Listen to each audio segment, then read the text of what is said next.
Would the meeting please come to order? The time is 4:05 p.m. This is the June 24th, 2025 special meeting of the Irvine City Council. It is called for the purpose of a closed session, which was to have been an hour. We instead will truncate it and make sure that we are back here at 4:30 for the regular council meeting and the scoping session that brings, I think, many of you to this council chamber this afternoon. So with that, I'd like to proceed. Having called the meeting to order, would the clerk please call the roll? Councilmember Carroll. Here. Councilmember Go. Here. Councilmember Liu. Here. Councilmember Martinez Franco. Here. Councilmember Treseder. Here. Vice Mayor Mai. Here. And Mayor Agron. Thank you. Here. With that, would the city attorney please announce the things that are on the closed session for us to deal with behind closed doors? Thank you, Mayor. We have 3 items on for closed session consideration this afternoon. The first is a conference with legal counsel concerning existing litigation under Government Code Section 54956.9D1. The case is Kingston Corps versus City of Irvine. It's Orange County Superior Court case number 30-2022-012682444. The second item on for closed session consideration is a conference with legal counsel concerning anticipated litigation. This is a matter regarding initiation of litigation under Government Code Section 54956.9D4. There's 1 case in that category. And last, we have public employee performance evaluation under Government Code Section 54957. The position there is city manager, and that's all. Thank you. With that, we will recess to closed session, and we will be back at a time certain no matter where we are. I want to alert my colleagues, no matter where we are in the closed session. Mr. Mayor, if I may, I apologize for the interruption. Yes. We had 3 requests to speak under this item. I'm not sure. I suspect that these individuals may have meant to sign up for the 4 o'clock, but if I could ask before you go into closed session. Yes, if anyone wanted to speak on our going into closed session, now would be the appropriate time. Otherwise, we'll recess to closed session. Thank you, Mayor. Dr. Kari, Rodolfo, and Ron Nestor.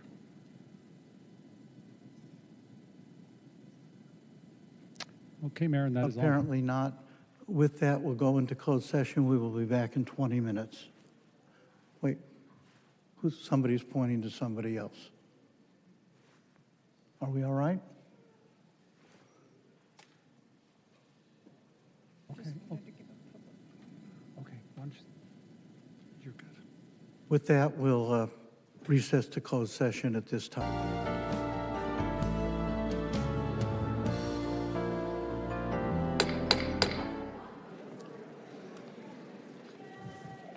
Would the meeting please come to order? The time is 4:39 p.m. The council was in recess for purposes of our special meeting scheduled originally at 3 o'clock, a special meeting which was a closed session. That meeting is now in recess. There was no reportable action, and the special meeting, the closed session, we will be reconvening that after the end of all other business tonight. Understood? I want to thank the people in the audience for their patience. This particular council meeting, which I'm right now going to call to order, was to have been called to order at 4 o'clock. Our Great Park Board meeting went longer than anticipated, but now that everybody understands where we are procedurally, Let me officially call to order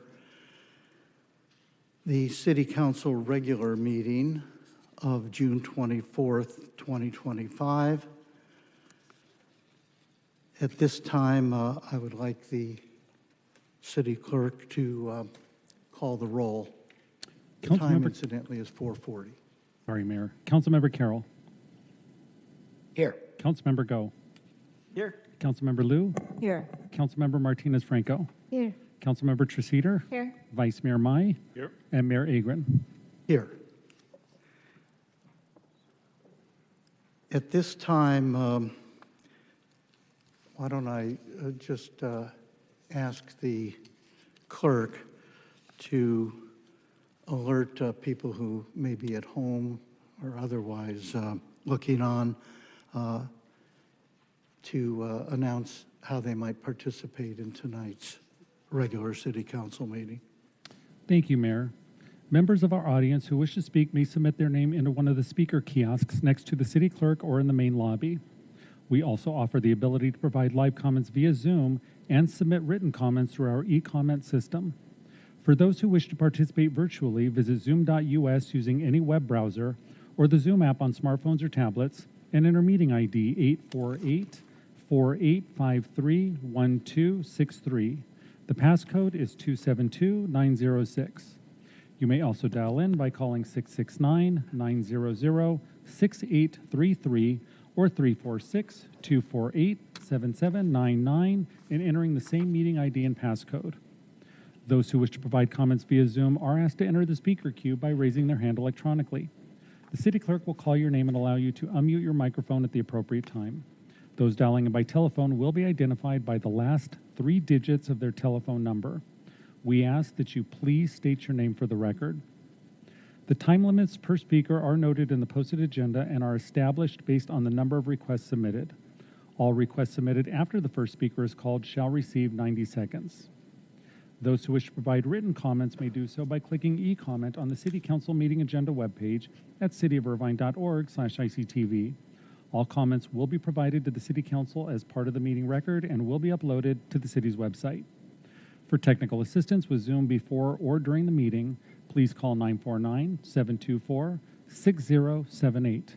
For any other questions or assistance, please contact the City Clerk's office at 949-724-6205 or via email at clerk@cityofirvine.org. Thank you, Mayor. Thank you, Mr. Peterson. We will turn to the scoping session in a moment, but first I wanted to note for those who might be here on these items, item 5.3, the waste management agreement, that will be without council objection. That'll be moved up to after the consent calendar tonight, which probably means in about 3 hours. And the item 5.2, that is a matter that we will also be removing. We'll be removing it from the agenda tonight. Correct. Based on previous actions taken. That being the case, we can move right now to the scoping session. Let me read from a prepared script here because I want to be real clear about how committed we are to hearing any and all comments tonight. We've allocated 2 hours for this. If indeed it runs a little beyond that, I don't think you'll find any objection from any council member to hearing further comment. The scoping session is officially listed as item 1.1. Mr. City Clerk, would you please identify this item by subject? Scoping session for a general plan amendment to establish Planning Area 52, Oak Park, filed by Irvine Company. Thank you. Again, I want to start by thanking everybody for being here. I know many of you have participated in the previous council scoping session, but also at the additional opportunity in this council chamber on a recent Saturday as well. Before we begin the scoping session, I want to provide some details regarding the matter before us and how we plan to conduct tonight's meeting. On May 27th, the City Council held an initial scoping session to discuss the general plan amendment filed by the Irvine Company to establish Planning Area 52, otherwise known as Oak Park, not Oak Creek, Oak Park. Following City Council discussion and public testimony, staff was directed to conduct a public scoping meeting in the council chamber to receive all public input related to this matter. Again, this was the session that was held on Saturday, June 14th, and the staff is charged with returning to us tonight with a summary of that particular scoping session. Tonight, we're here to consider the matter yet once again and provide the City Council's final feedback on the general plan amendment. Before I continue with tonight's protocols, I'd like to turn to our city clerk and just ask now how many requests have been received to speak on this item tonight. Thank you, Mayor. We have 78 requests to speak. 78 requests. Thank you to our city.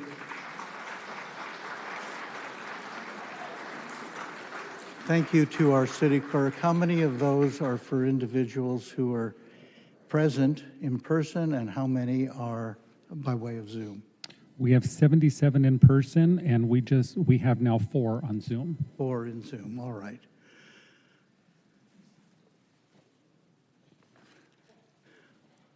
Again, tonight we've allocated about 2 hours to conduct the scoping session. At this time, what I want to do is turn to our staff for a presentation, followed by just one round, a brief round of City Council discussion, and then subsequently we'll take public testimony. So at this time, I'll turn to our city manager, and he can in turn introduce our senior staff, or they might wish to introduce themselves. Mr. Chi. Thank you, Mr. Mayor, members of the council. We're excited to present a brief presentation on the scoping plan that's before you related to Planning Area 52 for Oak Park. Eric and Chris from our spectacular Community Development Department will be leading the initial presentation. Thank you. Thank you, Mayor Agron and fellow council members. Tonight I'll be presenting the general plan amendment scoping session, the second session, and I'll start by reiterating that all general plan amendment requests require City Council scoping session early on in the process to obtain council direction and input, and Mayor Agron gave a pretty great recap of the May 27th, 2025 scoping session. And at that scoping session, I will add that approximately 30 minutes of public comments were provided to council. And then as Mayor Agron spoke to, the council then directed staff to conduct a public meeting to provide an opportunity for public comments to be gathered, and then also to hold an additional scoping session once the input was gathered, which is where we stand tonight. At that public comment session that was held on June 14, 2025, 45 individuals verbally commented and 4 submitted written material. Those against the project expressed concerns regarding potential traffic and school impacts, the loss of open space, and the response to Initiative 88-1. And commenters also noted a need for additional housing and the importance of affordable housing opportunities. And at that meeting, the applicant also submitted supportive letters. In terms of between the last scoping session and today, there have been ongoing public outreach efforts, which include the creation of an interested parties list, as well as the establishment of a city webpage. Both of those avenues, as well as public noticing methods, for the dissemination of public hearing notifications will be used moving forward in terms of the outreach efforts for this project. To reiterate what the evaluation of the amendment will consist of, it will be evaluated to show the consistency with the general plan and the MOU, and in terms of the environmental impacts, it'll also be reviewed for traffic impacts as well as any potential comprehensive environmental impacts that the project may pose. And the project will also be evaluated for compliance with any state and city of Irvine density bonus law provisions that apply to the project. To briefly go over the project schedule and applications, the meetings and the hearings are anticipated to occur in the spring of 2026, and those include the Native American consultation meetings and the Transportation Commission, Subdivision Committee, Planning Commission, and the City Council. Overall, the applications, again, will include the general plan amendment application, the zone change and environmental review, any vesting tentative tract or master plans with affordable housing plans, as well as a master landscape and trails plan. To conclude, staff is seeking direction on whether it should proceed with the proposed general plan amendment, and if so, is also seeking input for subsequent analysis of the amendment. That concludes staff's presentation. I'm available for any questions, and so as is the applicant. Thank you. Thank you. I'll turn to my colleagues. Do any have any questions at this time? Anything to direct to staff? All right. I think I do want to say something at the front end in a moment, but with the number of speakers, now how many more have come on board? It's a total of 81. 81 at this point. So what we're going to be doing is allowing 90 seconds for each person. I try to be flexible and accommodating in all of this. I don't like to cut people off at the moment at 90 seconds. I like them to at least finish a thought or at least a sentence rather than cutting them off. So you can count on that kind of a welcoming environment. I would also invite people, if there are 3 or 4 of you who are basically going to say the same thing, and one of you would like to be a spokesperson for 2 or 3 others that are in the, excuse me, hold on, and 2 or 3 others who are in the queue, at that point, if you want to select a spokesperson, and instead of giving that spokesperson 90 seconds, we could give that spokesperson 3 minutes or 4 minutes, depending on how many you're representing.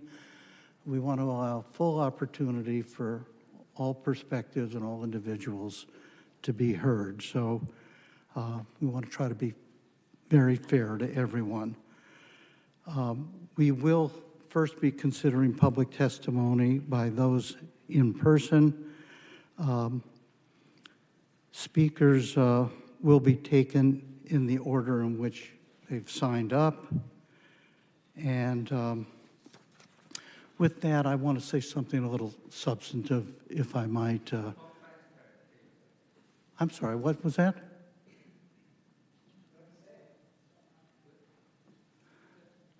I wanted to, by way of questions of staff, our city attorney as well as staff here, I wanted to let it be known before we take a lot of public testimony here that the matter has been raised over and over again about 88.1, the initiative, which was the open space initiative adopted in 1988, and whether or not it could be changed without requiring another initiative. I was there at the time all this was put together, and it was very clear to me, and I think was clear to the voters at large, that we were creating an open space plan. We were adopting it by way of initiative that would preserve open space in perpetuity, laying it out. There was actually a map that was a part of the initiative. And so people could very clearly see what areas were being preserved in perpetuity. That map, adopted by initiative, in my judgment, and I think is a legal matter, could not be changed except by another initiative. I still hold to that view.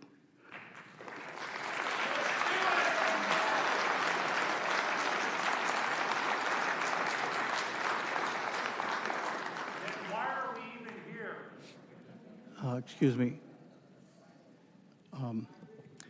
Let me ask you, please, as an audience, let us just proceed here. If you want to present a question, why are we here? That is only part of the equation. Obviously, there's an applicant who has made a development proposal on land that they own, and we are duty-bound to consider development proposals, applications for proposals.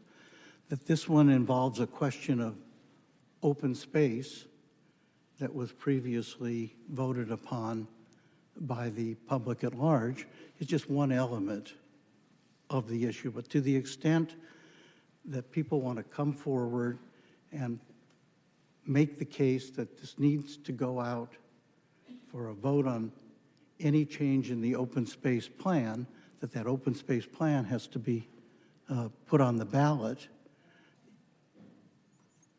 you're not saying anything that I'm not committed to. And my guess is my colleagues will be committed to that as well. So I think if the comments coming forward address other issues of development, adverse effects, and so forth, as well as those who are testifying in favor of it. Council is all ears, will be listening, and will give some direction once the scoping session is completed. So this will be coming back to us after we've heard from everybody else tonight. Have I missed anything, Mr. Melching? Not as far as I know, Mayor. Thank you. That being the case, let's begin. Would the clerk, unless any other council member had a comment at this time? Do you, Mr. Mai? Yes, I do, Mayor.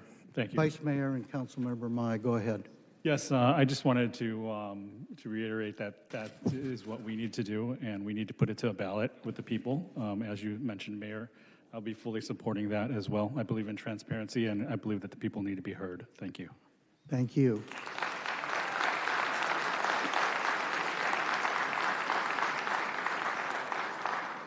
All right.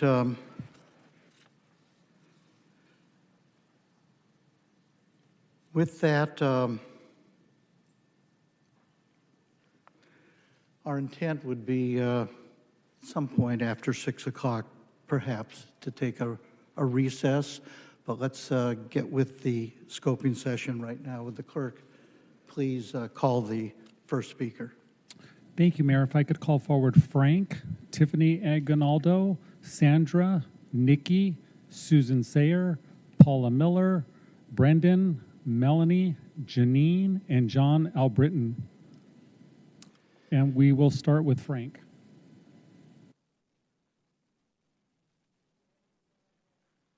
All right. It will be very helpful to us. It will be very helpful to us as the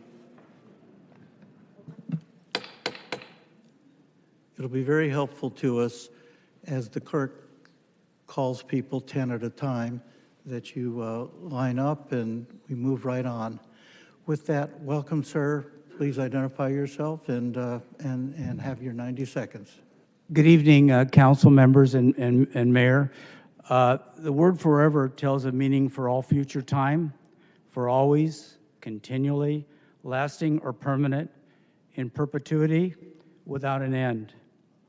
There's a beautiful bronze plaque set in stone at the head of the open trail at Quail Hill, and it reads as follows: Open Space Agreement.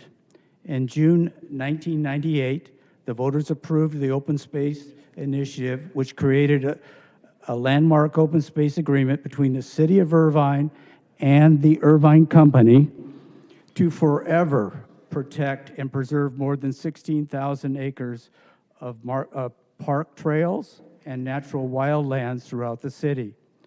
Quail Hill, which played a central role in the inspiration and vision that led to this agreement, was dedicated on June 9th, 2009. City council members who approved the resolution 88-1 in 1998 were Mayor Agron, Ray Catalano, Mayor Pro Tem, Dave Baker, Ed Dornan, and Sally Ann Sheridan. But also city council members who dedicated the plaque in 2007 were Beth Crom, Mayor, Larry Agron, Mayor Pro Tem, Stephen Choi, Suki Kang, and Christina Shea. Need I say Thank you. more? Your time is up. I'm sorry, what was that? Need I say more? Thank you for your comments. Tiffany? Welcome. Esteemed council members, my name is Tiffany Aguinaldo, a resident of Cypress Village and the city of Irvine since 2015. I stand before you in support of Irvine Company's proposal for the new Spectrum District Village. My family of 3 has enjoyed the safety of our Cypress Village community, amenity-rich village, clubhouse where my daughter takes dance classes, and open space for walking and biking. Our village also includes Cypress Village Elementary and Jeffrey Trail Middle School. I strongly believe that because these schools are part of our community, children and families are top of mind when driving through the streets. There's a sense of caution as to carefully drive knowing precious children are walking and crossing the streets every day. My point in sharing this is that the Irvine Company has proposed 3,100 homes, a new public school, new public parks and a community center, and 300 acres of publicly owned open space, would provide our young families like my own an experience that I know has enriched my life, my husband's, and my daughter's. We love coming home to our neighborhood after work, jumping on our bikes, getting the fresh air outside. Sometimes even opt to take our bikes across the street to grab dinner. This openness of our neighborhood and its expansive space makes us feel refreshed and recharged every day. I'm concerned that if the state required... Thank you. Your time is up. And just finish your sentence, and thank you for your comments. I'm concerned that if the state required an approved general plan of 5,000 high-density apartments moves forward, it would greatly contradict and impact the lifestyle people come to Irvine to experience. Thank you for your comments. Sandra? Welcome. I do not blame Donald Bren's Irvine Company for this situation. They are a for-profit corporation interested only in making money, specifically the $50 million for converting a golf course into affordable housing, and then the money from all the luxury development as stated in their brochure. But they cannot do this without the approval of the City Council. So the question is why the City Council would approve it. The affected associations of Woodbridge, The Ranch, Orange Tree, and Deerfield, which represent the residents of these villages, are here to oppose this. So there is not community support. Why does the City Council allow businesses to be torn down to build 5-story apartment buildings along Jamboree? Why does the City Council allow the Irvine Company to have vacant, abandoned retail centers in their monopolistic owned centers? Why does the City Council allow the Irvine Company to rent out retail space for warehouse purposes? This begs the question, why does the City Council allow the Irvine Company to do whatever it wants? Who are you supposed to represent? The residents and voters of the Irvine Company, sorry about that. Irvine's infrastructure was built in the 70s. How large can the population be without failing on our systems? And I've got to especially transportation. We have brownouts, sewer trash bills have doubled to accommodate increased demand. We're going to have drought. The golf courses use non-drinkable water. What happens to, with the water supply with the increased population? I recognize Mayor Agrin, you agreed years ago, you promised us a great park where the Marine base was. It's now just a giant housing development. Thank you. Your time is up. Okay. Otherwise, recall. Thank you for your is what's comment. needed. Nikki? Welcome. Thank you. Good evening. We're being told once again that IUSD has things under control, that 3,100 new homes at Oak Creek at Oak Park won't impact school crowding. But just look at what's happening. Oak Creek Elementary now is stacking 2-story portables just to fit the students it already has. That's not a long-term solution. It's panic management. Let's not forget about history. Laguna Altura was promised a new school. It never came. Los Olivos, the same story. Developers made promises, and the city approved the plan. And the schools, they vanished. The Irvine company says they have 13 acres set aside for schools, but history has shown that these schools don't always get built. So here we are again, another massive development and another response letter from IUSD saying that they have it under control. But parents like me are worried. Teachers are exhausted. Classrooms are bursting, and somehow we're supposed to believe this won't make it worse. This isn't bad planning. It's a betrayal of the public education system here in Irvine. Stop rubber stamping these projects. Start demanding real school infrastructure from IUSD and the Irvine company, or stop pretending you care about the children like mine in this city. Thank you. Susan Sayer? Thank you for your comments. Welcome, Ms. Sayre. Good afternoon.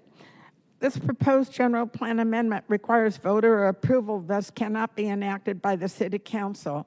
Oak Park land is part of the open space property that was approved by the voters by means of a ballot initiative. This general plan amendment also serves to discard the open space agreement the city entered into with the Irvine company.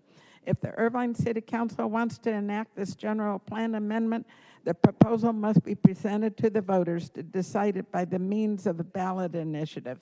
By the way, I would like to also add that the 2-year affordability vouchers for the units is not only ridiculous, it is offensive, especially to those who are in need of affordable housing. Can I devote my rest of my time?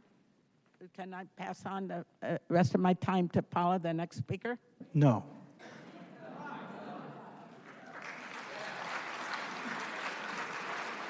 Welcome. We tried.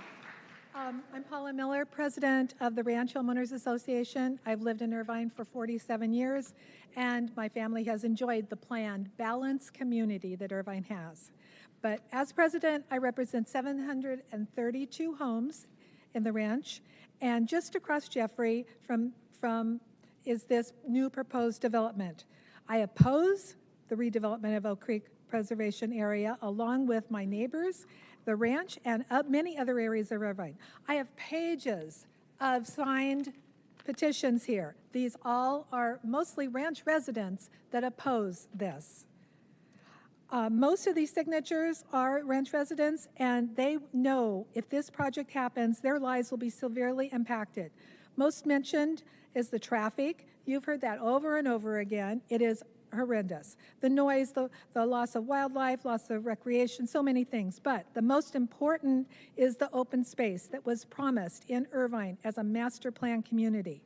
That this proposal for even the whole new village in the middle of already well-established villages with already overly impacted infrastructure is just ridiculous and does not exhibit a well-planned community. We ask that the City Council takes a step back, rescind the MOU, revisit the 2024 overlay, correcting it to keep our center city open space and recreation space intact. And finally, Thank you. Your to time is honor up. the resolution 88-1. We voted twice already. Please do what's right. Thank Shouldn't you. have to go back to the voters. We've already voted. Thank you for your comment. Brendan?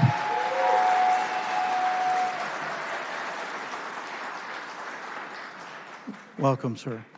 Good evening. My name is Brendan McDonald. Ultimately, I think this is a very simple choice. The ultimate objective here should be to honor Resolution 88-1 or destroy what makes Irvine special. The people of the city voted to protect Oak Creek. It was preserved in writing, approved by voters, and built into the fabric of our general plan. Now the Irvine Company wants to erase that with a luxury housing development that includes no on-site affordability and no respect for the shared values of the community members of Irvine. I do want to be clear, the state housing mandate does not force the city or the Irvine Company to build on this golf course. The city has not lost its discretion in terms of determining where it would like to build additional housing. Furthermore, this is simply an opportunistic chance for the Irvine Company to take advantage of space that they already own. It's convenient, it's not necessarily right. So why not convert empty office spaces? Why not redevelop land in the spectrum? Why not pursue infill projects that don't sacrifice the promise made to Irvine residents? Instead, we're being opportunistic here. Why not take advantage of what residents actually want, build elsewhere, protect this land, protect what residents have already voted for? Thank you. Thank you. Thank you for your comments. Welcome. Good evening. Irvine residents were promised that Oak Creek Golf Course would remain permanent open space. And to make that happen, the city made a deal. The Irvine Company was granted over 4,000 housing units in commercial intensity in and around Oak Creek. That was the compensation they received under the city's open space agreement in exchange for keeping this land undeveloped. They took the deal, they built, they profited. Now they want to come back for more, to pave over the very land that was already they were already paid to preserve. That's not innovation, that's double dipping, and it's dishonest. If you allow this, you're telling residents that deals don't matter, that promises can be rewritten whether a developer wants more, when a developer wants more. The public upheld its end of the bargain. The city enforced it for decades, and the developer already benefited. This isn't about housing, it's about integrity. Say no to the double dipping and yes to honoring Irvine's commitments. Furthermore, we, Irvine residents, we are the voters, we are watching and we're paying attention. This affects the quality of the life in Irvine that we previously chose to have and to uphold. We implore you to pass on this Thank you. Your time and is let up. us stay with the way things are. Thank you for your comment. Janine?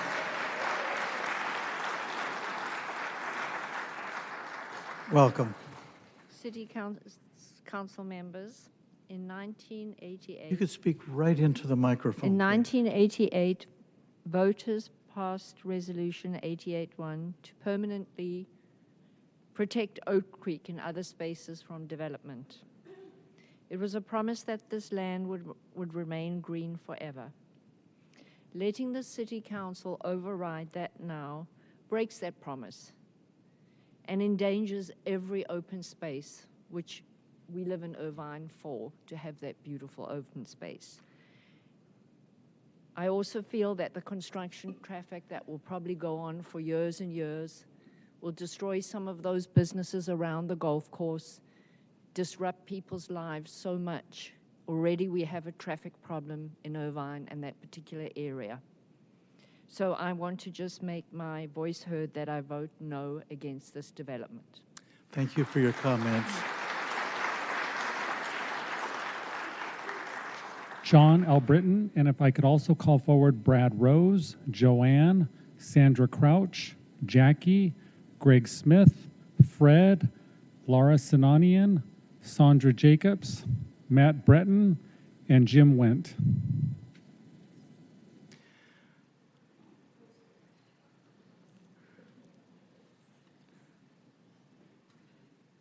Go ahead, Mr. L. Britton. Thank you. Welcome, sir. My name is John Alberton, and I moved to Irvine in 1995. For you to pave over your legacy of open space, there must be a really critical reason to do that. And supposedly the two pillars of that critical reasons are, one, we need absolute critical housing. The other is we need low-income housing.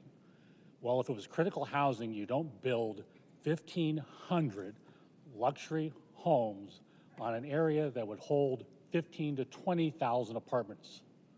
It is not critical housing. It's not high-density housing. It's low-density housing.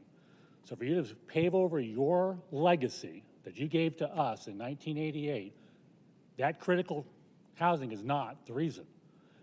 I've also heard you talk in articles about low-income housing and the fact that you got this 1,000 people that are going to have housing. City manager confirmed in the town hall meeting last time that no more than 200 will ever be in the 1,600 apartment complex in the upper right-hand corner of your development. No more than 200 at any one time. So this is not about low-income housing. It's not about critical housing. It is all about screwing over the community of Irvine and taking land that you codified to be permanent open space. That is not a good way to have your legacy destroyed. Thank you for your comments. Brad Rose. Welcome. Someone asked why we're here. Let me tell you. Our city manager, Oliver Chi, was appointed in December 2021 despite his history of serious fraud and graft in every other city he's worked for. In his first 6 months in Irvine, Oliver had already colluded with the Irvine Company on this issue. He set the focus areas for Irvine's housing element. He put focus area 2 right next to preservation land, land that we the people voted in 1988 to preserve in perpetuity. Last year, Oliver Chi handed the Irvine Company on a corrupt silver platter the ability to build 5,000 units on a small driving range and office park next to that preservation land. In the June 14th meeting, Oliver admitted to colluding behind closed doors with the Irvine Company alongside his crony Jeff Melching, our appointed city attorney, to devise a, quote, alternate plan to the 5,000 unit gift he already gave them. This alternate plan was a ploy to cover up Oliver Chi's flagrant corruption. Melching proactively identified a, quote, loophole to undermine the will of the people. His claim of good reason ignores binding appellate case law. And they entered an MOU about the proposal all before the Irvine Company even submitted it. Thank you. Your time is Oliver up. Chi admitted to colluding with the Irvine Company with the help from Jeff Melching. Shut them down.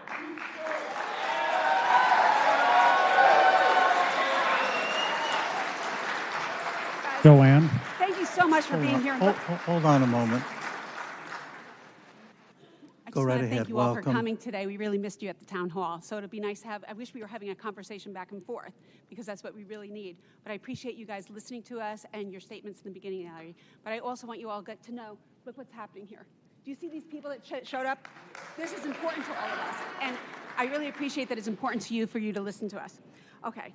In 1988, Mayor Agrin told the LA Times that putting the open space plan on the ballot would legally protect it from future councils to weaken it. Larry, that foresight made you a hero and shaped the Irvine we all love today. But now, we're being asked to let that promise slip away. Please deny the motion to proceed with analyzing the general plan amendment. No studies, no hearings, nothing. Done. Councilmember Mike Carroll, you saved boomers. Please save the protected Oak Creek Golf Course in your district. Let the Irvine Company build elsewhere. They already received over 4,000 units in commercial rights at Oak Creek in exchange for preserving the land. Now they want more. That's double dipping, as Melanie said. Instead, send Resolution 88-1 back to the voters, not to undo it, but to strengthen it. Let them make it ironclad, no rezoning of open space without voter approval. Larry, your legacy's green. Please keep it that way, and let this council be remembered for saving Irvine's open space. Unite at saveirvineopenspace.com. Thank you.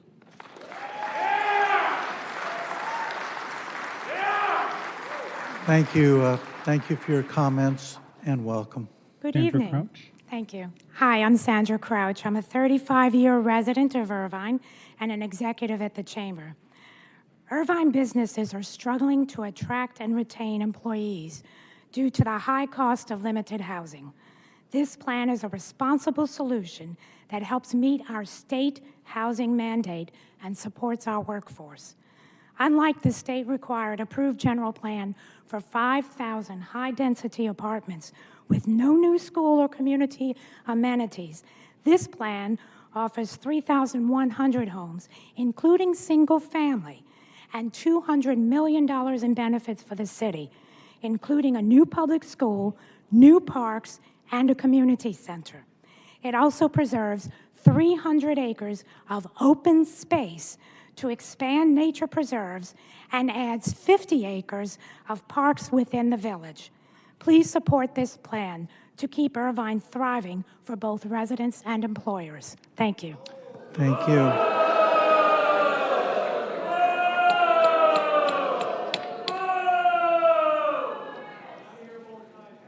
Yeah, excuse me. We understand emotions run high. People want to applaud, fine. Be respectful of other speakers as well, all right? Please. Jackie? Welcome. Hi, thank you. Good evening. My name is Jackie Malik. Thank you for holding this. I appreciate it. I have a personal connection to one of Irvine's founding fathers, Ray Watson. We used to play tennis. He was great. A family friend, not only the CEO of Disneyland, he was also visionary behind Woodbridge and the chief architect of the Irvine that we all love. So he had a vision. He was the visionary. He had it. He had everything set up. He helped plan the infrastructure, the green space, and the legal protections. I'll say it again, the legal protections that made this city beautiful, that we all love. He was clear. Irvine was designed to grow responsibly, with laws placed, like the Resolution 88-1, to protect like Oak Creek Golf Course in exchange for development. Elsewhere, that was the trade. That was the promise. But today, we're watching that promise unravel. August 2024, the council adopted a general plan overlay with no vote by the people. Right? I don't understand how that happened. They rezoned the driving range and clubhouse for housing. Sure, we might keep a small preservation area, but the golf course is gone, and with it, all credibility. And I know it, Larry, this is heavy on your hearts. So thank you. I feel like you're really listening. And there's the irony. The man who helped authorize the Resolution 88-1 now risks being membered for allowing its destruction. So I ask you genuinely, why are we even having this conversation? Thank you. Your time is not up. in a rude way. I don't know. I don't understand. So we were given a blueprint for responsible growth. Can I go really quick? If we throw that away now, we lose the Irvine he built and the trust that we built. Thank you. Your time is up. Thank you for your comments. Greg Smith? Welcome. Good evening, Mayor Agron and members of the City Council. Forgive me, I'm going to interrupt just to say this former council member, thank you. Greg Smith. Good to see you back in the council chambers. Oh, thank you, Mayor Agron. And members of the City Council, thank you. My name is Greg Smith. I am a former member of the City Council and also served 12 years on the Planning Commission. I guess my main message to you tonight is a promise made should be a promise kept. I had the good fortune to be able to vote on 88-1, as Mayor Agron had talked about. I'm really concerned that this is the start of a slippery slope. That if this particular area is allowed to be developed, what's next? What's going to happen in the center of Woodbridge? What's going to happen on Quail Hill? What's going to happen in the beautiful landscapes we have in the northern part of the community?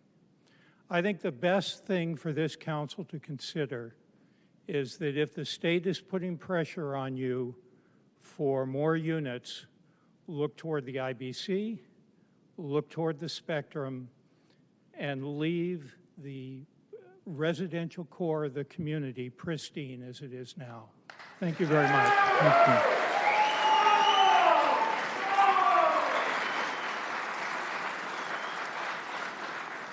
Fred? Thank you, Mr. Smith, and welcome to our next speaker. Hi, Fred Klein from Woodbridge. Points against the Oak Park development. Aside from violation of the 88-1, we already have too much housing in Irvine anyway. There's too much crowding, there's too much traffic already. We don't need any more developments. But if you're going to have a new development, it's going to require new roads, new sewers, new schools, electric connections, and construction obstructions. Who's going to pay for all this and who's going to take care of all this? The city council has had a habit in the past of going against the people's wishes, as in the Veterans Cemetery location and now the Oak Creek development. I hope they're going to change their ways in the future. Thank you for your comment. Laura Sinanian. Welcome. Good afternoon, Mayor and Council Please members. pull the microphone down, speak right into it if you would. Thank you for taking time to actually have us here and have a discussion of this project. Irvine City was founded in 1971. Means Mr. Irvine owned all these lands. He had it as an agriculture, and it was all orange groves. As I recall, and I know, because my uncle had told me so too, there was no roads, which means everyone came from somewhere to Irvine City when Irvine City was developed. Now, look at your children. Every one of us have children, and they need a dwelling place. Where are they gonna dwell? Are we gonna say, leave this city? We all take pride in living in here. We all do business in here. There's a reason why we're here. And we're gonna say to our children, I'm sorry, we don't have room for you, just go and find somewhere, or go another state.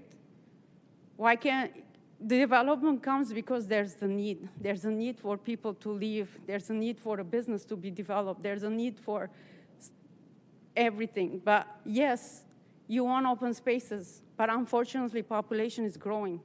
And the only way to control it, don't have children. That's plainly it. Thank you. Your time is up. Thank you. Thank you for your comments. Sandra Jacobs. Welcome. Thank you very much. Good evening, Mayor Agram, members of the council. My name is Sandra Jacobs. My husband and I have owned our office building at 65 Post in the Aslan Business Park since its construction in 2006. We are not merely classified as general industrial, as indicated on your site maps. Our business, which operates daily in the telecommunications sector, relies heavily on Oak Canyon. So I'd like to address traffic. Making left turns off of Post onto Oak Canyon has become more challenging due to cars parked on Oak Canyon, which reduces visibility to dangerous levels. The expansion of Oak Canyon through the new development will exacerbate this traffic issue. Parking. The Aslan Business Park has persistently faced parking shortages, primarily due to the church on the property. I'm going to skip ahead. While Sacramento legislators believe ADUs can solve housing issues, they overlook the traffic, parking, water, and sewer concerns in CEQA. Please consider the traffic impact on how 3,100 homes might add 4 ADUs each. Taxes. We pay over $11,000 per year in base levy taxes and contribute to CFD 1915 for street and infrastructure maintenance. Extending Oak Canyon will worsen street conditions and increase maintenance cost. Please ensure any agreement with the Irvine company appropriately distributes the tax liability. Transients. The allowance of 3 public storage facilities in a 1-block radius has an ongoing transient issue. Though the police respond, thank you very much. I'll submit this for the record. Thank you. Matt Breton, and if I could call forward Jim Wendt, Derek Shirk, Mary C., Heidi, John Evans, Jeffrey Bautista, Nadine Heidman, Ryan Dunkel, Crit, Hillary Willett, and Tom Wynn. Good afternoon, Mayor Agrin and council members. I'm Matthew Breton, president of the Woodbridge Village Association, representing over 9,400 homes and approximately 30,000 residents here in the heart of Irvine. I'm here today to express our board's serious concerns about the proposed conversion of Oak Creek Golf Course into a residential development. First and foremost, it is our belief that this proposal directly conflicts with Initiative 88-1, which Irvine voters overwhelmingly approved in 1988 to protect our city's open spaces from being rezoned for other uses without a public vote. While we understand Irvine's need to address housing demands, this proposal would eliminate one of our city's vital green spaces that provides both recreational opportunities and essential environmental benefits. The Oak Creek Golf Course serves as a crucial buffer zone that helps prevent urban heat island effects. Beyond the environmental impact and legal considerations, we have major concerns about traffic congestion. Our community's arterial roads, particularly Irvine Center Drive and Jeffrey, are already operating at capacity during peak hours. Adding potentially thousands of new vehicles would create gridlock conditions that would impact not just Woodbridge, but all surrounding neighborhoods. Lastly, we've seen no concrete plans addressing school capacity. Our local middle and high schools are already at or near enrollment limits. Where will these new families send their children? The WVA board strongly urges the council to respect the will of Irvine voters as expressed in Initiative 88-1 and maintain Oak Creek as open recreational space. Thank you. Thank you. Derek Shirk. Thank you and welcome, sir. Hello, my name is Derek Shirk, and I live in Orange Tree across the street from the golf course. We see here today, and also at the June 14th Town Hall, that this proposal is deeply unpopular. Several speakers have threatened litigation. There's also been talk about petition drives, recall elections, new ballot initiatives. So here's my suggestion. Let's move this conversation forward. Let us not spend the next year fighting a war over this proposal. Thank you. State mandates do not require building housing on this golf course. We understand that there is a need for housing. It is possible to build the housing that we need, satisfy state mandates, and also keep the green space. It is possible to do all of these things together. So what I'm recommending is rescind the MOU for this proposal, and let's move forward and find a new proposal that will work for everybody. Let us all work together, find a plan that works for the whole community, and so we don't have to spend the next year arguing and going to war over this plan that, as I've mentioned, is deeply unpopular. It is not going to fly, guys. We need to move forward. Thank you. Thank you. Mary.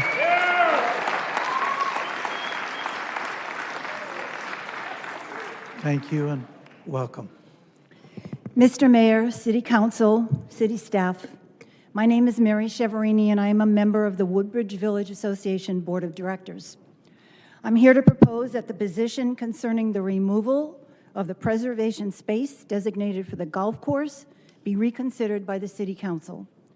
The proposed new development would bring thousands more vehicle trips daily, causing a dramatic spike in traffic on major roads like Irvine Center Drive and Jeffrey Road.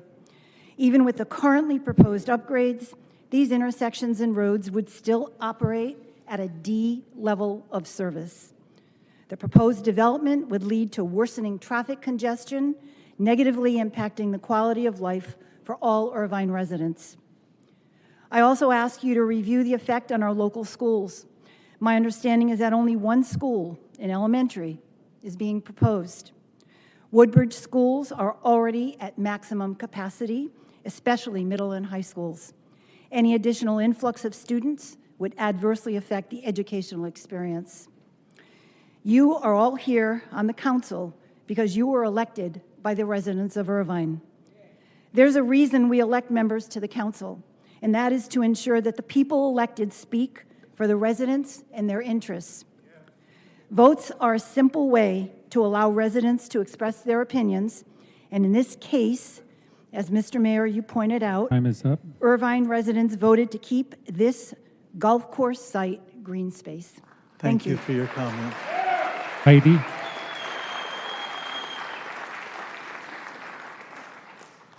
Welcome. Thank you, members of the City Council. My name is Heidi Francois. I've been living in Irvine for 46 years. If the City Council votes to override Resolution 88-1 and allow development on Oak Creek's protected land, the damage won't stop there. It sets a precedent. Any open space in Irvine could be next. That's why we've created Save Irvine Open Space. We're not just fighting to stop this project, we're organizing for the long haul. If the council votes against us, we'll file a referendum, we'll pursue legal action, we'll start a recall campaign against any official who betrays the public trust. We'll hold the city attorney accountable, and we'll push for a new initiative to give voters, not politicians, the final say on open space.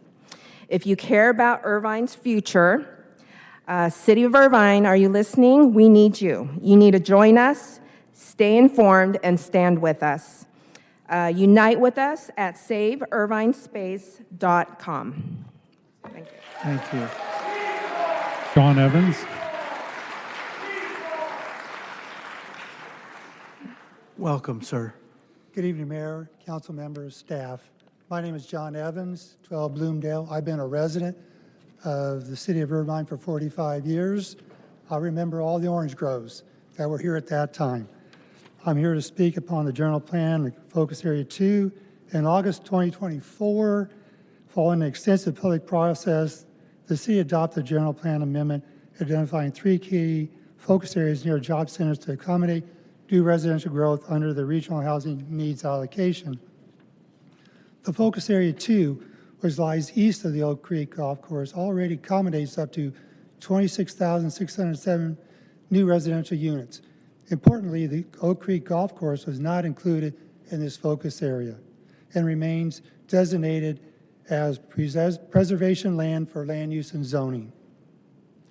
It is deeply concerning that less than a year after this carefully considered plan was adopted, the council is now considering an amendment to place residential development outside the Focus Area 2 at the expense of critical, highly amenitized recreation land and nearby villages who benefit most from it. This is inconsistent with the policy of the general plan to provide a balance of open space, housing, and employment. And I'm really concerned about the use of employment land that has been eroded with apartments in the city of Irvine. Thank you. Your I'm time a is up. director on the board of WBA. Thank you very much. Thank you for your comments. Jeffrey Bautista. Welcome, sir. Honorable Mayor Agron, council members, city staff, good evening. My name is Jeff Bautista, and I am honored to serve as the incoming president for the Filipino-American Chamber of Commerce of Orange County. Tonight, I'm here on behalf of our members and our wider Filipino business community to voice our enthusiastic support for the Irvine Spectrum Village Plan. This project is visionary and deeply needed. Our community includes small business owners, essential healthcare workers, such as physicians, nurses, and other caregivers, working professionals, educators, and entrepreneurs, many of whom live far from their workplaces due to the lack of affordable and accessible housing near job centers like the Irvine Spectrum. This plan changes that. By creating new homes near one of Southern California's most vibrant commercial districts, Irvine Spectrum Village gives our workforce a chance to live closer to their livelihoods. That means less time in traffic, more time with family, and greater support for local businesses. Just as importantly, this project includes amenities that will serve the entire community, not least of which is the proposed Entrepreneurship Center. This is a tremendous opportunity. For many of the Filipino-American community, entrepreneurship is a pathway to generational success. A center like this, right here in Irvine, can be a launchpad for small business owners, innovators, and first-time founders looking to build their dreams. The plan reflects the spirit of Irvine, smart, inclusive, community-focused. It aligns with our values, the spirit of communal unity and cooperation. We encourage you to proceed with this plan. Thank you. Your time is up. Thank you very much. Thank you for your comments. Nadine. Welcome. Hello. Thank you for having us all here. We really appreciate your openness to listen to us. My name is Nadine Heidemann. I'm Vice President of the Woodbridge Board. And I wanted to say that although this proposal has been announced just a few weeks ago, many people still don't even know about it and are just learning about it. Woodbridge has already been contacted by many Woodbridge residents who oppose this proposed development and demand that the golf course remain as open space. We believe that the opposition from our residents and residents in other nearby villages will continue to grow as more and more become aware of the proposal and understand the potential impact. Additionally, the WBA has been in communication with other villages directly impacted and adjacent to us and negative on the proposed development, and all are united in this opposition to the project. In closing, the WBA ward urges the City Council to, number one, reject the proposed Oak Park Village development, number two, protect the permanent open space designation of the Oak Creek Golf Course as established by the voters in Initiative 88-1. Limit future development to the areas identified in the August 2024 General Plan Update, and submit any proposals to reclassify voter-protected open space at the Oak Creek Golf Course to a citywide vote. Please listen to the residents that voted for you. Thank you. Your time is up. You are representing them and their interests. Thank you. Thank you. Britt? Thank you, and welcome, sir. Good evening, City Council. I do not envy your position.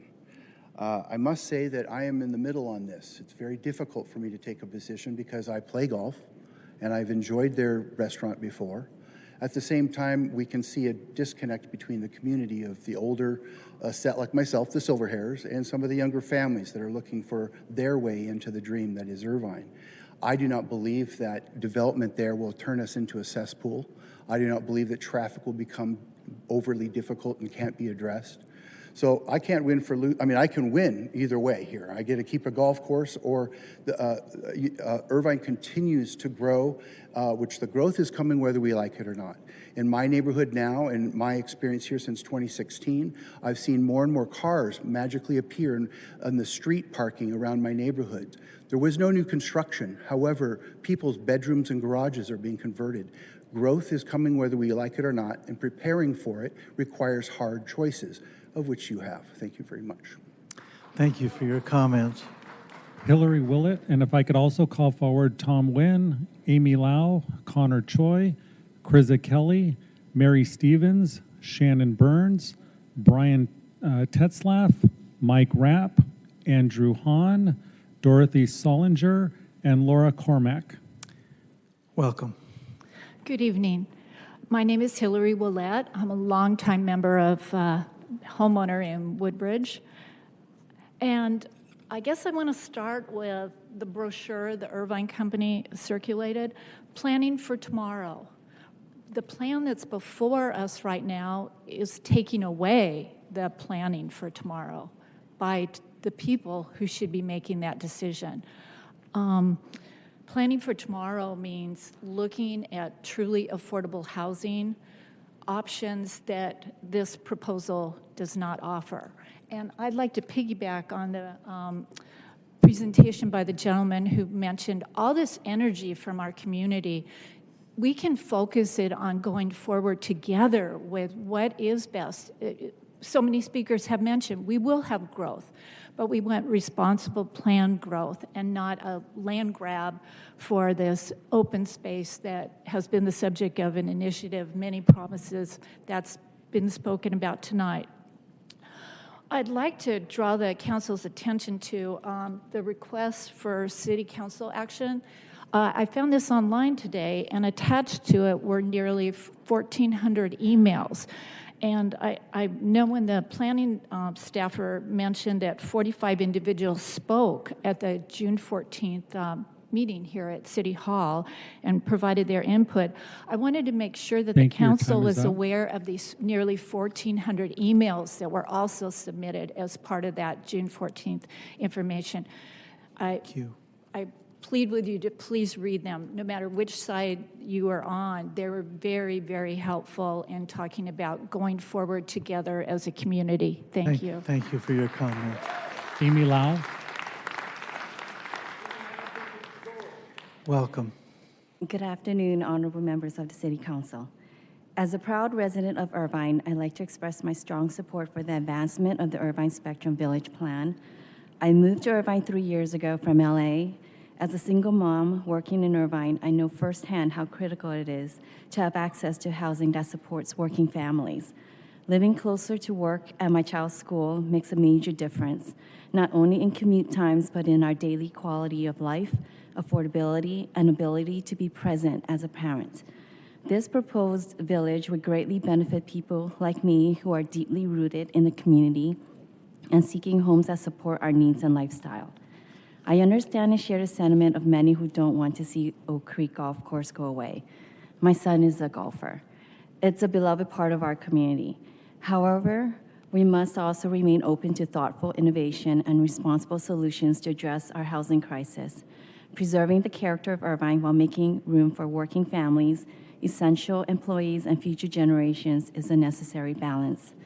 As a local realtor, I also witnessed how limited housing inventory and affordability, particularly in newer home job hubs like the Spectrum area, pushes families further away and worsens regional traffic. My clients who work in Irvine often face long commutes or limited options. This project has the potential to meet real housing demand, especially for those who contribute daily to Irvine schools, businesses, and Thank you. Your services. time is up. Thank you. Thank you for your Connor Choi. Thank you for your comments. Come forward, please. Welcome. Good evening, Mayor Agren, Vice Mayor Mai, and honorable members of the City Council. My name is Connor Choi, and I'm proud to say I was born and raised right here in Irvine. I recently graduated from the University of Arizona, where I served as president of the Entrepreneurship Club. I launched my own small business in digital marketing several years ago, and now mentor a young 13-year-old boy through Big Brothers Big Sisters of Southern Arizona. As I believe in giving back and serving others to make the world a better place, I continue to see a bright future. But as someone who grew up here, works here, and gives back here, I'll be honest with you, I'm not sure how I can afford to stay here. And so many of my friends who grew up also feel the same way. That's why I'm speaking in strong support of the Irvine Spectrum Village District Plan and representing my generation, many of whom who grew up in Irvine love it but can't afford it, unless communities like this are built. This plan isn't just about development. It's about values. It's about creating a future where people like me, young professionals, first-time business owners, and community members can afford to live where we work, where we serve, and where we hope to build our lives. The inclusion of housing near jobs, the walkable layout, and the potential entrepreneurship center sends a clear message that Irvine welcomes not just the companies of tomorrow, but the people building them. I want to continue mentoring local youth. I want to grow my business here. I want to build my future here in the city that raised me and made me who I am today. Please support the Irvine Spectrum Village Plan, not just for me, but for the next generation of leaders, entrepreneurs, and mentors who want to stay rooted in Irvine and give back. Thank you. Thank you for your comments. Briza. Welcome. Thank you. Mayor Agren and City Council members of Irvine, good evening. I'm Krisa Kelly. I'm a small business owner. I'm a community leader. I'm a resident and a wife to a U.S. Marine Corps veteran. I want to begin by saying that I deeply respect every opinion here. This is what democracy is all about. And while we may have different opinions on this plan, I would just like to reiterate that this is a far more complex issue than that. My husband and I each make 6 figures a year. We also have businesses that generate another 6 figures annually, but still, we can't find a home to live here in Irvine. If people like us can't afford to find a home, what does it say for people who have far less resources, far less networks, and far less opportunities? Tens of thousands of Irvine's workforce cannot afford to live here.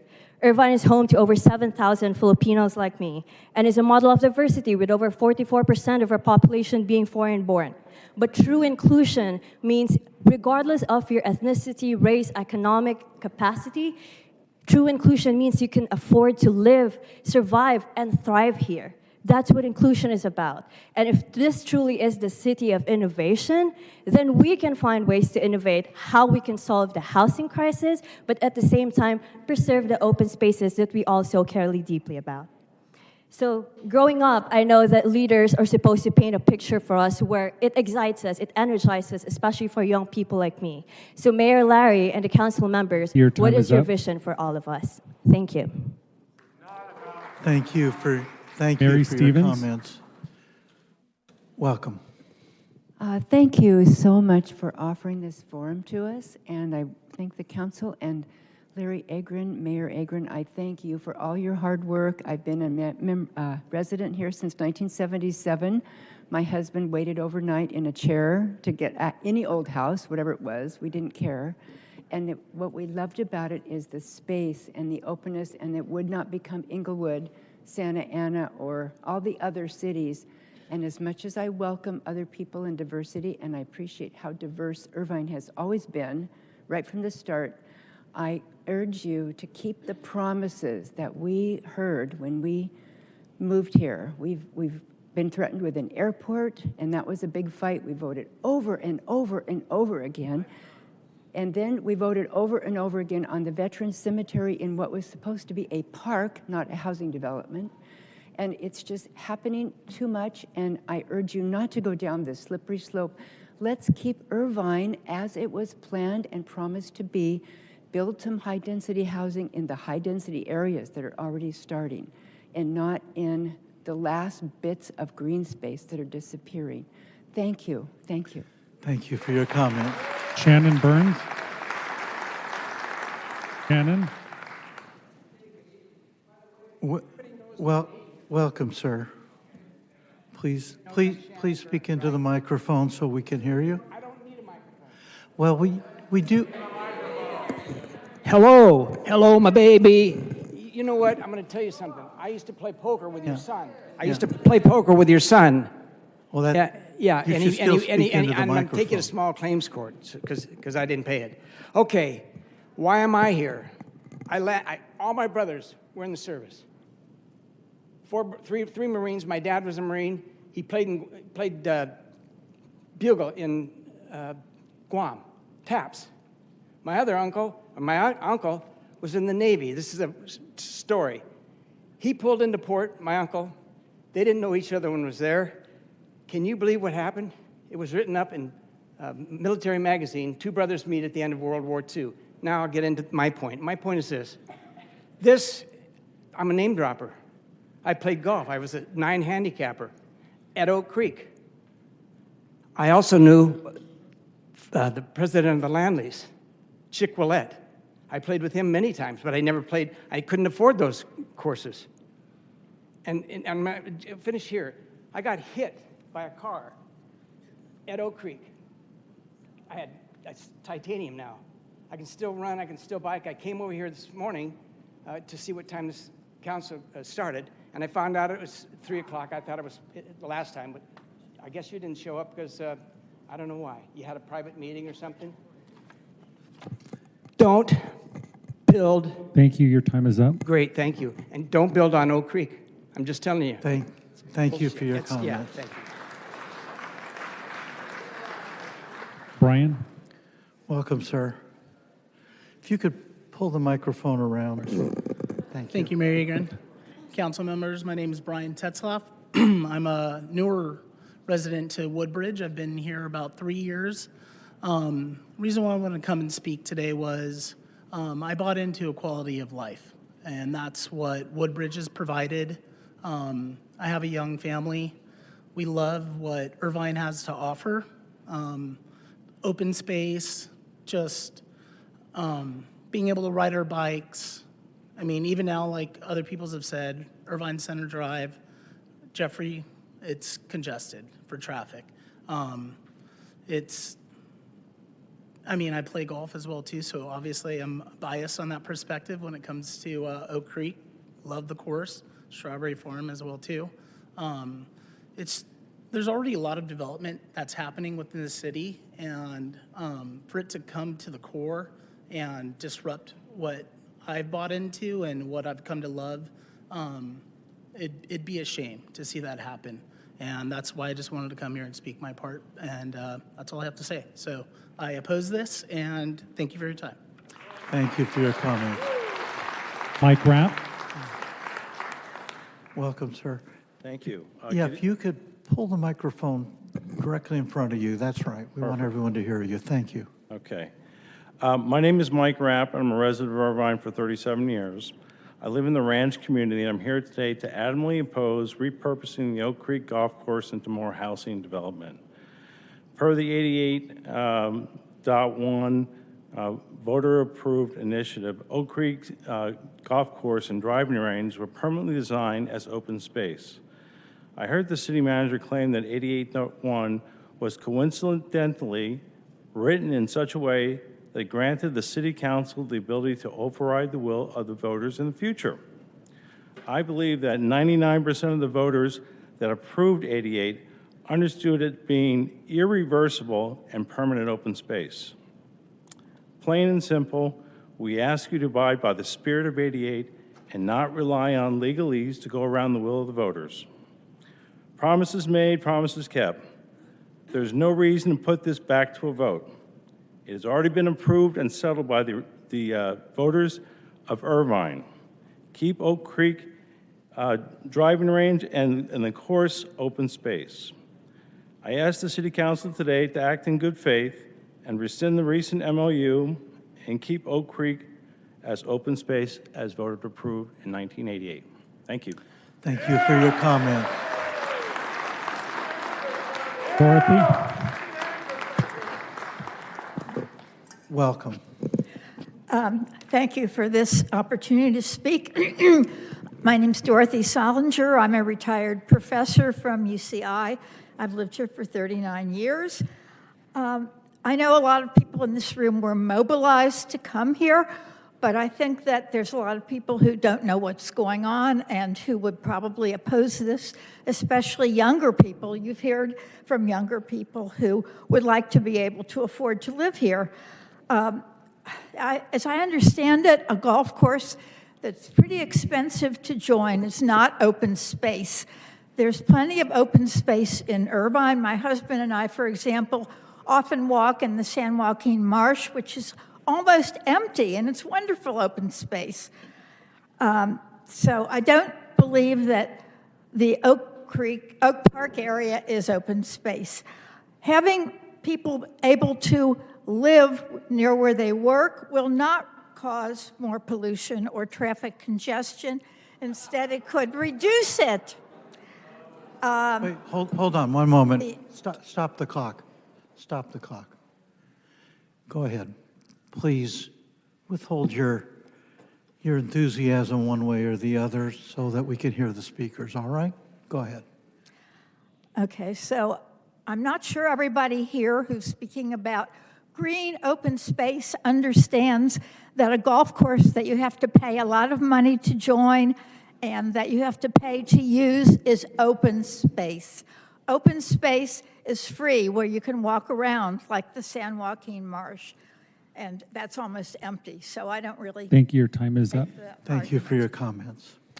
Laura Cormack, and if I could also call forward Melanie, Jack Daly, Elizabeth Hansberg, John Peterson, Nikki, Ron Nestor, Debbie C., Melissa S., Rodolfo, and Nancy McDivitt. Let's just pause for a moment. Where are we in the list of speakers altogether? Mayor, we are at number 40 of 79 in person, and then we have 6 on Zoom. 40, how many are left beyond the 40?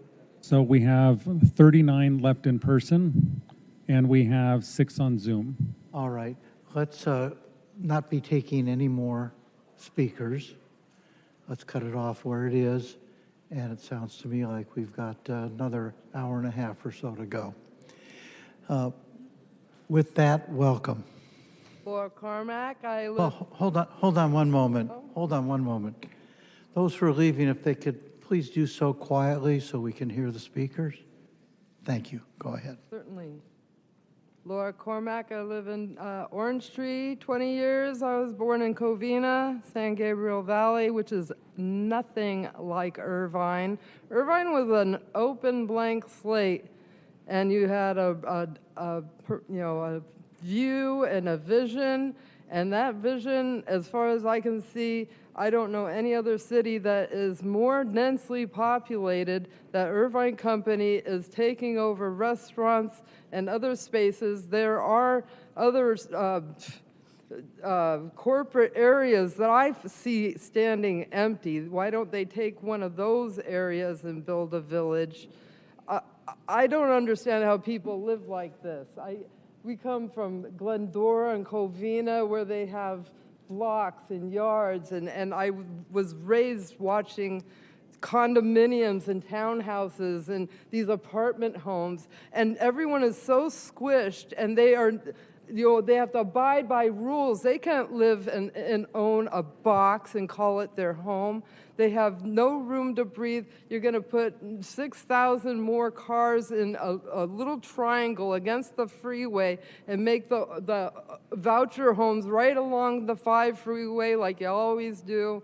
The green space is there. I don't care if it's a golf course or whatever, but it needs to be there to soak up all the pollution that our tailgates are pumping out all the time, 24/7. Thank you. Thank you for your comment. Melanie? Welcome. No, Jack Daly? Thank you. Yeah, good evening. I'm Jack Daly, a resident of Irvine in the ranch since 1994. The Oak Creek Golf Course is open to the public, but let's be clear, it is not public land. It's privately owned by the Irvine Company, and it sits on land designated as preservation under Resolution 88.1, based on a voter-approved agreement. Now the Irvine Company wants to develop that land, and they're trying to use AB 672 as cover. AB 672 has not passed into law, yet it could. But AB 672 was written for publicly owned golf courses, not private ones. And even if it becomes law, it requires 25% affordable housing for 55 years to qualify for the state incentives. This project doesn't meet that. It includes no on-site affordable housing, so it doesn't qualify and it doesn't belong on protected open space. This isn't just bad planning, it's a betrayal. Thank you. Thank you for your comments. Elizabeth Hansberg? Elizabeth? Welcome. Thank you. Yeah, I'm Elizabeth Hansberg. I'm with the advocacy group People for Housing Orange County. You can probably tell from the name of our organization. We are enthusiastic supporters of moving this project forward. I would put to you that it is not 1971 and it is not 1988. It is 2025. California has an abiding, deep housing shortage, which Irvine is not immune to. Your daytime population is 2 to 3 times your nighttime population. Clearly, there is a need for housing in Irvine. You've heard from the young people, and then you heard from one mom. What are you going to say to your young people when the folks that you're hearing no from are the people who've already established themselves and their lives in Irvine? They own their home. They bought it a long time ago. It's questionable whether they could buy it again today at today's prices. And are their children supposed to literally live with their parents in perpetuity?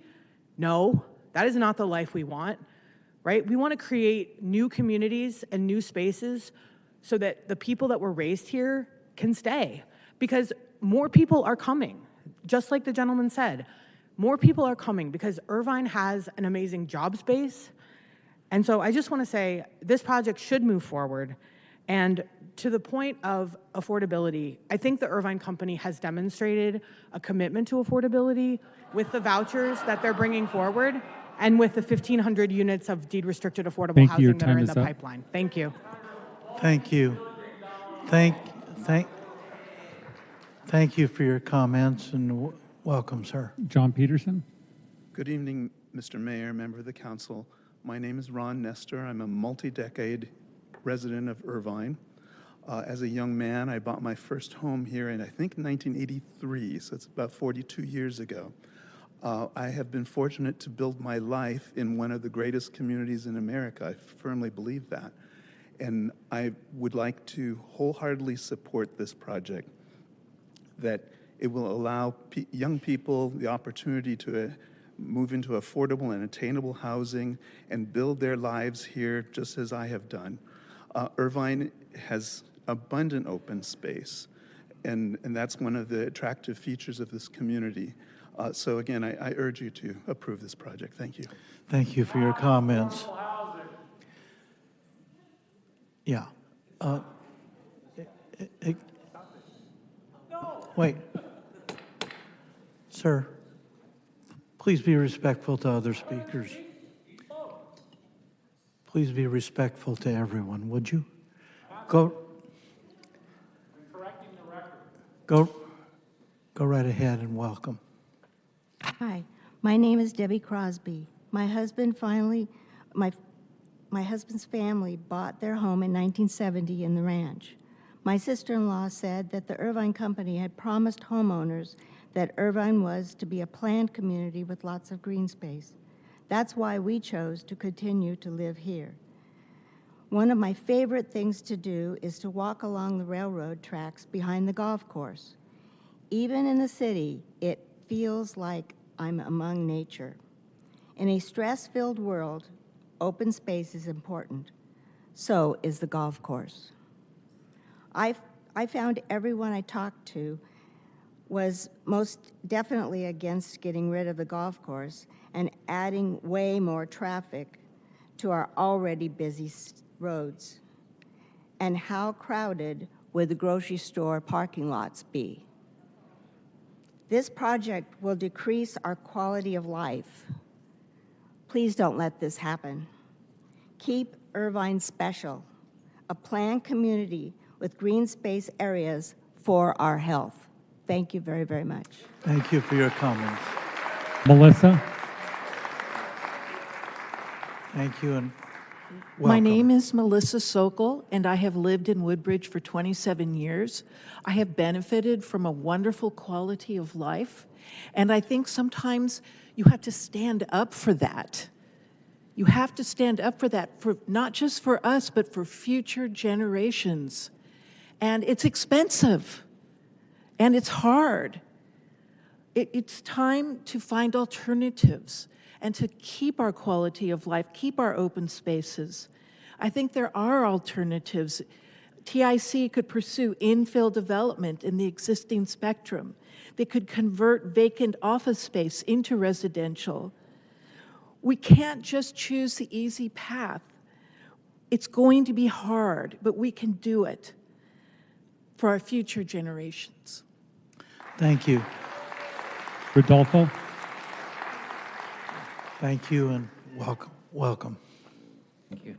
Good afternoon, Mr. Mayor and council members.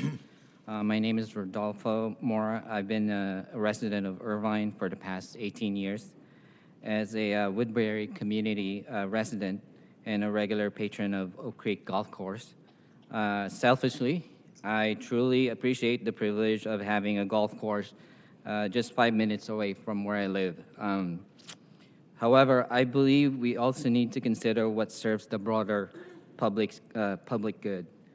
While the course is a beautiful open space, the reality is this space, unlike Quail Hill Trail, unlike Woodbridge Lake, Oak Creek Golf Course is only accessible to a limited number of people.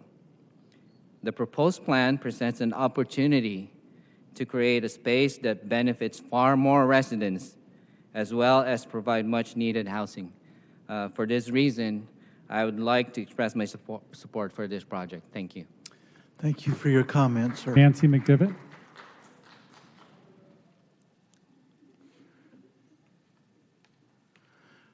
Welcome. Good evening. Thank you for hearing us.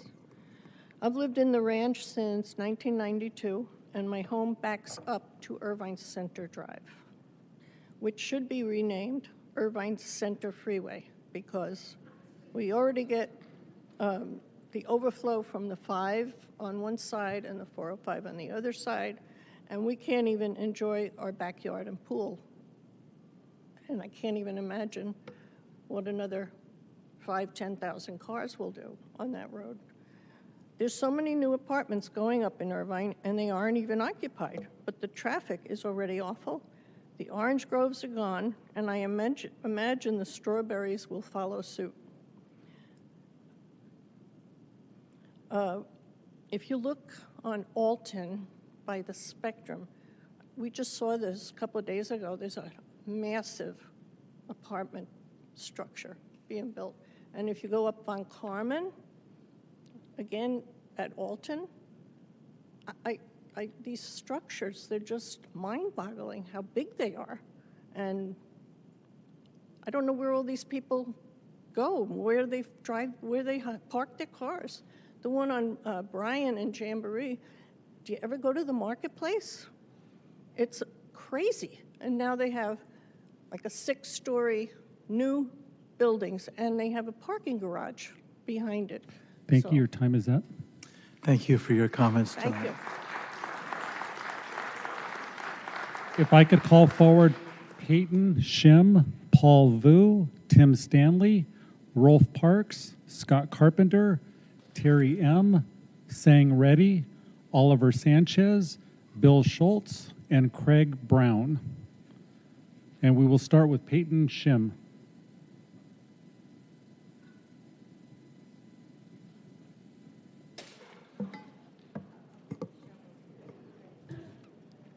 Hold on for a moment while people are exiting.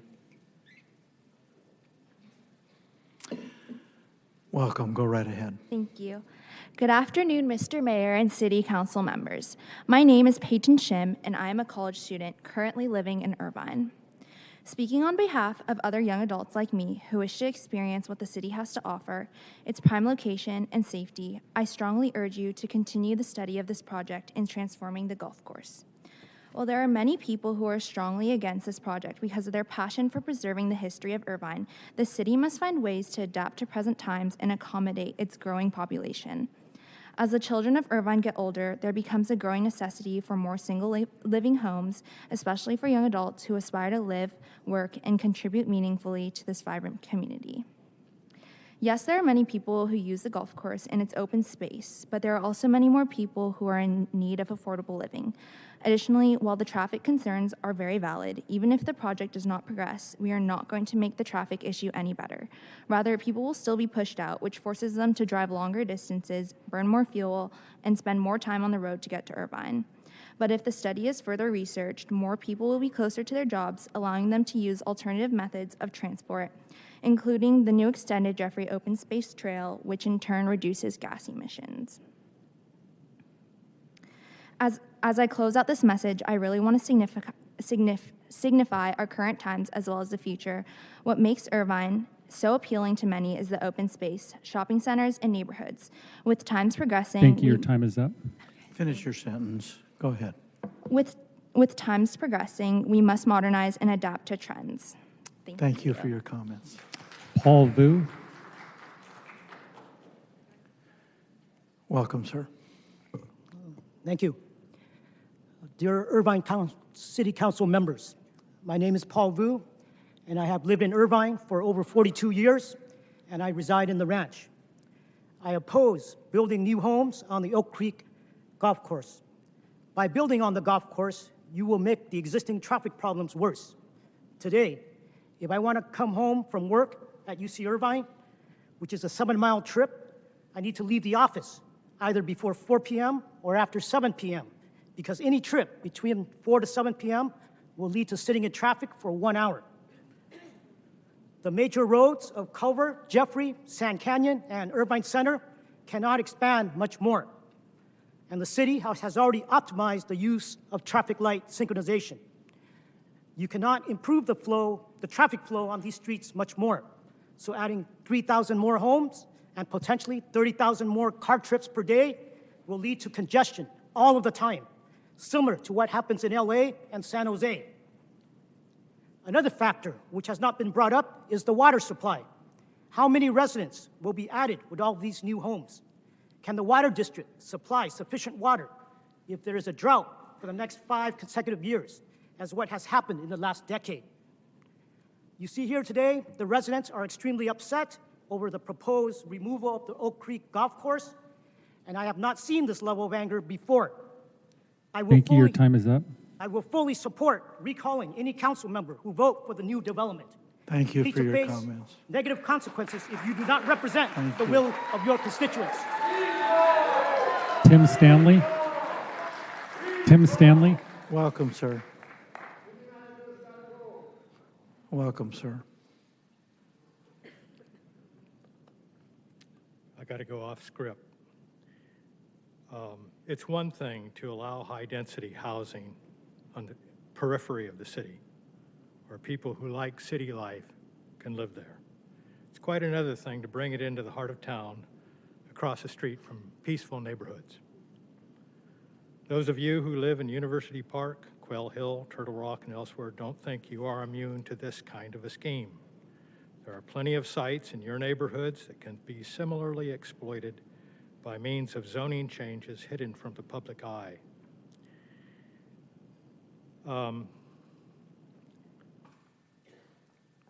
In the town hall, so-called town hall meeting, which only a few people were told about it, but at that meeting we were given a bait and switch. The city manager told us the designated open space of the golf course is no longer threatened. Instead, the company plans to build 5,000 high-density apartments essentially on the driving range and at Innovation Park. That was a bait and switch. That was a little tough to take. I want to say something about affordable housing. I would love to be able to live in my hometown, Saratoga. Beautiful place, but there's no way I can afford it. I grew up there. It was home. I hated to leave. I had to move out in the sticks to Irvine. Thank you, sir, for your comments. Rolf Parks. Welcome, welcome, sir. All right. I am Rolf Parks. I am the president of the Orange Tree Master Patio Homes Association. We are currently joining with the Orange Tree Condos, Orange Tree Terraces, Orange Tree Villas in opposition to the Oak Park construction at the golf course. We've received over $10,000 to hire an attorney group if we have to form an opinion against the city attorneys regarding the initiative on 88-1, because it's just an opinion that may have to be settled in court at a later time. Now, we don't want to have that happen, because we're hoping that you guys will vote to have the will of the people speak for itself in Initiative 88-1, which was voted on in 1988 and then affirmed in 1991 as well. But the second vote, that was the will of the people. In Orange Tree, we are a little more desperate than anyone else, because we only have one way in and one way out of our community. You know, you put another community across the street, you got an extra 10,000 cars, you have an estimated over 100,000 trips of cars going in and out of that place, especially if you're going to put in a school and parents trying to get to their kids, trying to drop them off, pick them up, etc. So we are hoping that you guys will uphold Initiative 88-1, because we don't understand why it was ever a good idea for the will of the people to vote on this matter would be taken away. Thank you. Your time is up. All right. Thank you, sir, for your comments. Scott Carpenter.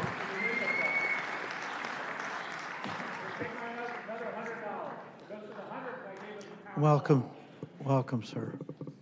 I think so many things have been said on this topic, and I think, and I can just go back, Mr. Carroll, you mentioned this during the Boomers conversation. Effective city planning requires both residents, opportunities for residents to recreate, opportunities for quality of life and wellness. Oak Creek is about that for District 4. Without that, our neighborhood loses the central piece. It's almost like taking Woodbridge Village and the lakes, draining the water and paving them over and putting up apartments there. That's part of our neighborhood. Please don't take part of our neighborhood away. That's part of the reason we bought this.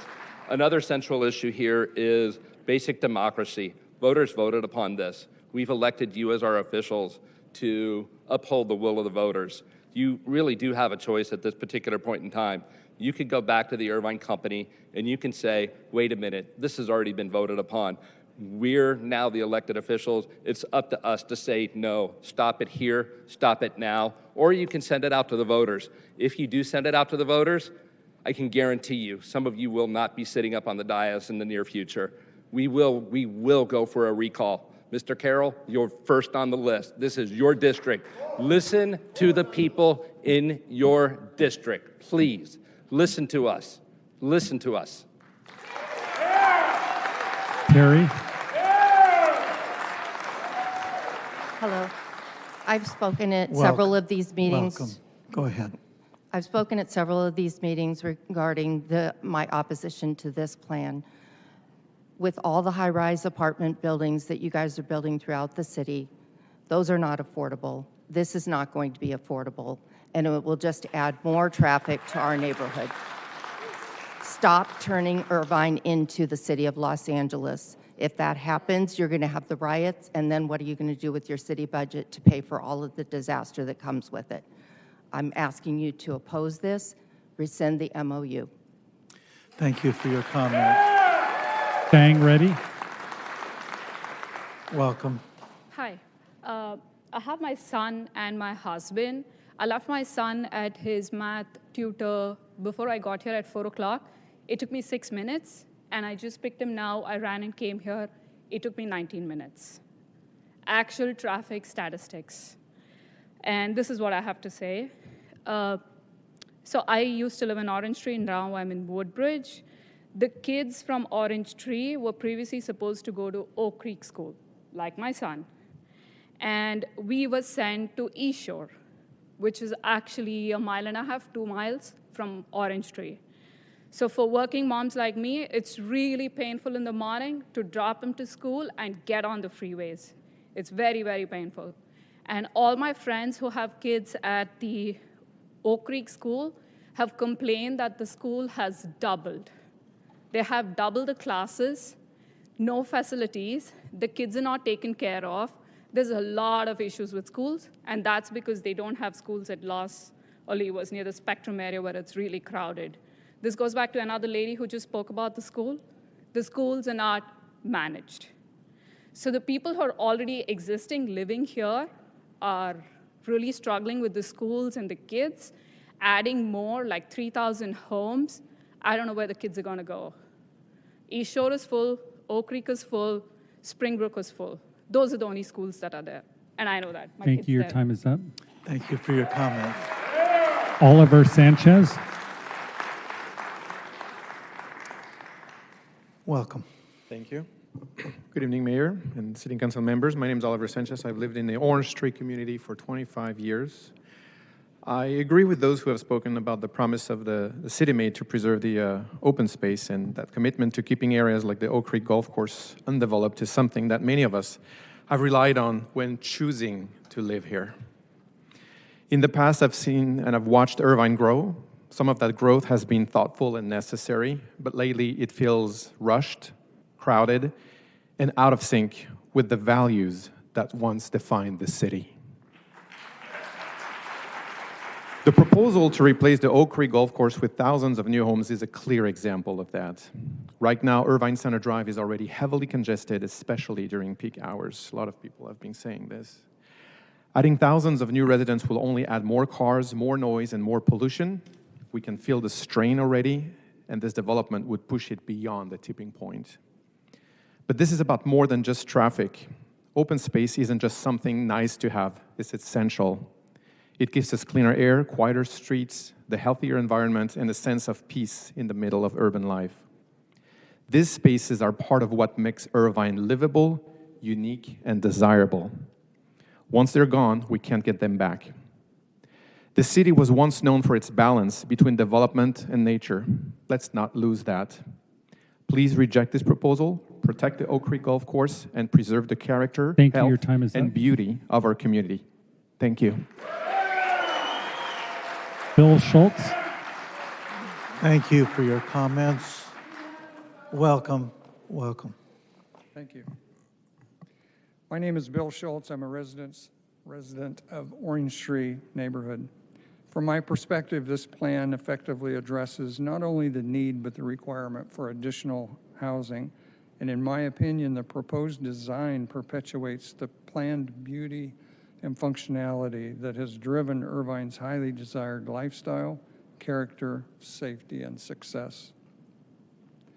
Looking at the plan, I'm particularly impressed with the preservation and repurposing of the clubhouse, connections to the trails that exist, open space within that plan, and the needed school.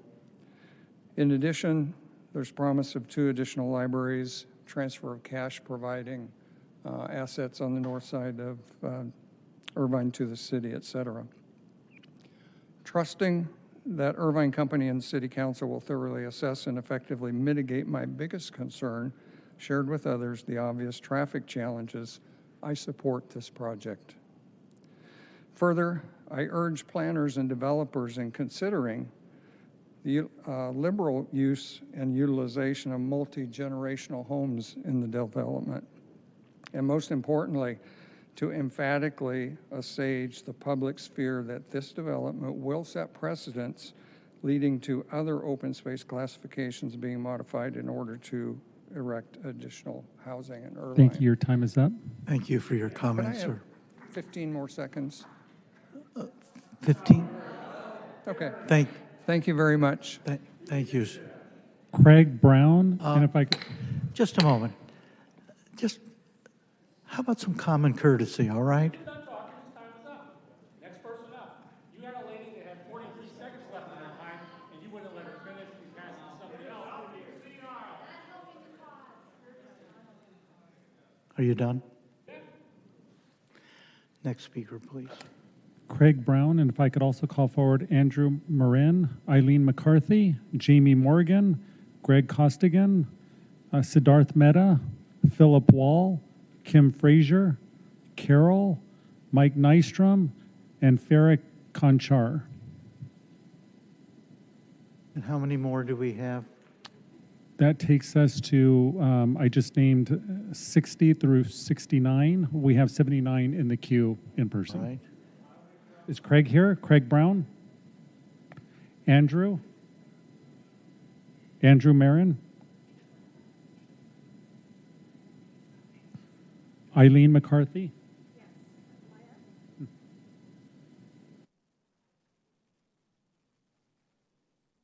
Hold on just a moment. Let a few others exit here.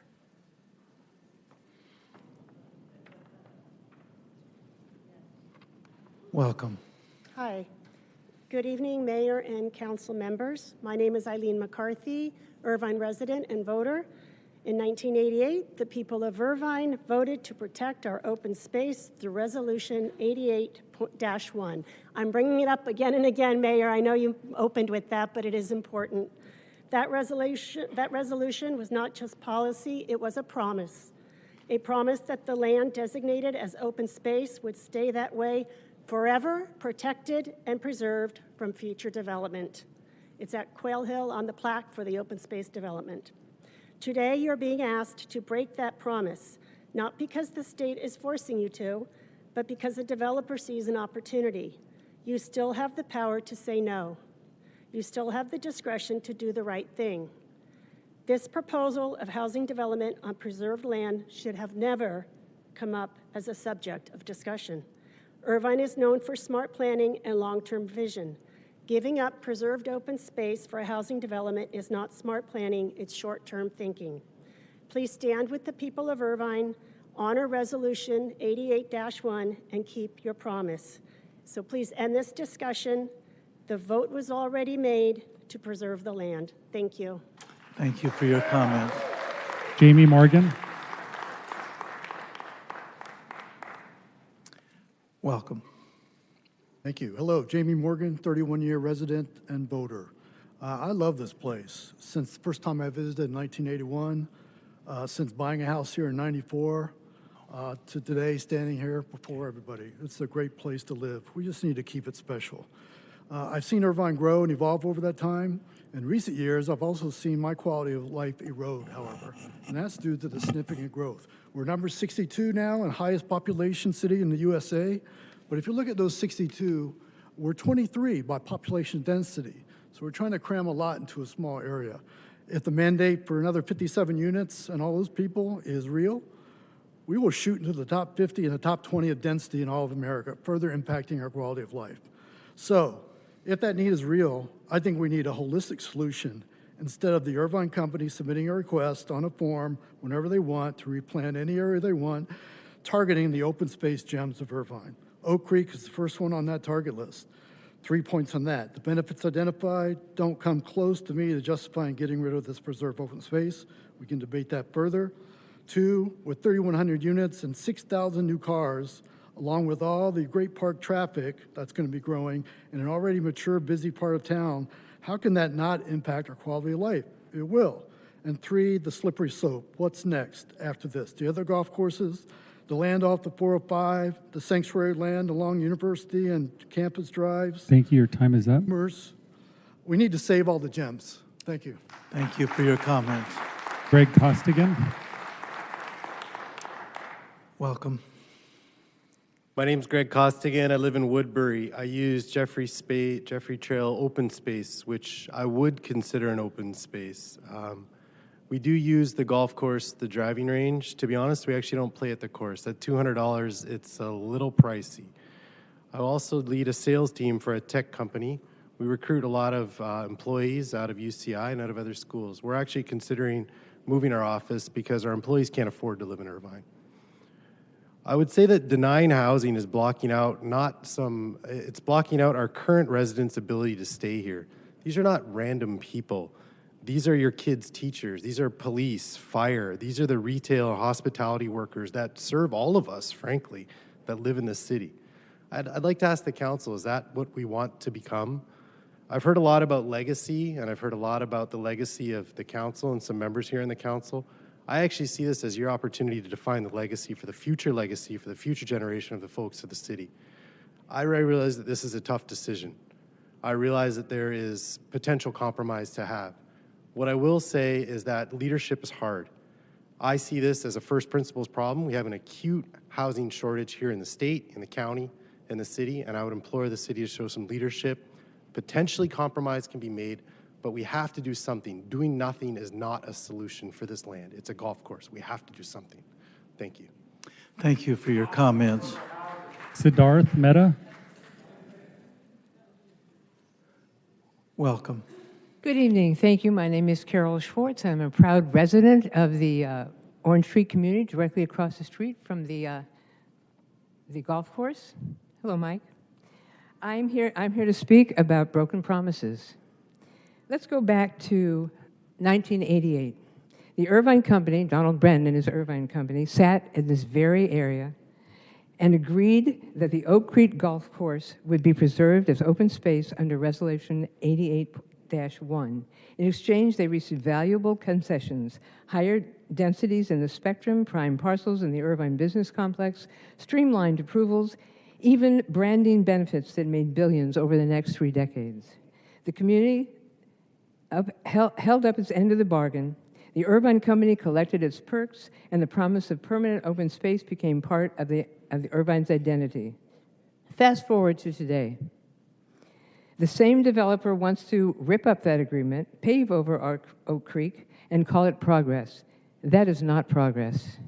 That is double charging. The residents of Irvine, the company was already compensated handsomely for protecting this land. Asking for more now is a breach of trust.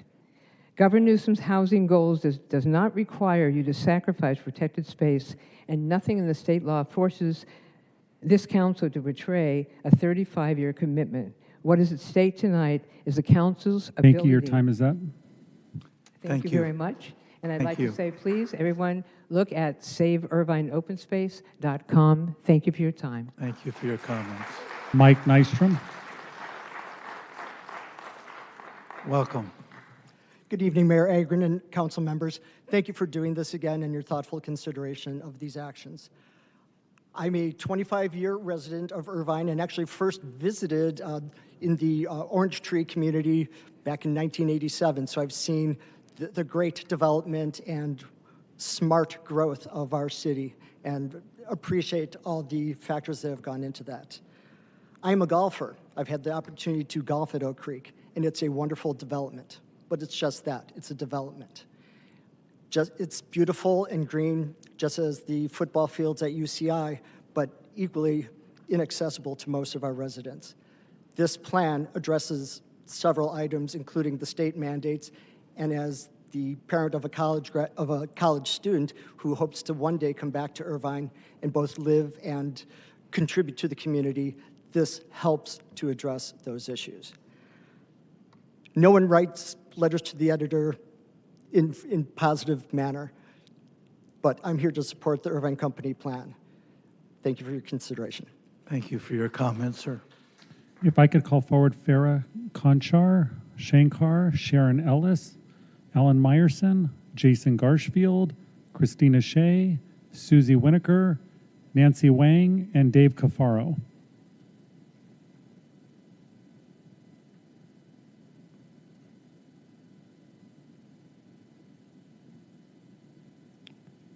We'll start with Farah.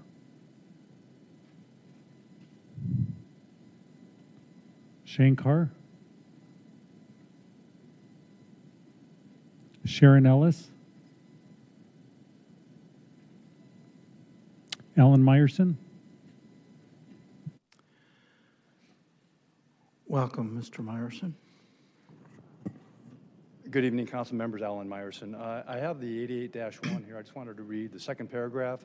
Whereas the City Council has determined that such a major issue ought to be subject to the electoral process and has therefore submitted this resolution directing amendments of the conservation and open space element and land use element of the Irvine General Plan to the voters of the City of Irvine for their approval. So therefore, any changes made to it would have to go back to the people for their approval. And several commenters have said that we've already voted on this twice. Why should we have to do it again? And my question to the council or to the city attorney or the city manager is, do we have to do it again because of the loophole that was found and the wording has to be changed, and therefore to close that loophole, we have to vote on it again? If that's the question, that's the main question I have. Also, I don't make decisions to support or go against a proposal until I have all the information. If this does turn out to be approved, I would encourage the City Council to go after the Irvine Company and get as much for the city as they possibly can. That's my main concern. If this is going to happen, the city needs to come out on top on this. So negotiate hard. Thank you. Thank you. Sharon Ellis. Regarding the questions that you posed, we will pose those questions to our staff following all the public comments, all right?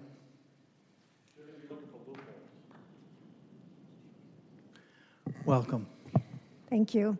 Good evening, Mayor and council members. I'm Sharon Ellis. I have lived in Irvine since 1972, and I have seen many changes. When I first moved here, I think the city had maybe 30,000 residents. And with each new development, there has brought wonderful growth and in many ways very exciting things to our community. The corporate and industrial growth of our community brings it both revenue to the city and it brings a growing number of employees. The growth in the spectrum has certainly been significant in both respects, but as young people come here, get married, start families, their housing interests change. Adding substantial housing options to the spectrum area makes good sense and helps provide the balance between work, commute time, and home. I am supportive of the concept and the proposed development. I'm particularly pleased to see a school in the proposed development and an array of housing options. As you consider this, I hope you will think about the value that this brings to our community as people learn to live in Irvine, a place that is amazing and wonderful, but it's also a place where people are employed and they need to have a place to go home to. Thank you. Thank you. By the way, thank you for your service over many decades, Sharon. Jason Garshfield. Welcome. Thank you. So I don't know whether this development project is a good one. It might be that this is poorly thought out and could be done better elsewhere.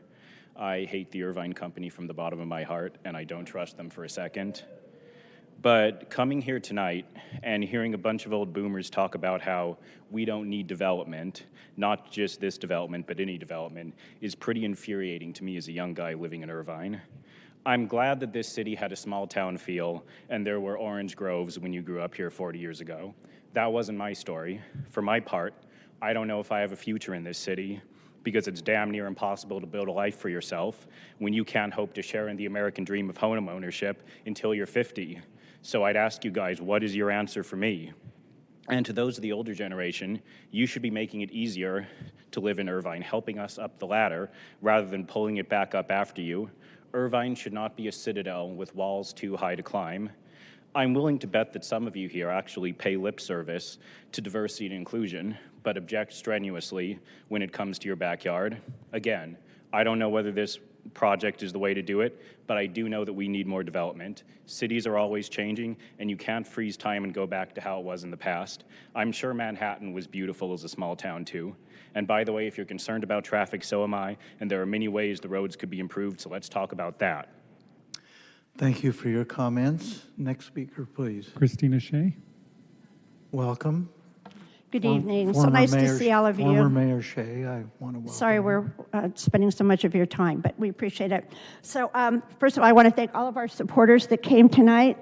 We had 100 on Saturday on Father's Day weekend as well. We got to talk to staff and Oliver, and thank you so much for being so attentive to us. But I just want to say this project is not about affordable housing.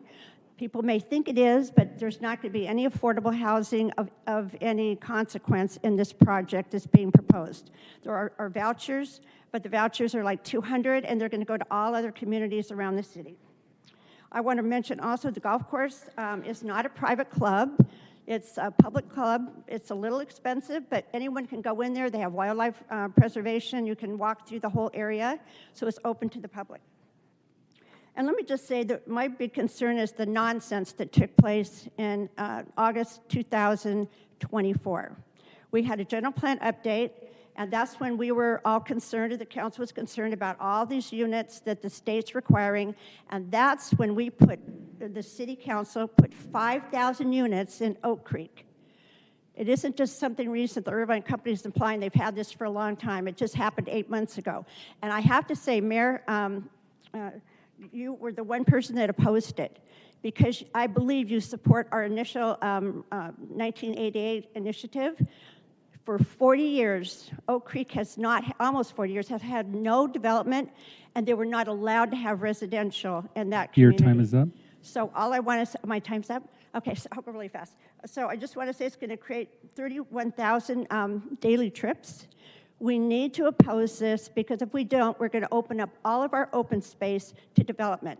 So if you want to build outside of the open space, do not build inside of our open space. Thank you so much. Thank you for your comments. Susie Winokur. Well, Hi there, I'm Susie Winokur, and I don't know how to follow Christina Shea and all the history and the legacy she has. I've been a resident for 39 years here. I opposed the development of Oak Park Section 52. I voted for it. I voted on the resolution in 1988. If voted for, you're eliminating a significant amenity to Irvine, the golf course. The concern of the increased traffic destroys the vision set forth for Irvine. Initiative 88-1 needs to be upheld. It was the will of the people. It should be respected, honored, and remain a preserved open space as stated. I feel there's a disconnect with the younger kids here about this housing development. The day of $1,000 to $2,000 rents and $500,000 to $800,000 condos are gone. I agree with many of the comments. The concept of affordable housing is out. Rescind the MOU, do not move forward. We don't want to look like Jamboree all the way down. We can't sit in our cars all day. And for those of you who don't play golf, you should. The quality of life is fantastic. I echo the words of Honorable Mayor. This agreement was, of 88.1, was to remain immune from any tampering. I took a picture of a woman in a golf shirt. It said, "Golf is life." So sorry, I love to golf, and the golf course should remain. Thank you. Thank you. Nancy. Thank you, and welcome. Hello, Mayor, City Council.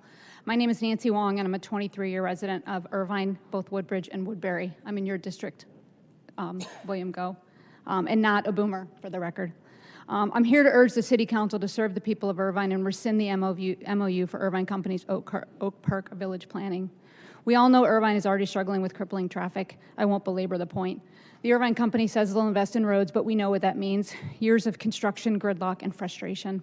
Let's be clear, the Irvine Company is a for-profit corporation. It's not their job to protect our quality of life. It's yours. They're doing what they're supposed to do, maximize profit. But you were elected to serve the people of Irvine, not the corporate interest. I urge you to not let the Irvine Company add-ons, their innovation center, public safety operations, additional libraries, blur your vision to see that overall this is a net takeaway for residents. They could do these things without the Oak Park Village project. I agree we need affordable housing, but as long as the Irvine Company's involved, we will not have affordable housing. They break promises and deceive all of us. You are fooled. You are fooled if you think differently. They will break their promises in favor of profit. We haven't even begun to feel the full effect of new developments, Orchard Hills, Gateway Preserve, etc. To approve this would be irresponsible and unjust to the residents who already pay upwards of $25,000 a year in taxes to live here. The character of Irvine has already been eroded. Please don't take it any further. Vicki, your time is If up. you're torn ethically, let the voters decide. The Irvine Company is already hedging their bets with their tainted marketing tactics. Thank you, Thank you. for your comment. Dave Caparo. Welcome. Good evening, Mayor Agron and council members. And so I'm Dave Cafaro. I am the Chief Executive Officer with the Greater Irvine Chamber. We support going forward with the study that this MOU calls for. We think it's the right thing to do to understand all the details. And we do need more homes near jobs. We've got a shortage. It's quite a challenge for our employers. And we also need to grow net new businesses. When I say net new, we've got a lot of people who retire and their businesses leave, or they leave the city, they leave the county, and our city has a negative impact when that happens. I want to express a concern that if we don't go forward with this MOU, that it goes back to what's already been approved and previously in the general plan to allow the building of 5,000 high-density units on the golf course space which the Irvine Company owns. If that's the case, the city loses out on funding for a new school, funding for libraries, funding for infrastructure, and at least support for the innovation center that we need to help grow businesses in our community. We encourage you to advance the study to evaluate this plan. Thank you. Thank you for your comments.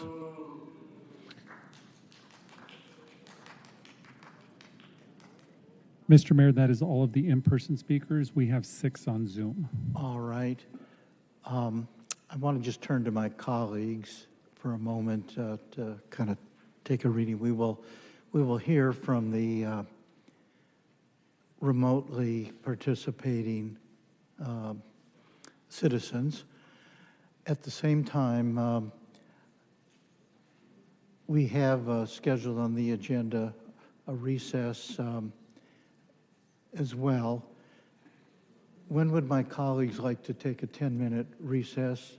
Who among us needs a 10-minute recess? And I'm kind of open to suggestions. Obviously, there'll be a discussion. Obviously, there'll be a discussion after the public comments among us. That will no doubt consume a half hour as well. Do my colleagues wish to just proceed through the last 6 and then take a recess after that? All right, why don't we do that? Go right ahead. Thank you, Mayor. Our next speaker is Don Geller. Mr. Geller, you may unmute your mic. Hi, good evening, Mayor Agron and council members. Don Geller here, member of the Finance Commission, but today I'm just speaking for myself. I moved here in 1978. By the way, it's good to see and hear from former council member Greg Smith, and I am still waiting for the next Z show, Mr. Smith.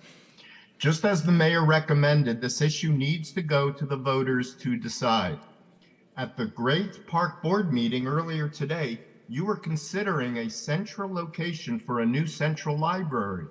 Well, here's a central location. A library in an open space park-like setting would be more compatible with the 1988 Open Space Initiative than a 4-pay golf course that does not serve the general population and really doesn't count for open space except for the few that play golf. So if this measure goes to the ballot, perhaps entertain a second measure to ask the residents if they would like to convert the golf course to a true park-like setting with a central library. And as an additional benefit, you can then update date the library building at Heritage Park and use it for a different and better purpose. Thank you so much. Thank you. Next, please. Our next speaker is Sylvia Walker. Ms. Walker, you may unmute your mic. Hi, this is Sylvia Walker, Irvine resident. I'm asking you, the council members, to look favorably on this plan and to give it a chance and investigate further what might be possible. Also, I'd like to point out that many of the speakers against this plan were likely and are probably still likely supportive of bringing new business to Irvine. However, they're not supportive of providing housing for these people that will be in these businesses. So that does not make sense, and frankly, it's a bit selfish.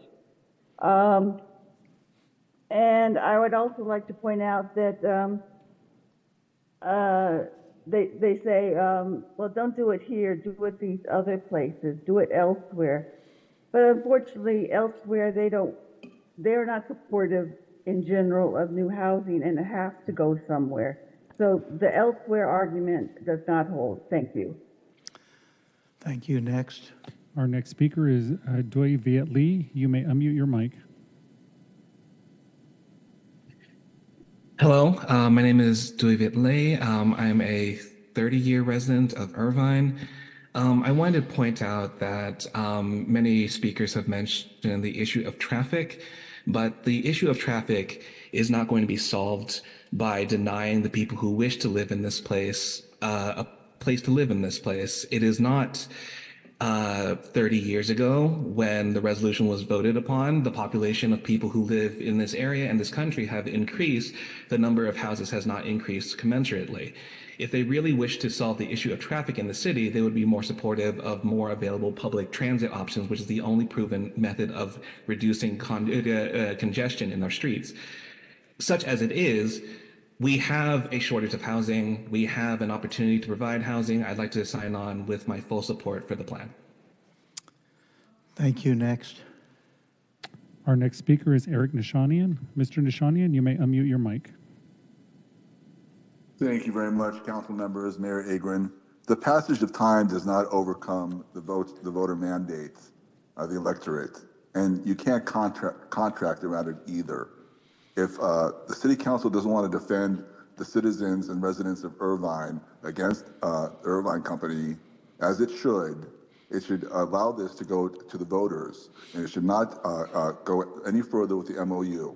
I'm a 23-year owner at Woodbridge Village Association. It's going to impact Woodbridge. There's already a university there. You take away that golf course, you put two golf courses on the other side of the other side of the 405 freeway. What do you think is going to happen? And then you built a $100 million gymnasium for badminton players. Maybe you should have spent the $100 million on building affordable housing, because these 3,100 units are not affordable housing. Brand owns 75% of the apartments in Irvine. He owns a lot of the other things that are going on in Irvine too.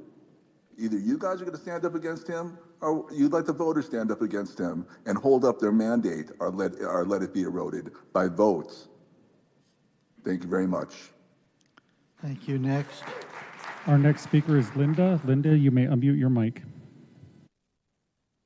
Hi, I'm Linda Sedivio, and I just want to ask if does any of the city council member live near the proposed area, and why does the city council entertain the MIU while knowing the 88-1 amendment exists? Please honor the 88-1 initiative. Stop the double dipping of Irvine Company. And then those who keep asking, where are our children going to live? Well, the 3,100 homes will not be enough to meet the demand of all our children or grandchildren to live here. When I graduated from UC Irvine, I would love to live in Irvine. I couldn't afford it. I saved money, worked hard, and I bought a house in Orange. And then later on, I moved to Irvine. So also, why do you, city council, allow the city manager, the Irvine company attorney, to present a loophole to betray the Irvine residents and build on an open land There are more open land. I mean, you can drive around Irvine and you will see it, not on an existing preserved land and the golf course. There's like the last piece of open land, and I live in Woodbury, not in the ranch. I can't imagine people live in the ranch and the Orange Tree. So just leave Oak Creek Grove Thank you. Your alone time is and up. rescind the MOU. Thank you. Thank you. Next. We have one more in the queue, Mr. Mayor, Max Egg. Max, you may unmute your mic. Hello, my name is Max, and I moved to Irvine 10 years ago, so I still consider myself as a new resident. I saved money and I bought my house in Irvine. Yes, it was expensive for me to buy. I was inspired by how past leaders protected so much open space in this city. It is a big reason why the city is so special and why I'm proud to call the city home. I want to thank Mayor Larry Ergen for his leadership and continuing that legacy. He's called himself as the father of the open space agreement, and I hope he continues to defend it. If he does, the history will remember him very well. And for the rest of the council, people are watching.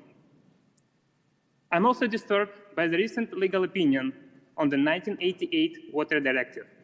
It made me question, after I read it, who is the city attorney working for?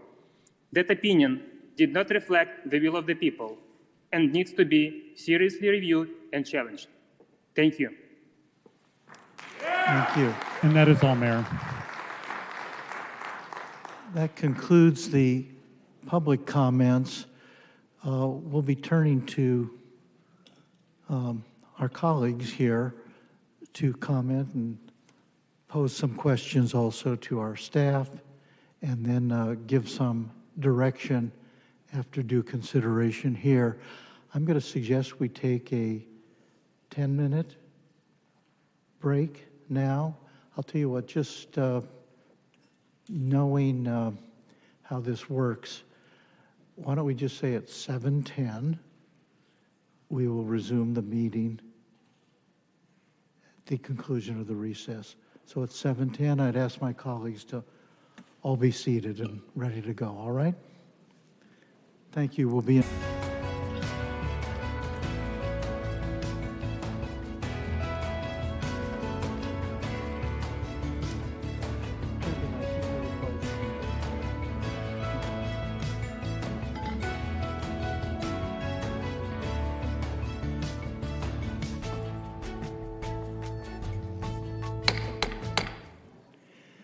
Would the meeting please come to order? The council is now having recessed. We're reconvening at 7:16.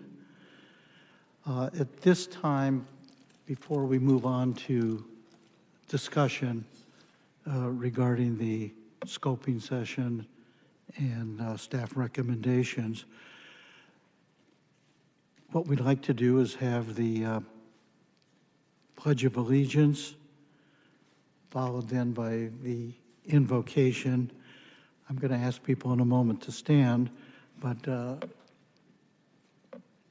providing us with the invocation tonight is lead pastor of the Enjoy Church, Jason Aguilar. We thank him for being here tonight. This will be our traditional invocation, but before that, we'll have the Pledge of Allegiance. Please stand, remain standing then for the invocation. Thank you. I'll call on Council Member Mike Carroll to lead us in the pledge tonight. Thank you, Mayor. Please stand if you're able. Place your right hand over your heart. Ready, begin. I pledge allegiance to the flag of the United States of America and to the republic for which it stands, one nation, under God, indivisible, with liberty and justice for all. Pastor Aguilar, welcome. Thank you, Mayor. Appreciate it. And council members, we just want you guys to know that we bless you all and all of our law enforcement, all of our city employees.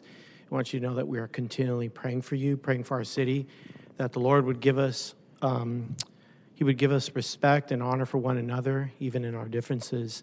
But I just thank you guys for being an amazing, amazing example of leadership. If you would join me in prayer just for a moment. Dear wise God, loving and graceful, let me first say thank you on behalf of all who are gathered here today. And I thank you for the many abundant blessings, and I thank you for life itself and the measure of health that we need to fulfill our callings. And you have favored our city and graced the city of Irvine.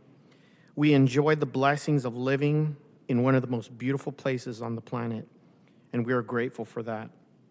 Thank you for the ability to be involved in useful work and for honoring us as we fulfill our responsibilities. We also thank you for the freedom to embrace you in worship. And we thank you for loving us with the boundless, gracious nature that you are. We're gathered here today, and I speak blessing over Mayor Larry Akron and over all of the city council members. We pray for their lives, for their spouses, for their families. We pray over every official. We pray for every employee, all of our law enforcement and first responders here at City Hall today and those around. I'm asking you that you would grant us wisdom to govern even amongst the conflicts of interest and issues of our times. I ask that you give us a sense of welfare for the true needs of the people. I ask that you give us a keen thirst for justice and righteousness. Give us confidence for what is good and fitting for our people. And give us the ability to work together in harmony even when there's honest disagreement. I'm praying for personal peace upon every person in this place today, and help us to live out our lives with joy. I'm asking, Lord, that you make our leaders a beacon of light and hope in our city. You have prepared them according to your plan and according to their gifts and abilities. Lord, I pray that you will allow them to be faithful to their commitments and their responsibilities. Finally, I pray for the city and every community that is represented in this room today. Help us not to doubt or to be discouraged or to be afraid. Give us strength to trust in you, O God. Help us to focus on our callings in life. Please give us the assurance to transform our city in a way that reflects your loving, merciful, kind character that would benefit all who live and work around the city of Irvine. You are the rock of salvation, the Most High God, the King of Kings, the Lord of Lords. I pray this all in your name. Amen. Thank you. Please be seated. Thank you for that very uplifting invocation. We could have used it about 2 hours ago, you know. Thank you so much. I think at this point it probably would be useful to ask Irvine Company representatives, applicant representatives, to come forward and feel free to address us, and then we'll turn to the City Council, to our city managers, and also to our city attorney from the dais. Welcome. Thank you, Mr. Mayor, members of council. I'm Jeff Davis on behalf of the Irvine Company this evening. I know it's been a long night, and it continues to be, will be a long night for you after this, so I'll make my remarks brief. As evidenced by the testimony tonight, as well as some of the information that was provided to the council in the staff report, there's obviously diverse opinions and thoughts on which way a project like this should go. Indeed, the expression of those diverse viewpoints is really the purpose of the forums that we have like these here this evening. Similarly, I'd like to point out that our application is one of alternatives. After the city adopted its general plan, including Focus Area 2, and allocated a number of units in that area adjacent to our the subject project area, we started looking in earnest at the city studies that were done, as well as the opportunities to provide additional housing close to jobs. We had outreach with community members. We had discussions about what the community should look like, and we heard from a lot of different fronts, including from this dais at sometimes, that there perhaps ought to be something different than just high-density apartments that were built in the community. As a result of that, our planners did start to take these baseline considerations as part of our initial planning efforts, and as an alternative to the higher density program that we've heard about this evening, the 5,000 units, we came up with a plan that would we would prefer to move forward with, which includes the 3,100 homes at densities similar to Woodbridge and Orange Tree. The village plan also includes a new school that's not otherwise been cited in the focus area, several parks and community spaces which have been talked about as part of our program, the $96 million in funds to go for community priorities, including transportation. And we very much look forward to the opportunity for further study of this application. This discussion is not a surprise to us. When we file an application, we fully expect that the city, its staff and consultants and the council and the commissions are going to fully look at the totality of its existing general plan, the history of how we got to where we are today, as well as how we might be able to move forward. So the idea of having this conversation is helpful for us, but at the same time, we do believe that our plan is a preferred program. Our housing program would include not just apartments, but single-family detached homes, condominiums, attached townhomes as part of our overall program, how we get that full balance established in a village setting that's very similar to all of the communities that the people this evening have talked about, both for and opposed to the project. We're here to answer any questions the council might have and look forward to your further deliberation, hopefully moving this item forward for further consideration by the city. Thank you very much. Let me just ask if there are any questions of Mr. Davis. No questions? Thank you. Thank you. Be on standby in case we get into a bit of a discussion here. With that, at this time, I think I'd like to first turn to our staff. Does staff have any comments to offer right off the bat, or should I just pose a question or two that came to my mind first? I think the staff's here. We're available to respond to any questions the council may have. But you have no presentation to make in light of what was said at the scoping session? Nothing, nothing further at this point. All right. I want everybody to be really clear about the open space initiative of 1988, 88-1. That was a very, very proud moment in the city's evolution. It was a reflection of, after 10 years of real struggle between large factions of the Irvine resident community and the Irvine company, we came to an agreement, which was that so many of the wildlands, the natural open space, thousands and thousands of acres, which were available for development, would instead be lands that remained in perpetuity, undeveloped, open space. At the same time, the densities and development in what was referred to as the residential core of the city would be authorized under the general plan. And that is pretty much how we have proceeded for years. More recently, of course, the state has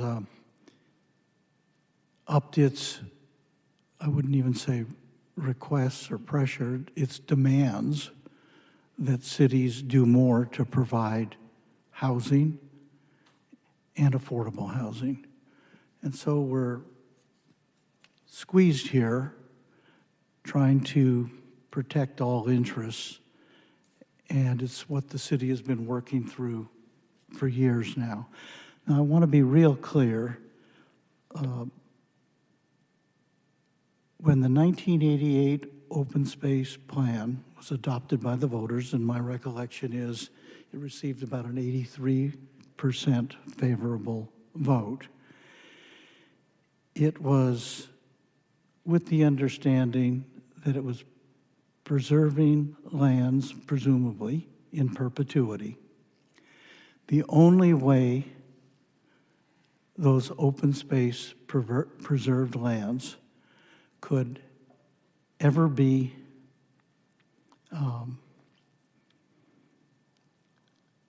changed, the designations could ever be changed, would be by another ballot measure, a vote of the people. In other words, there was no amendment process by which the city council could take away any of that open space. There has been an interpretation that the resolution that we adopted, which basically said the city council shall amend its general plan to preserve all this open space. A resolution, the argument goes, is not actually a law, and therefore the decision by the voters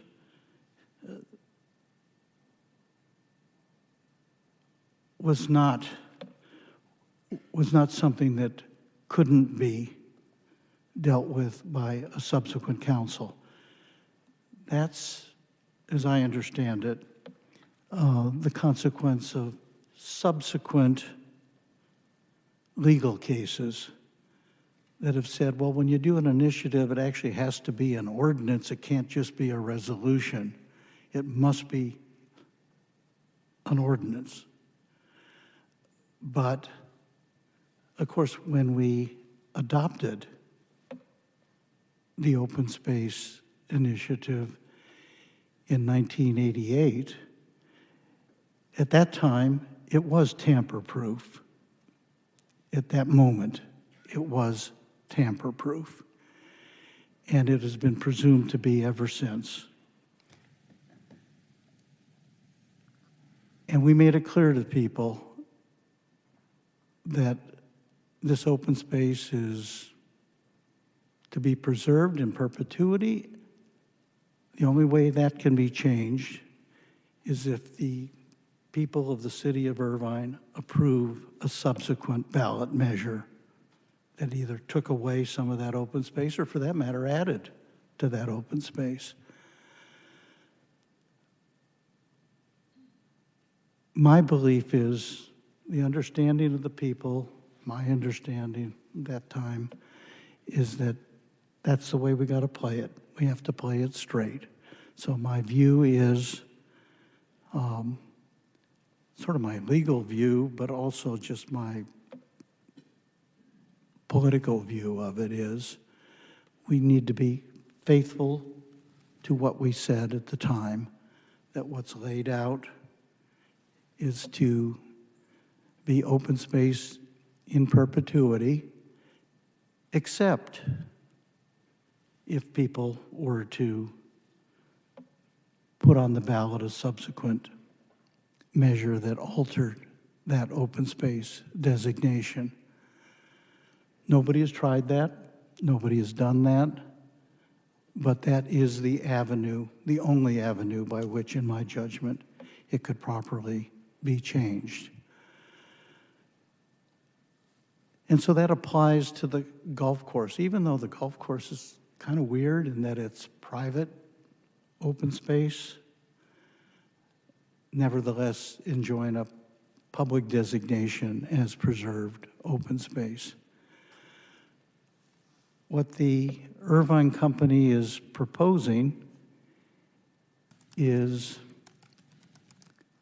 to take some of that open space for development purposes, and compensate the city with, and the people kind of in the center part of the city, with additional open space, either close in or further out. And that's something to be considered. But if that were to happen, it would require, in my judgment first, a vote of the people. Am I describing this accurately, Mr. Melching? Mayor, you are. If you'll allow me just Please. a moment on this. Please. By the way, let me just say something, because some really, really nasty things were said about Mr. Melching, also Mr. Chi. These are people who are just doing their jobs. And although I disagree with that interpretation that our city attorney had presented, namely that somehow this city council could amend the open space plan on our own without there being a vote of the people, it was a disagreement in good faith. He's not a crook, he's not corrupt, he's not bought by anybody, he's our city attorney. He's the umpire in many cases. And I just want to say out loud right now, I don't typically respond back and forth to people who say nasty things. We're used to it here. But some of the things that were said, a little bit about you, but about our city manager, were just frankly outrageous, way out of bounds. People have a right to say whatever they want to say, but we here retain the right to call them out from time to time as well. So, Mr. Melchi. Thank you, Mayor. I want to begin with where you began. The will of the people, as expressed in Initiative Measure 88-1, isn't really in doubt. The relevant words, they're so short, I'll just read them out loud. The people of the city of Irvine hereby resolve as follows. Section 2. The city's general plan shall be amended to reflect the changes shown on the Conservation and Open Space and Land Use map attached hereto as Exhibit A. And that map shows the Oak Creek Golf Course as preservation. And so if you treat that as the beginning, the middle, and the end of it, and you're searching for the will of the people, you found it. It's very clear.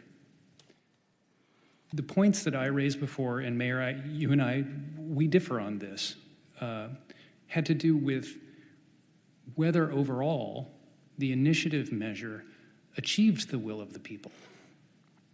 And my assessment was, and remains, that there are valid arguments as to why that initiative measure cannot be amended by an act of the City Council alone. But I want to stress, that's a legal opinion. That is not a policy opinion. The policy opinion is above my pay grade. And really the question that I'm trying to suss out is whether it's above your pay grade. That is, whether it is only the province of the people of the city of Irvine, or whether it's the province of the City Council. But in no event is it mine.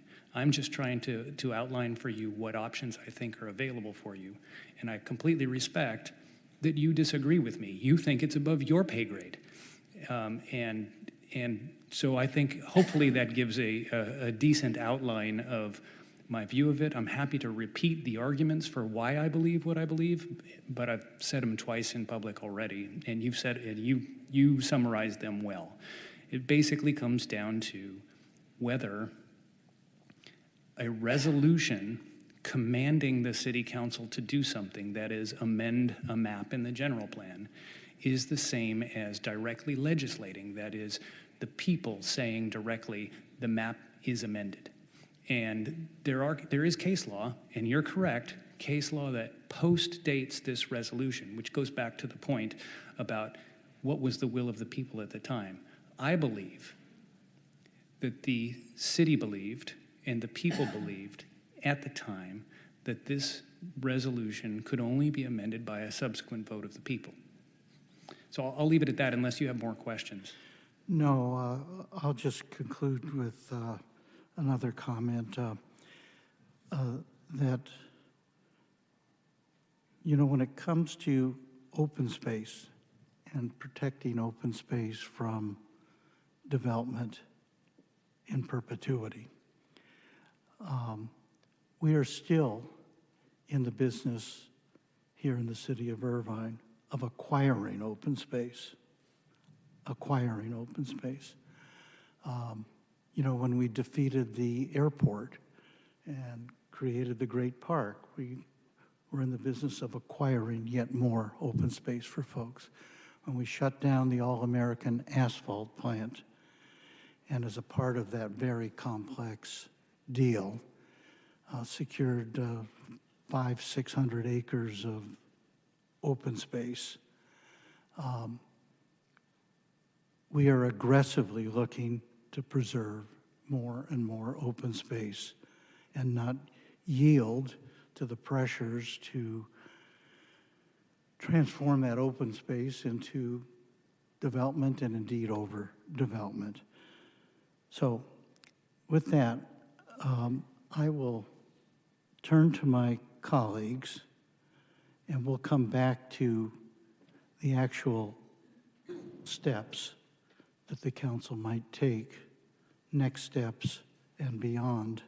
But I just want to make it absolutely clear, as for me, even if by one interpretation, by an interpretation, we as a city council could on our own amend the open space plan, I have zero appetite for that. I'll be a vociferous advocate for whatever we do to go back to the voters by way of open space maps that they can read, they can study in connection with this entire proposal.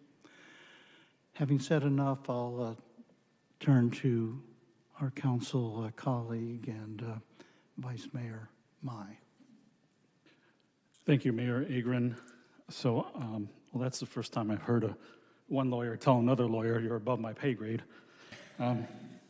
So, if I'm hearing this right, Jeff, if I'm hearing this right, we can't amend anything, we can't rescind anything, or it's just advised that we are not able to, or we shouldn't. This is where the mayor and I have a difference of opinion. I believe that there are good arguments for why the city council can, without going back to a vote of the people, amend the general plan to remove the preservation designation on the Oak Creek Golf Course.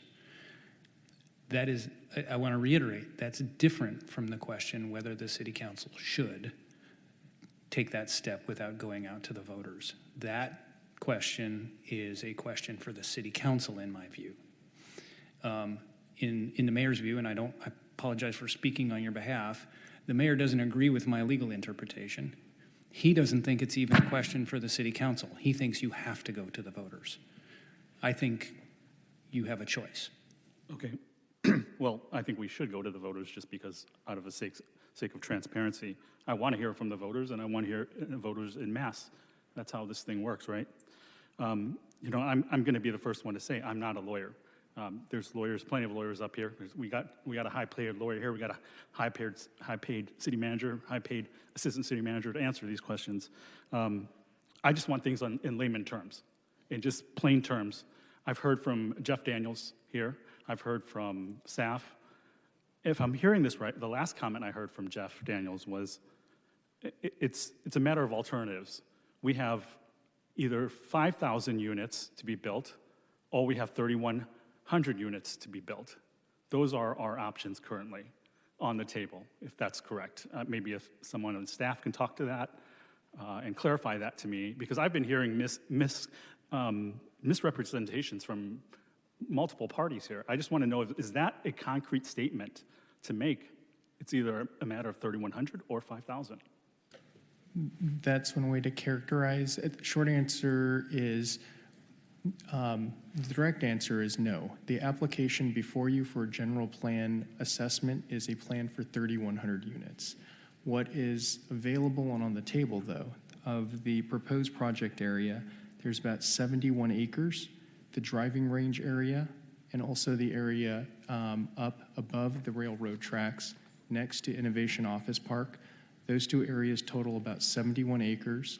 Pursuant to the general plan that was adopted by the council, there are up to 5,000 units that could be located on those sites right now that are environmentally cleared. And there's still an entitlement process that would have to work its way through the city. We don't have an application for that project. What we have right now is a general plan amendment to facilitate creating a new planning area to facilitate 3,100 units on those acres plus the golf course land. But it is a true statement that the Irvine company could have and submit a different development proposal locating up to 5,000 units on those 71 acres. Okay, so the applicant can. Correct. And it has already cleared environmental for 5,000, up to 5,000 units on this property. Correct. Okay. My last question, what is the staff recommended action here? Are we at that point yet, or I just want to know? The recommended action is really for the council to provide us with direction. This is pursuant to a resolution adopted back in 1987. Prior to any general plan amendment analysis occurring by staff can happen, the council has to first, through a scoping session, provide feedback on that application. To this point, we've heard a lot of discussion as it relates to what this project is. The reality is we don't have a proposed project yet. We know a location, we know a unit count, but we have no other details related to the project. If the council tonight directs that we initiate the analysis pursuant to the scoping session opportunity for the council, that's what our team in community development will be doing. They'll receive the application, and over the course of roughly the next year, the staff will engage all of the analysis of the technical studies so we can identify what potential impacts would arise if this project were to move forward. If the council says, no, we don't want you to move forward with analyzing the project, then we wouldn't do that at this point.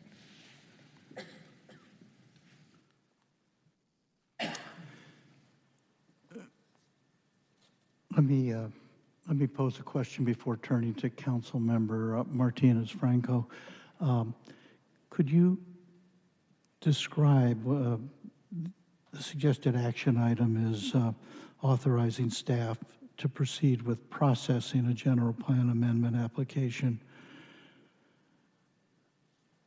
Take us down the timeline of that.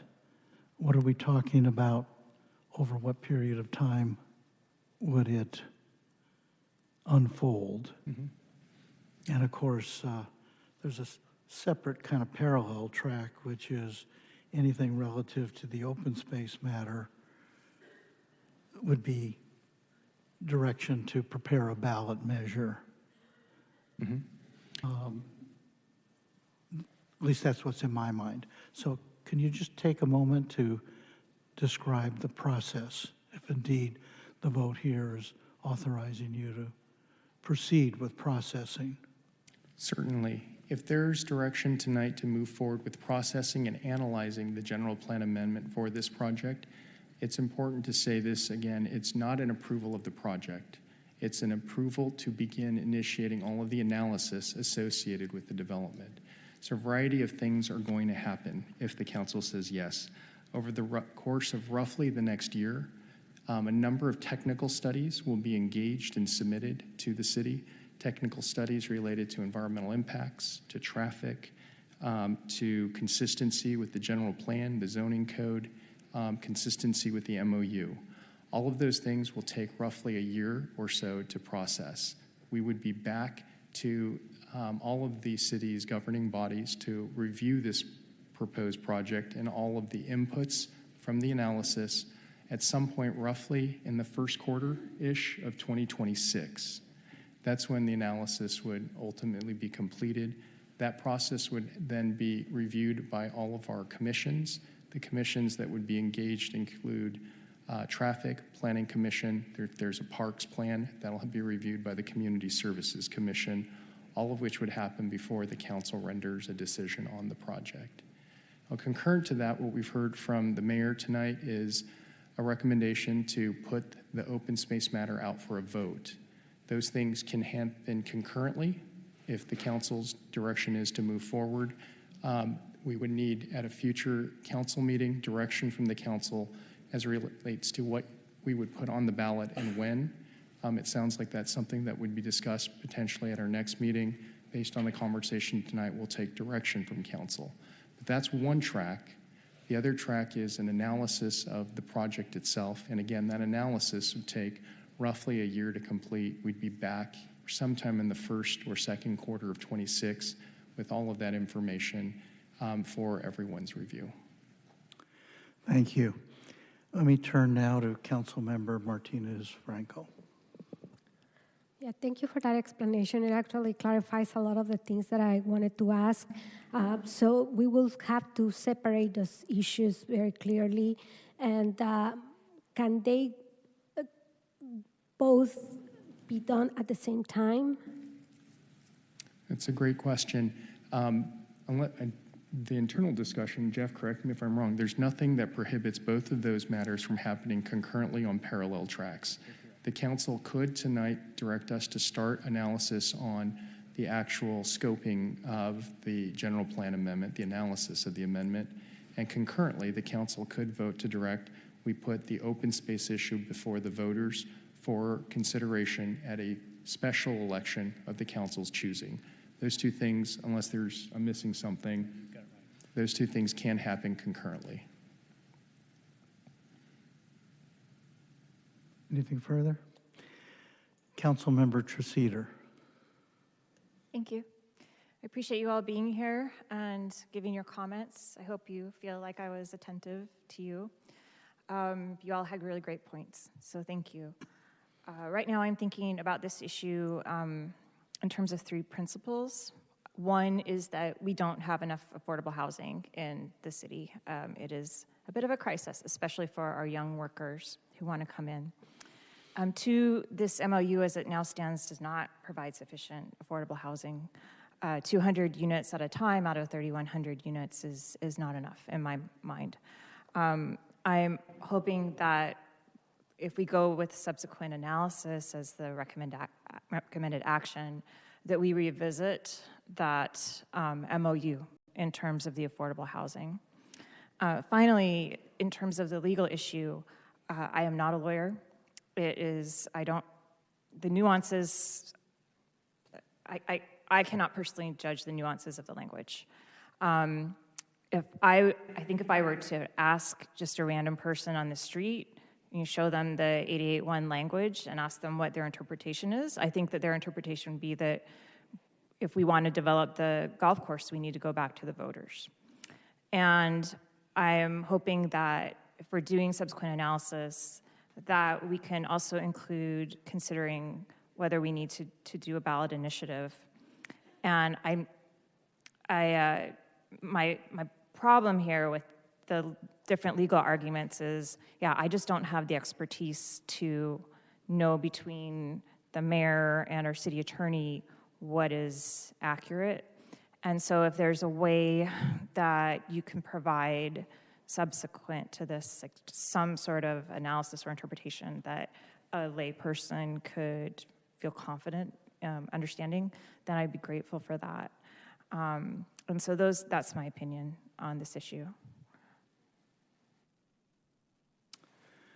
Thank you. Councilmember Carroll. Yeah, thank you, Mayor.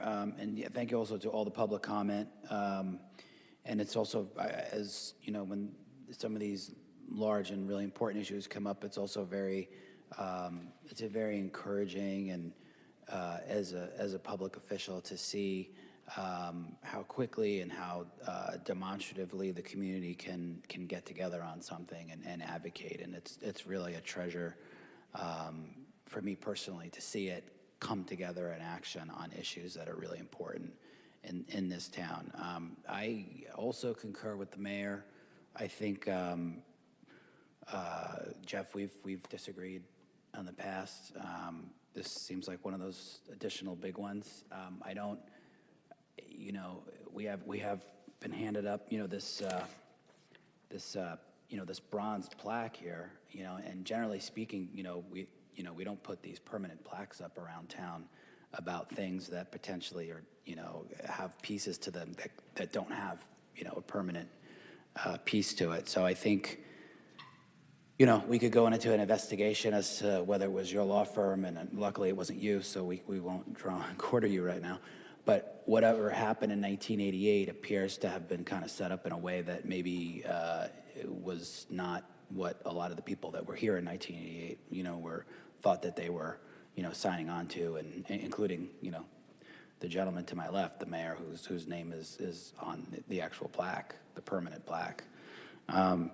So with that, I think that we should, I guess, pursue a parallel path. I would move that we do that.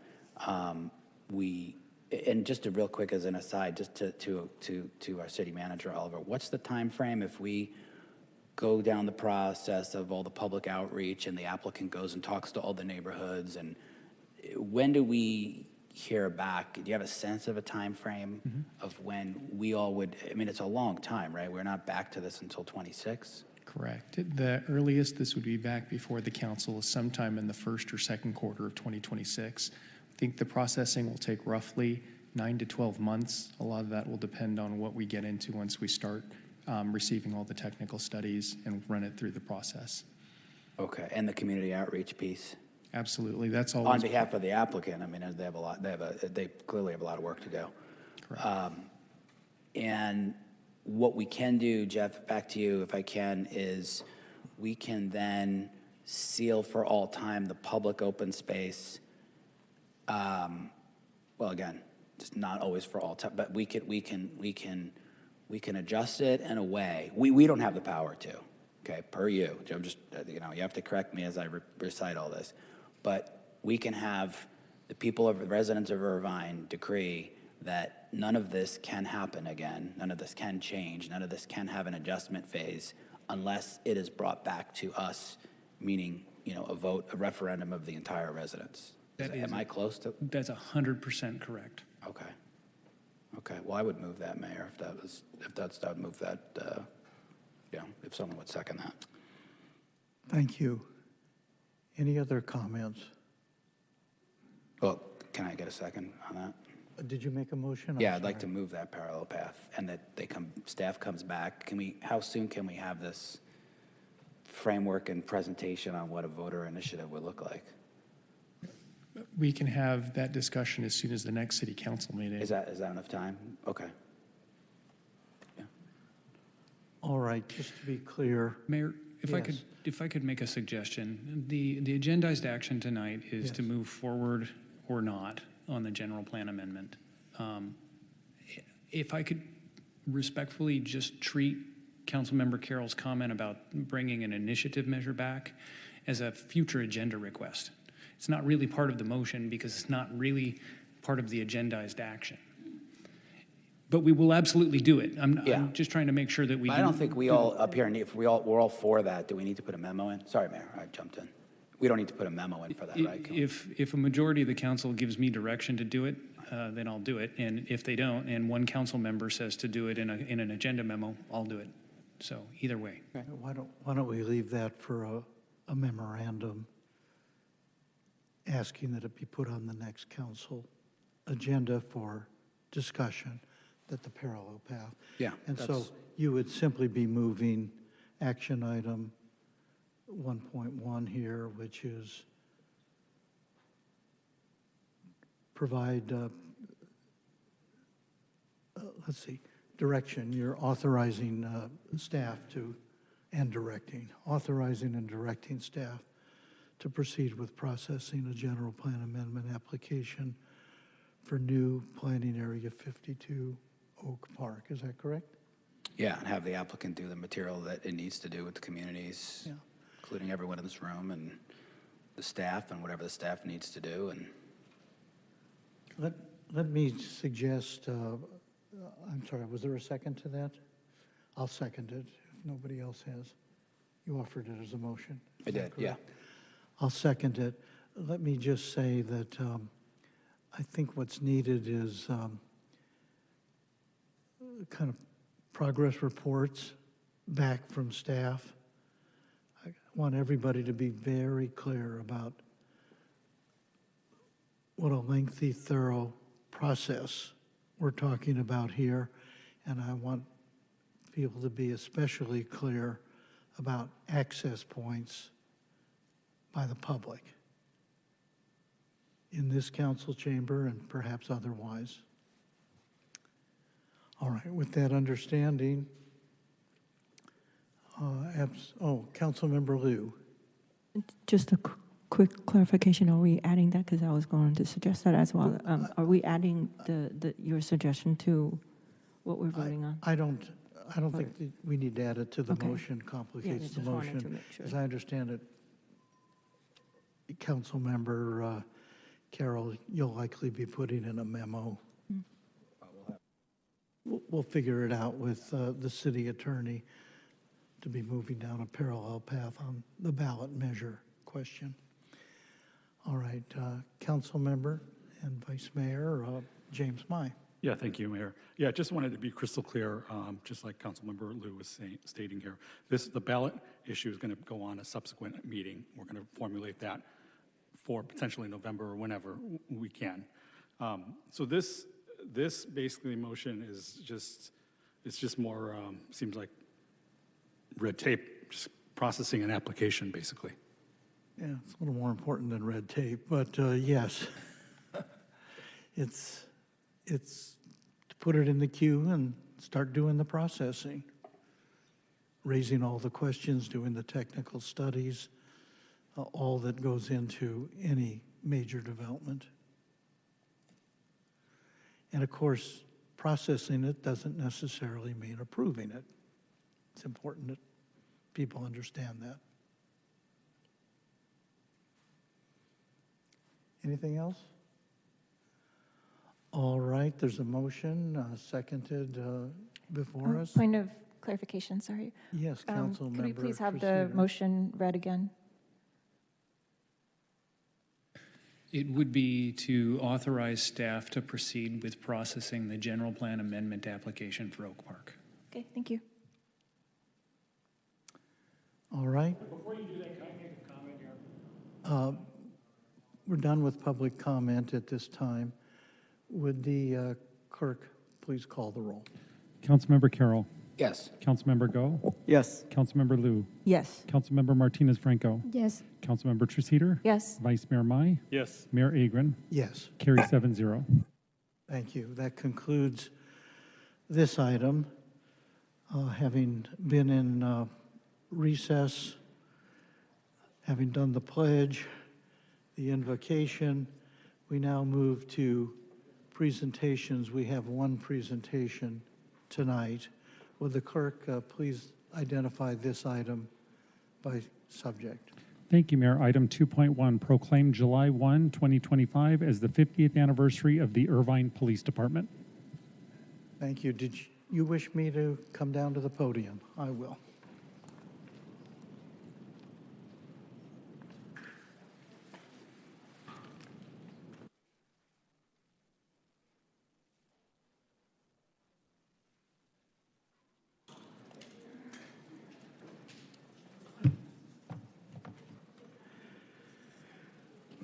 Thank you. This is my honor and privilege.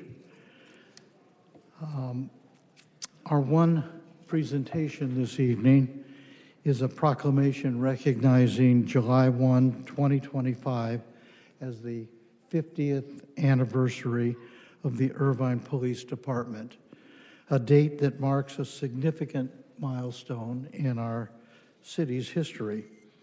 At this time, it's my pleasure to invite forward our Police Chief, Michael Kent.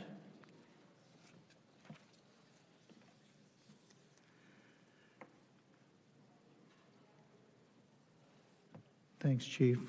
You can get a little closer. uncomfortably close.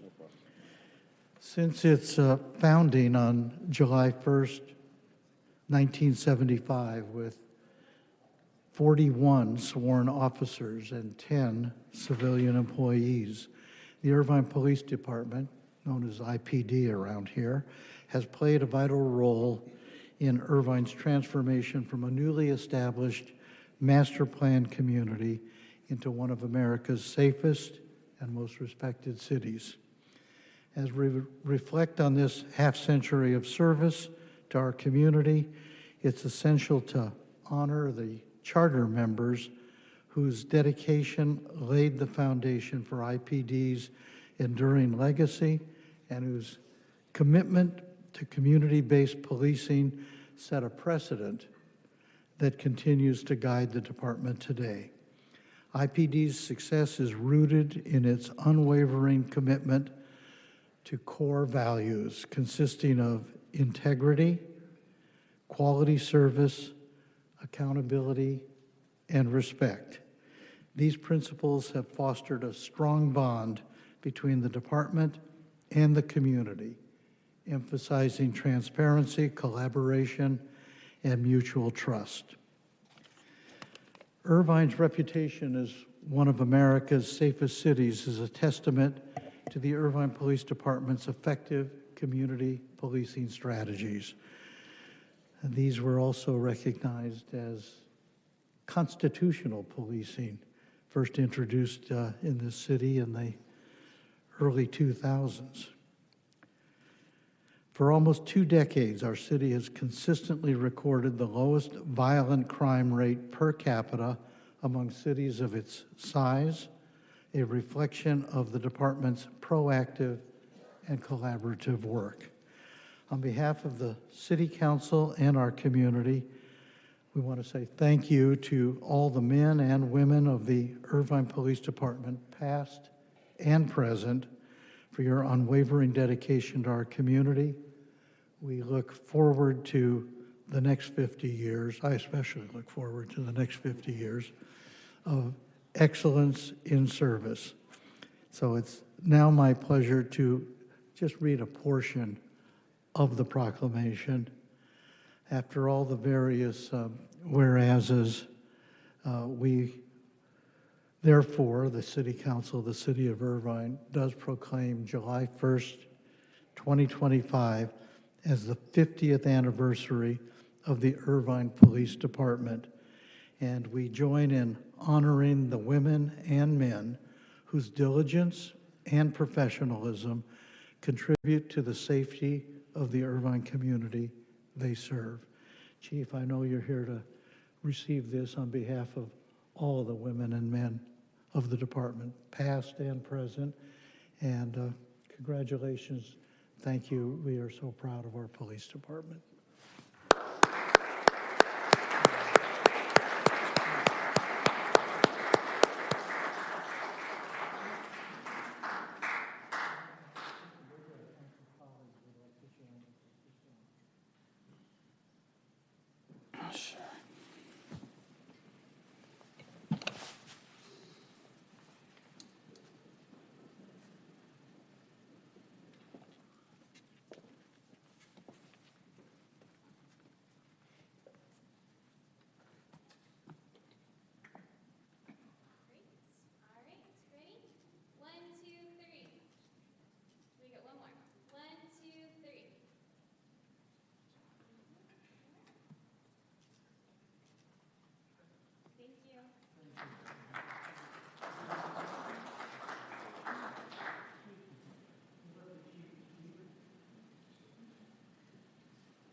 You're on your own now, Chief. All right, awesome. Thank you. Thank you, Mayor, for that. And special thanks to the council for your continuous support of the men and women of the Irvine Police Department through 50 years of service. You know, this wouldn't be possible if it wasn't for the support of the amazing community that we have here in Irvine. I myself am an Irvine resident. I've been a resident for 35 years, so I'm in a very unique position to know what the residents of Irvine expect of their police department and also what I expect in my capacity of the men and women that serve. And I'll maybe this sounds a little bit biased, but I can definitely tell you there's no better police department in this whole country than the Irvine Police Department. And so much of that is because of the support that we have from the community. And I just want to give a big shout out, not just to the men and women of the organization that serve today that truly are the best of the best. And these are absolutely amazing, good human beings that are taught how to do the job, and they do a really good job at it.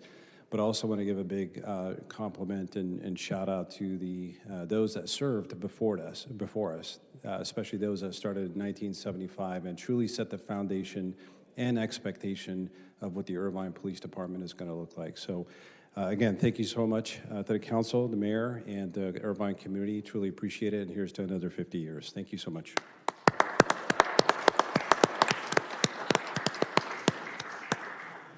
This is an agenda item, therefore there must be an opportunity for public comment. I understand we have one request. Is that correct? Yes, thank you, Mr. Mayor. We have one request via Zoom from Eric Nishanian. Mr. Nishanian, you may unmute your mic. Thank you very much, council members, Mayor Agrin. I want to thank the Irvine Police Department for their service, but I also want to bring it to the council's attention and to the residents' attention that on January 7th, 2020, the Irvine Police Department, through Nextdoor, issued a public safety announcement regarding conflicts between the United States and Iran, and to be on the lookout, and if you see something, say something. Well, that's Homeland Security jargon that came out after, the Iraq incident, 9/11, and it was based against Muslims initially, and it's troublesome, and there was no apology issued, and you can still find it if you Google search Irvine Police Department Nextdoor Iranian, and it seems pretty prescient now, but I'm not sure who we should be looking out for. Are we supposed to be looking out for Americans that are coming after Iranians in Irvine? Are we supposed to be looking out for Iranian Muslims, or Christians, or Baha'i, or Jews? In light of the ICE deportations that are coming out and all the concern that the council had over that, I don't think everybody is being sensitive to everybody else. And we're drawing lines about what we're supposed to be sensitive about and what we're not supposed to be sensitive about. And it's troublesome. The same thing happened with the LA Sheriff's Department this week, where they gave grief to the people that suffered because of the Iranians. And the LA Sheriff's Department had to apologize. And I think as an Iranian, or at least half Iranian, Chief Kent, who changed his name after 9/11, has a lot of explaining to do about this. And about other things too. About the Police Association's endorsement of Farrakhan after she was exposed as being connected to Turkish nationalist genocide deniers. A lot of people aren't talking about what they should be talking about, and they're doing things that they shouldn't be doing, and nobody's addressing things that have happened. And it's troublesome, and it's a problem, and it stains Irvine, and Irvine continues to be stained about it until there's a discussion. Thank you. And that is all, Mayor. That concludes our public comment. I'll move adoption of the proclamation. Second. I'm sorry, who was the second? Oh, right here, Mayor. Is that you, Councilmember Mai? Or me. There we are, Either way. Councilmember Carroll, all right. Moved by me, seconded by Councilmember Carroll to approve the proclamation. This better be a winning vote, or the police chief's going to have to give it back, right? I don't think there's any doubt here. Would the clerk please call the roll? Councilmember Carroll. Yes. Councilmember Go. Yes. Councilmember Liu. Yes. Councilmember Martinez Franco. Yes. Councilmember Treseder. Yes. Vice Mayor Mai. Yes. Mayor Agrin. Yes. Carry 7-0. That concludes this item. Thank you again, Chief, and our congratulations to the entire department. With that, we now move on to public comments for non-agendized items. We're only an hour and a half behind here. That being the case, public comments for non-agendized items gives members of the public an opportunity to speak briefly regarding items not on the printed agenda. These opportunities are for people to speak to anything within our subject matter jurisdiction. And I want to turn to our city clerk at this point to ask how many requests do we have for public comments for non-agendized items? Thank you, Mayor. We have 17 requests to speak. 17 requests. Since 90 seconds, 30 minutes for the entirety, we'll have everybody speak for 90 seconds max. With that, how many are present here and how many are going to be speaking remotely? 13 of those speakers are in person. 13. Very well. Let's get started. Thank you, Mayor. If I could call forward Susan Sayer, Crit, Emma Jaffa, Siddharth Mehta, Alan Meyerson. And we'll start with Susan Sayer. Thank you. Welcome, Ms. Sayer. Hello again. I'm determined that the required Irvine Connect resident surveys be constructed to include people who have recently moved to Irvine, seniors, and members of our disabled community. Many Irvine residents are new arrivals and thus are unfamiliar with the city of Irvine, its shopping centers, and their venues.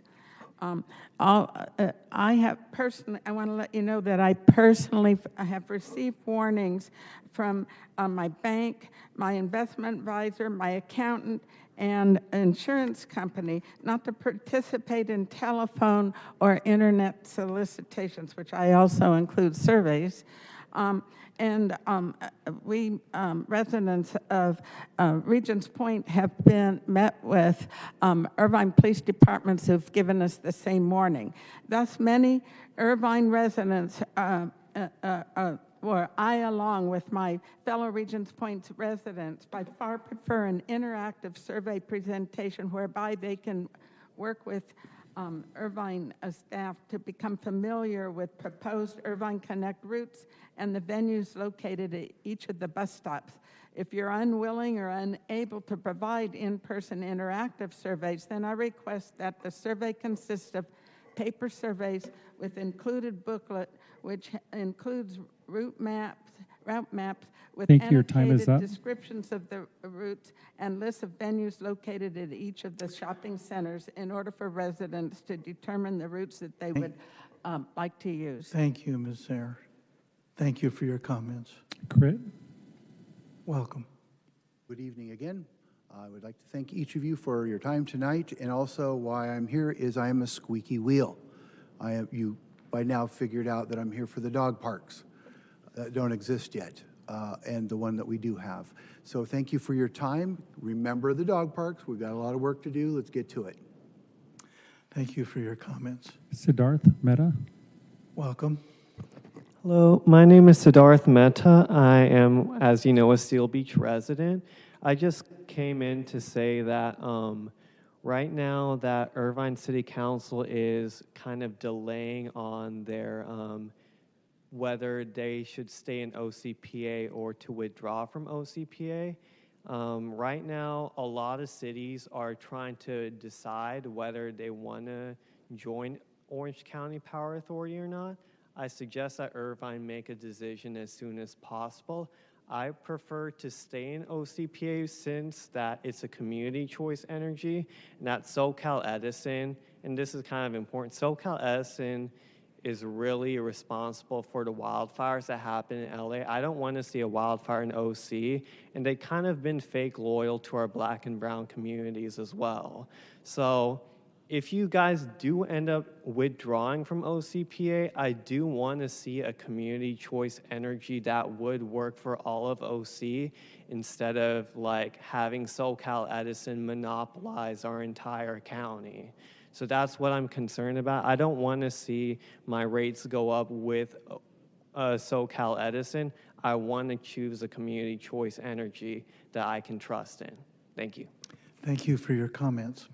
Alan Meyerson, and if I could also call forward Jason Garshfield, Stephen Sponer, Steve Berger, Timothy Kim, Uma Devi R., Tim Wang, Artie Chopra, and Asita Dayal. Welcome. Good evening again, council members. Alan Meyerson. Vice Mayor Mai, I wanted to make a comment about the official statement you put out about the Veterans Cemetery. The last paragraph made a comment about the veterans deserve better than political games. Well, I just want you to be aware, in case you're not, that the political games started in the mid-2000 teens. The political games were played by 5 Point and our former mayor, Christina Shea. They're the ones who got involved that caused this whole problem. If they had not gotten involved, that cemetery was going to be built and would have been open in 2019. We would already have a veteran cemetery. So unfortunately, the political games were played by the other side. Earlier tonight, I was watching the Great Park meeting, and the board member Agron wanted a proposal for the Laguna Arts Museum, and it's just amazing to me that Councilmember Treseder and Lou were against it. I challenge either one of you to bring something to the Great Park Board that's going to give something to the Great Park. Councilmember or board member Treseder, you've been up there almost 3 years, and I've yet to see you bring anything up on the agenda for the Great Park. You're very good at challenging whatever is brought up, especially if it's brought up by Mayor Agron, but I don't see you producing anything. Board member, Councilmember Lou, you're fairly new, and I'll be waiting for you to bring something for the Great Park. Thank you. Thank you for your comments. Stephen Sponer. Welcome. Hello, my name's Stephen Spooner. I was here a month ago to talk about corruption in the IPD and fraud that I've been trying to deal with for 8 years.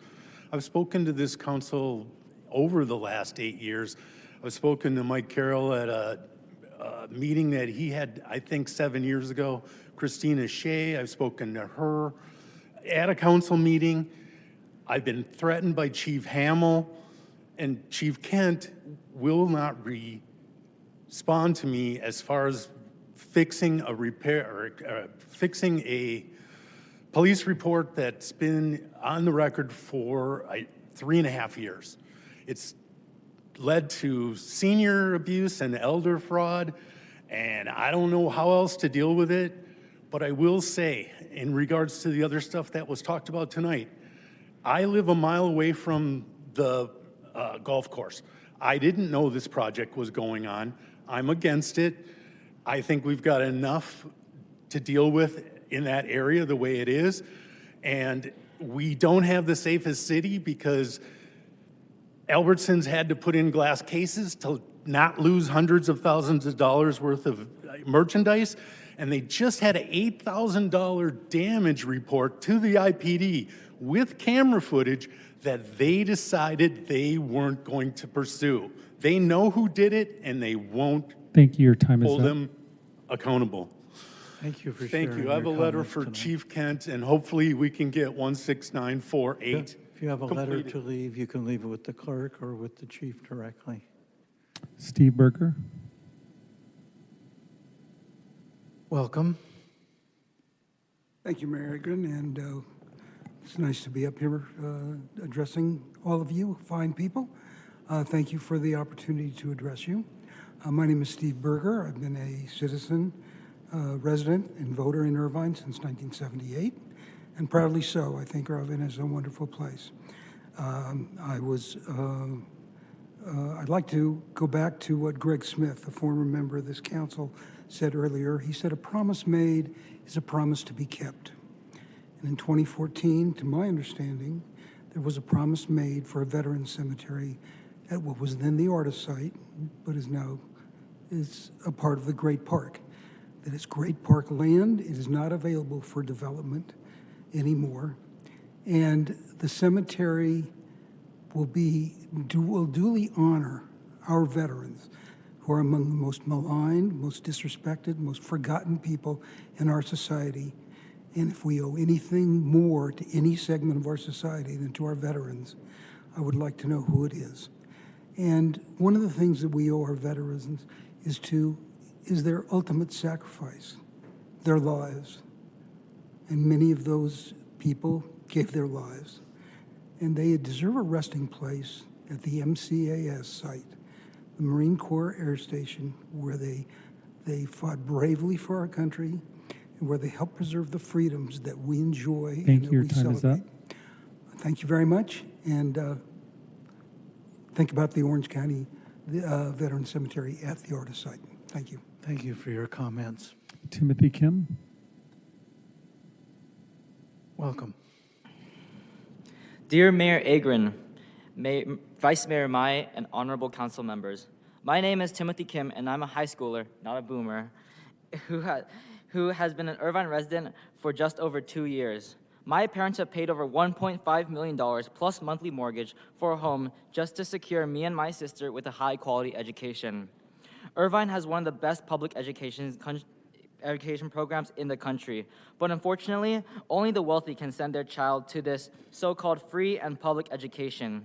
Meanwhile, the less fortunate residents in neighboring cities have to send their child to the local bureaucrat-designated school, regardless of the quality of the education. Let us stop keeping the downtrodden in this position.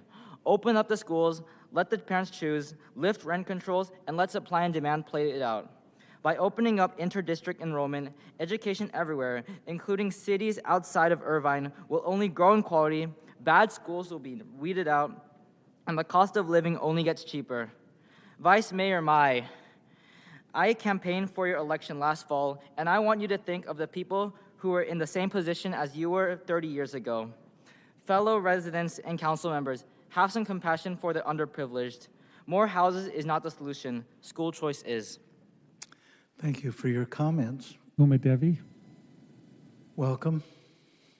Thank you. Good evening. SoCal Edison has increased its rates 90% in the last 10 years. And as a private company, they will continue to put their profits ahead of the needs of this community. I urge the council to rescind the city manager's authority to submit the letter of intent to withdraw from OCPA, because the people of Irvine deserve community choice energy, an option that puts us first. Thank you. Thank you for your comments. Tim Wong. Welcome.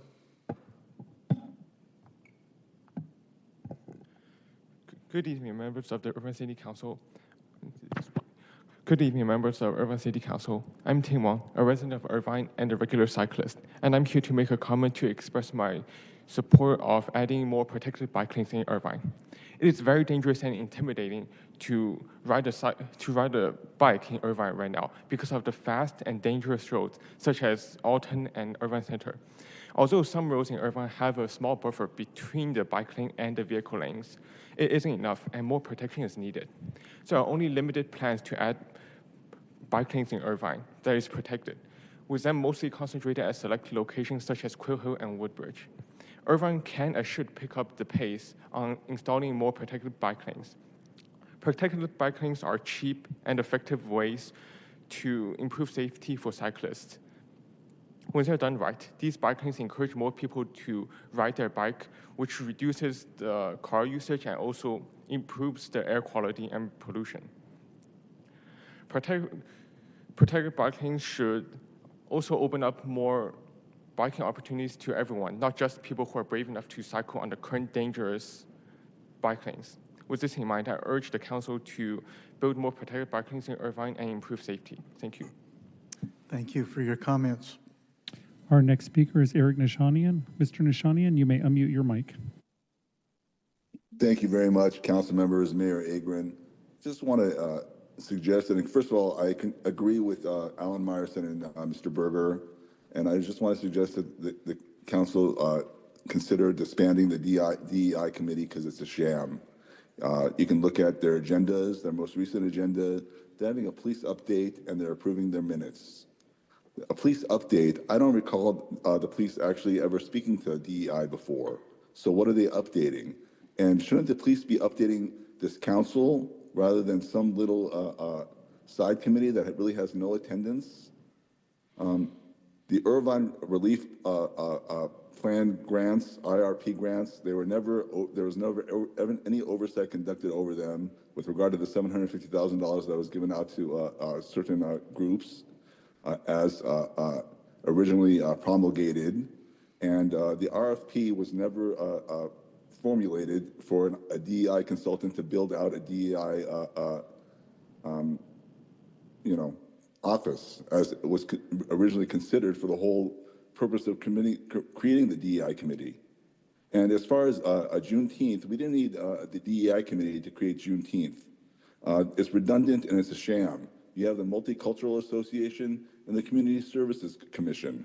Why isn't the Irvine Police giving them an update?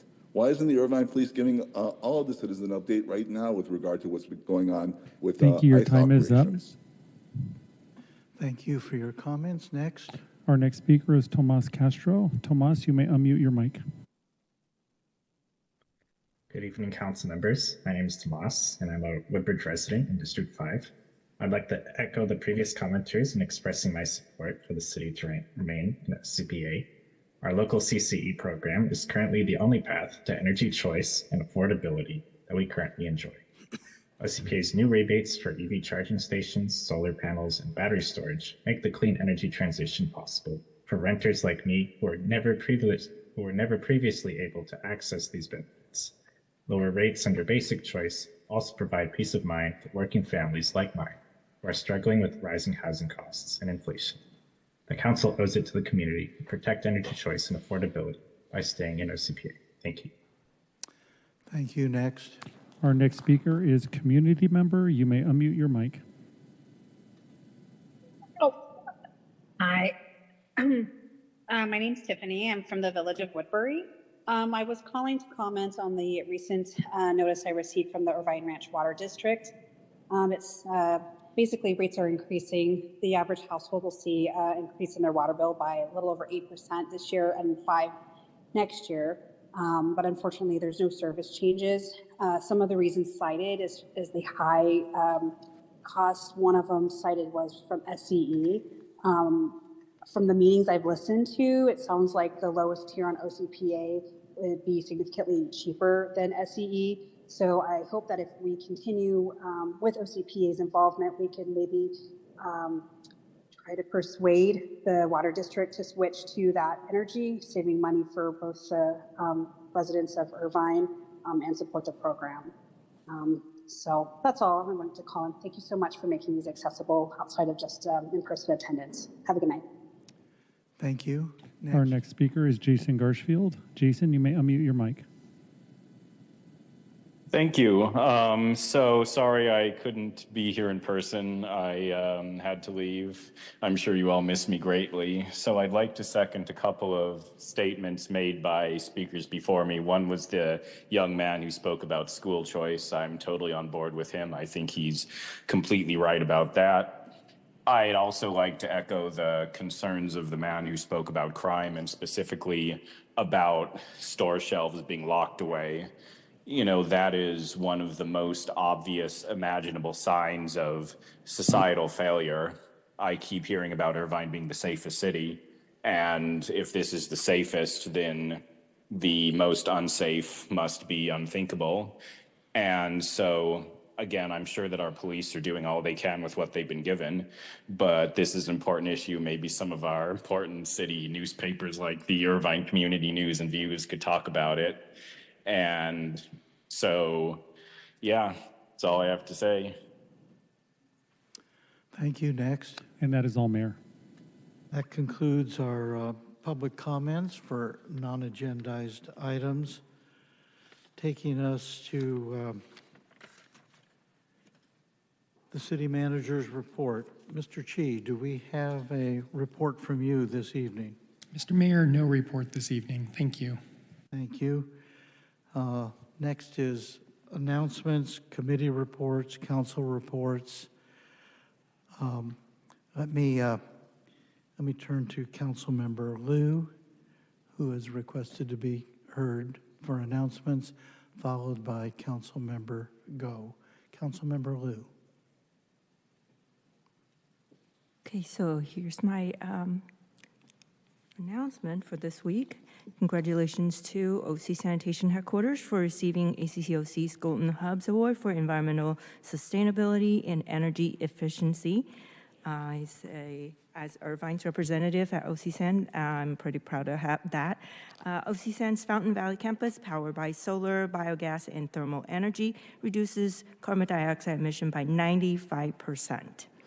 I'm also proud to share that I nominated our city manager, Oliver Chi, interim city manager, Sean Crombie, and IPD officer, Alex Mendoza and Jordan Liu, who were all recognized as nominees at the same event. Team Irvine was well represented at the ceremony. Next, please. At Orange County Housing Finance Trust, we're currently developing an updated strategic plan to address workforce housing issues as well as meeting transitional housing needs. So if you have any input, we welcome your input. Please contact our office. Next, please. This month, OCFA received a new crane for Division 2, which will be used for rescue operations at John Wayne Airport. With this new addition, OCFA will be more equipped to protect our city and neighbors. Next one. This Saturday, June 28th, from 10 a.m. to 1 p.m., our office will host the Older Adults Resource Fair at the Portola Springs Community Center. This event will feature a variety of organizations, resources, and workshops designed to help senior citizens take advantage of the services available in the city of Irvine. This event is open to the public, and we encourage everyone to attend. Next, please. June 25th will be the 60th anniversary of when a C-135 aircraft taking off from El Toro Marine Corps Air Station crashed into Loma Ridge, killing all 72 Marines and 12 airmen on board in the deadliest plane crash in Orange County history. Most of these service members were in their early 20s and were bound to serve their country in Vietnam dutifully.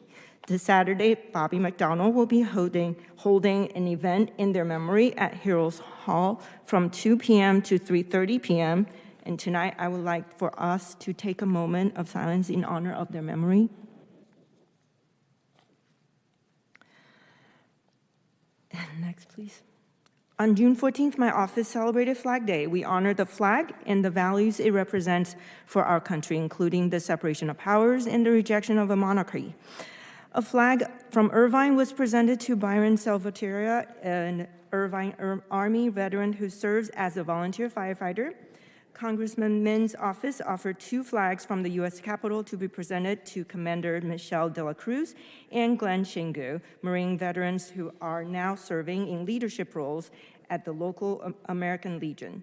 3 of the flags shipped from the U.S. Embassy in Hanoi, Vietnam, were presented to honorees who served during the Vietnam War: Bobby McDonald, Nick Bernardino, and Colonel Alice and Norman Marshall. Next, please. And yesterday, on June 23rd, our office welcomed our 2 new summer interns to City Hall. I'm excited to see the work they do for us, for our office, and for the city, which will make a positive impact on our community. And last, on Wednesday, June 11th, our office went to the University Park Library to pick up library cards for the upcoming Irvine Library System. We encourage everyone to apply. The University Park Library and Heritage Park Library will be open as Irvine Public Libraries on August 4th, and this concludes my report. Thank you, Councilmember Go, then Councilmember Inez Franco, then Councilmember Mai. Councilmember Go. Thank you, Mayor. Good evening, everyone. In response to growing concerns from the Great Park neighborhoods, Portola Springs, and surrounding neighbors, residents about wildfire risk, my office partnered with Mayor Agron, the Office of California Insurance Commissioner Ricardo Lara, the Irvine Police Department, and Orange County Fire Authority to host a wildfire preparedness and home insurance town hall. Our goal was to provide residents with clear, practical information on how to protect their homes, prepare for emergencies, and navigate the growing challenges around homeowners insurance. We had a great turnout, and the presentations from each office were both informative and impactful. For those who couldn't attend, we live-streamed the event and will be uploading the video online, so everyone has access to this critical information. Thank you again to Mayor Agron, Insurance Commissioner Ricardo Lara's office, IPD, and OCFA for helping make this event a success. Thank you, Councilmember Go. Councilmember Martinez Franco. Thank you. I want to recognize that last week we celebrated Juneteenth, also known as the Freedom Day, which is a celebration making the end of slavery in the United States. I attended with Councilmember Go and Councilmember Liu the celebration in Juneteenth at the Great Park. And I want to thank the city and the BIPOC OC for putting together this event. This event wouldn't have happened if it wasn't because the idea of creating a diversity, equity, and inclusion committee and celebrating cultures that represent our communities. So I really thank the city and thanks the committee for coming up with these celebrations to allow us to share our cultures, our food, and our way of life, creating more equity and inclusion in our communities. Thank you, Councilmember Martinez Franco. I'll turn now to Councilmember and Vice Mayor James Mai. Thank you, Mayor Agron. I have a quick update on OCPA. They presented us their budget for 2025, 2026. It was quite intensive with many, many slides and papers, but I'm going to talk about what's important to Irvine. They made a recommendation that we have 3 different tiers. I'm glad to say that the board and I pushed to keep us on the 3% savings tier, which is the basic tier. Even though it costed the agency tens of millions of dollars, it's the best thing to do for Irvine, so we made the suggestion not to make any other changes to that. Rebate programs are still in place. I urge residents to take advantage of them. They're still available. There's 2 different rebate programs. One is for a level 2 charger. The nicest one, I guess, is a charge point. It costs $799. It's available. Go get it for free. It's a rebate. They had our money through over a year or 2 years. So might as well take advantage of the rebate there. And then also they have a high inefficiency kit that is $50 on there. So take advantage of those 2 rebate programs that are available on OCPA's website. There's also a couple other programs that they have available. I'm not going to talk about them because they're not tangible yet. But take advantage of those 2 that are available, and that's my report. Thanks. Thank you. Let me make a few announcements. We're excited to host a free, family-friendly 4th of July celebration at the Great Park. So I and my colleagues hope you'll join us Friday, July 4th from 4 to 10 p.m. for a fun-filled afternoon and evening featuring a community parade, live entertainment, hands-on activities, and a drone and fireworks show. The celebration kicks off at 4 p.m. with live music in Hangar 244. That's the old restored World War II hangar, followed by a community parade at 5 p.m. along the Great Park historical timeline. Families are invited to decorate their bikes, scooters, skateboards, and strollers so they can participate in patriotic style. The celebration culminates with a high-tech drone show choreographed to music at 8:45 p.m. and an aerial fireworks show at 9:45 p.m. Food and drinks can be purchased throughout the day. Bring lawn chairs and a blanket for this community-wide celebration. Admission and parking are free. We encourage you to ride share, carpool, walk, or bike to the event. For more information, including directions and parking, visit cityofirvine.org/4th of July.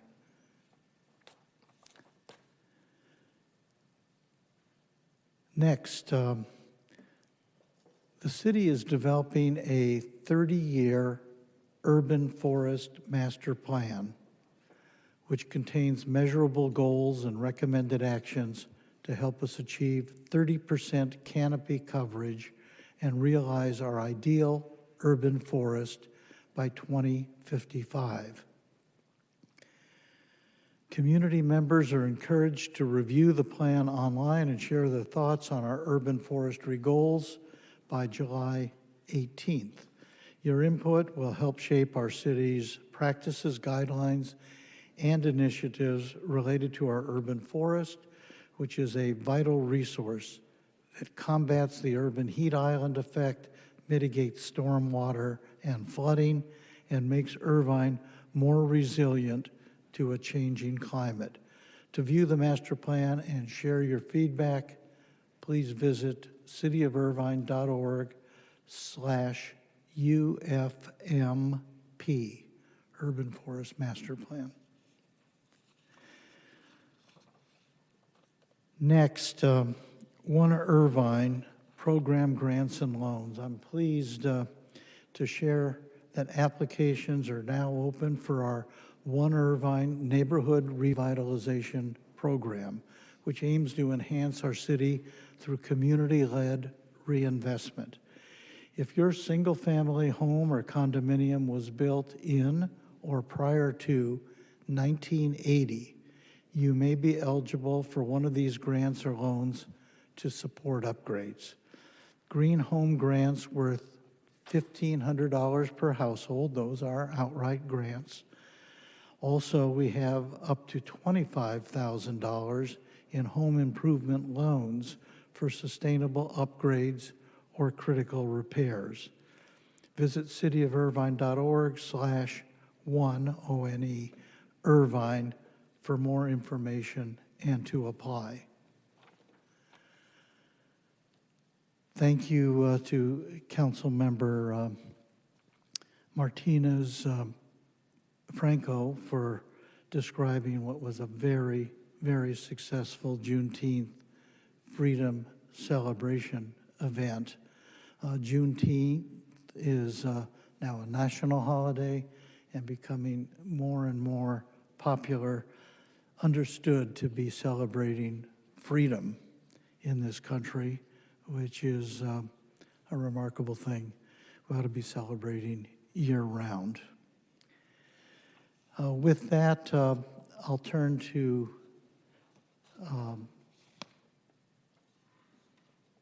a final announcement. Our city manager is here for what is the last regular meeting of the City Council. He's a humble person and probably will be a little embarrassed by this announcement, but nevertheless, I'm going to take a moment to recognize and thank Oliver Chi, who has played an absolutely pivotal role in shaping Irvine's recent history as our city manager. After 3.5 years of service, Oliver will be departing our city to take on a new role as the city manager for the city of Santa Monica. While we are proud of his continued career success, we will deeply miss his leadership, dedication, and steady hand here in Irvine. Under his leadership, we've delivered milestone achievements that will benefit our community for many generations to come. He played an instrumental role in so many ways. He advanced the Great Park Framework Plan, setting a bold, community-driven vision for the next chapter of development at the Great Park. And right now, because of his hard-driving work in this area, we have $500 million worth of development at the Great Park underway. Working alongside the council, Oliver Chi worked with not only the council and the community to fashion a plan along with our city attorney, our assistant city manager, Pete Carmichael, and many others, a remarkable plan to permanently close the All-American Asphalt plant, paving the way for the future Gateway Preserve. Just an amazing Gateway Preserve. We're going to be realizing those benefits for generations to come, financial as well as open space dedications, and that will be to his permanent credit and part of his wonderful legacy. He also has been instrumental in launching the city's first health and wellness initiative, an amazing, comprehensive program under the title Irvine Cares, a community-wide commitment to health, wellness, and quality of life. More of that will be unfolding in the next 2 years and beyond. He also guided the establishment of the Irvine Field House. And we broke ground on the Field House just a few days ago. This is the city's first municipal gym, which will expand access to indoor recreational opportunities across our city. He also has been responsible for overseeing the city charter amendment adopted by the voters to expand our city council and successfully implement district-based elections throughout Irvine. This marked an historic shift and improvement in our local representation and our local democracy. He also led, as well as supported, of course, the advancement of the Irvine Public Library System, transitioning from a county library system here in Irvine to a vastly improved Irvine Public Library System. That transition is taking place this summer as we speak, and it will do amazing things to serve our growing and diverse population. Also, Oliver has been in charge of prioritizing, as all of us have, public safety, ensuring Irvine continues to be recognized as one of the safest cities in America, with the Irvine Police Department serving as a national model in modern policing. Oliver Chi has also, as a city manager, been overseeing and bringing with him our incoming city manager, Sean Crumby, to deliver major capital improvement projects throughout our city, including the long-awaited Jeffrey Open Space Trail Bridge over the I-5 freeway, something that's going to be absolutely magnificent, seamlessly connecting miles of trail systems. He's also overseeing the maintenance of our tradition of fiscal responsibility, ensuring Irvine's long-term financial strength and resilience. And that's just the headline list for Oliver Chi's achievements here. His leadership has touched nearly every corner of this city, from sustainability to civic engagement, infrastructure to innovation. Through it all, Oliver has led with integrity, humility, innovation, empathy, and passion. These are the core foundational values of what we call One Irvine values. He helped to establish and promulgate these values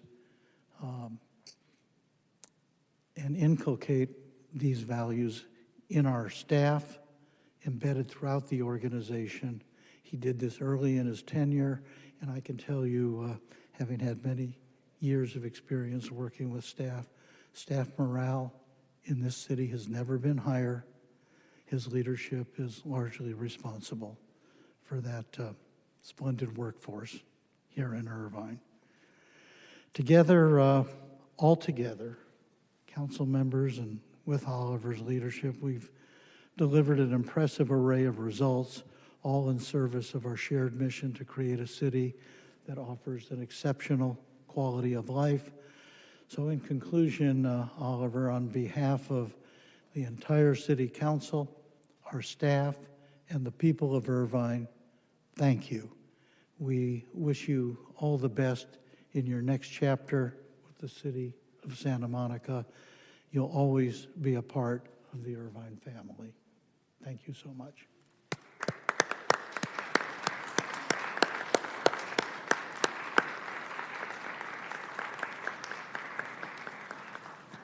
We'll deliver this afterwards in keeping with your own humility. We have a humble plaque to offer you, City of Irvine, title here, Irvine City Manager Oliver Chi, December 2021 to July 2025. Thank you again. Thank you. That concludes our announcements. At this time, I'll turn to the balance of our agenda. We do move on to additions and deletions, as was expressed earlier. Item 5.2 has been removed from the agenda. Item 5.3 is what unless there are other additions or deletions, I'd like to, as I mentioned before, bring forward item 5.3 so that those folks who waited so long last time only to have us put this matter over to this meeting will have an opportunity to be heard tonight. So item 5.3, would the clerk please identify this item by subject? Thank you, Mayor. Second amendment to the waste disposal agreement with the County of Orange. I know previously I said we would take this after the consent calendar, but let's take it right now. All right? Is anybody here for the consent calendar, by the way? You are, sir? How long have you been here? 5, is that minutes or hours?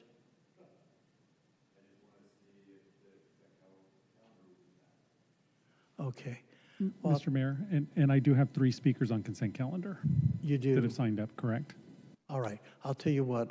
Let's take the consent calendar first, and then we'll turn to item 5.3. All right? The clerk item consists tonight of items 3.1 through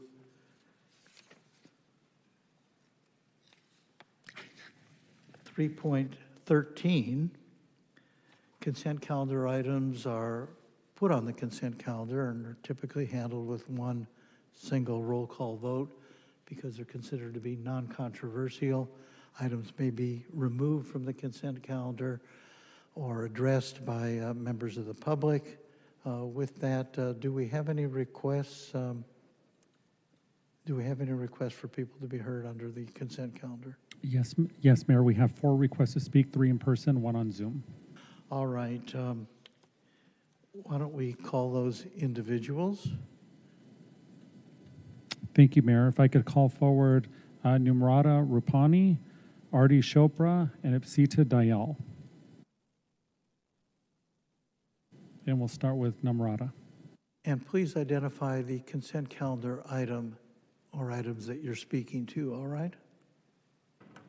And you have 3 minutes. Thank you. Hello, Honorable Mayor and respected City Council members. My name is Namrata, and I am a resident of Irvine for 18 years. I want to thank Council Member William Go for putting the proposed International Yoga Day proclamation on the consent calendar. Now, why is this important? Scientists are predicting a mental health pandemic in no time. They're also saying and predicting that in just a few years, 1 in every family will be having mental health issues. We also cannot ignore the increasing suicide rates amongst teenagers. A recent California law that will come into effect on July 1st mandates schools that serve ages 7 to 12 print a suicide hotline number on the back of their ID cards. This is what we have come to. I'm a member and volunteer with Isha Foundation, an international nonprofit organization dedicated to cultivating human well-being and founded by Sadhguru, yogi, mystic, and visionary. Among the many tools of well-being offered by Sadhguru in form of powerful yogic and meditative practices, his latest offering, a 7-minute free app, it's called Miracle of Mind. It's a 7-minute meditation app. In just the 15 hours of launch, over 1 million downloads, clearly suggesting the hunger for tools for well-being. The goal is to reach at least 3 billion people in the next 24 months and encourage them to commit to 7 minutes for their well-being. They say walk 10,000 steps to stay physically healthy. Now scientists are saying that if you can close your eyes for as little as 7 minutes a day, you can do wonders for your well-being mentally and physically. We would like to bring this to our city and to our kids here. Not only our city, my personal hope is to bring it to everyone in the world. A proclamation from the city will go a long way in creating the awareness to bring tools for mental well-being to all. Thank you. Thank you for your comments. Artie Chopra.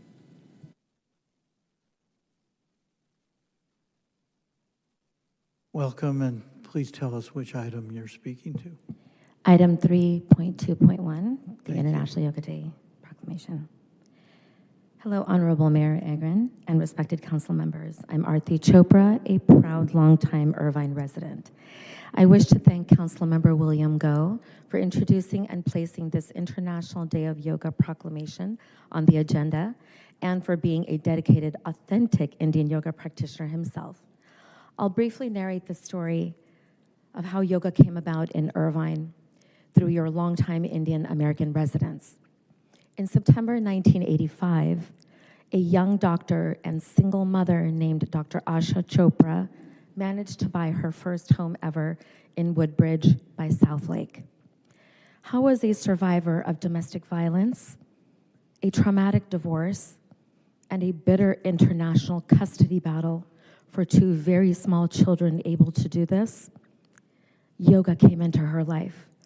In May 1983, after reading Autobiography of a Yogi by Master Paramahansa Yogananda, who was responsible for bringing yoga to America in 1920 to Los Angeles. My mother, Dr. Asha Chopra, dedicated herself to his yoga lessons, and soon after, she was able to bring her 2 very small children back here from India and immediately placed me as her elder daughter in yoga camp. This led to our household in Woodbridge and then Oak Creek becoming one of just 2 to 3 yoga centers in Irvine from 1992 to at least 2007, where ancient Indian yoga masters came from India and all around the world regularly, and we held numerous yoga meditation and pranayama breathing classes in our home with me as the regular volunteer and chauffeur for these yogis. Moving forward, many of my elder aunts and uncles right here in Irvine and beyond have been practicing yoga in their homes for at least 50 years here in Irvine since 1985, and therefore this yoga proclamation should honor these 50 years of yoga in Irvine adequately.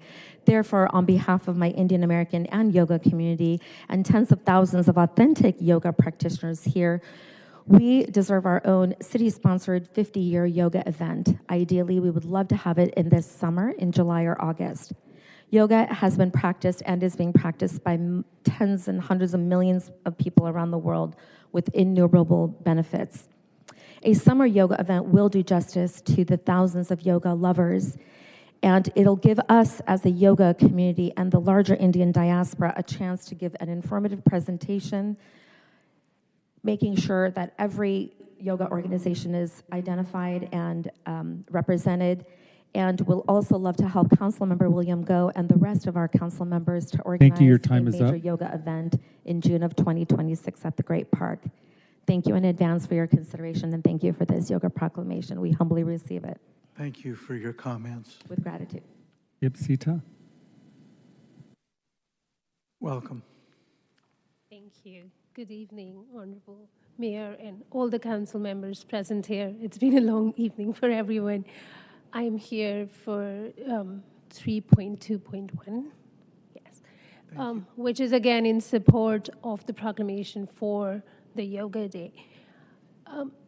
We've been speaking so much about various issues here today, and no issue is bigger or smaller for the person who brings it before you.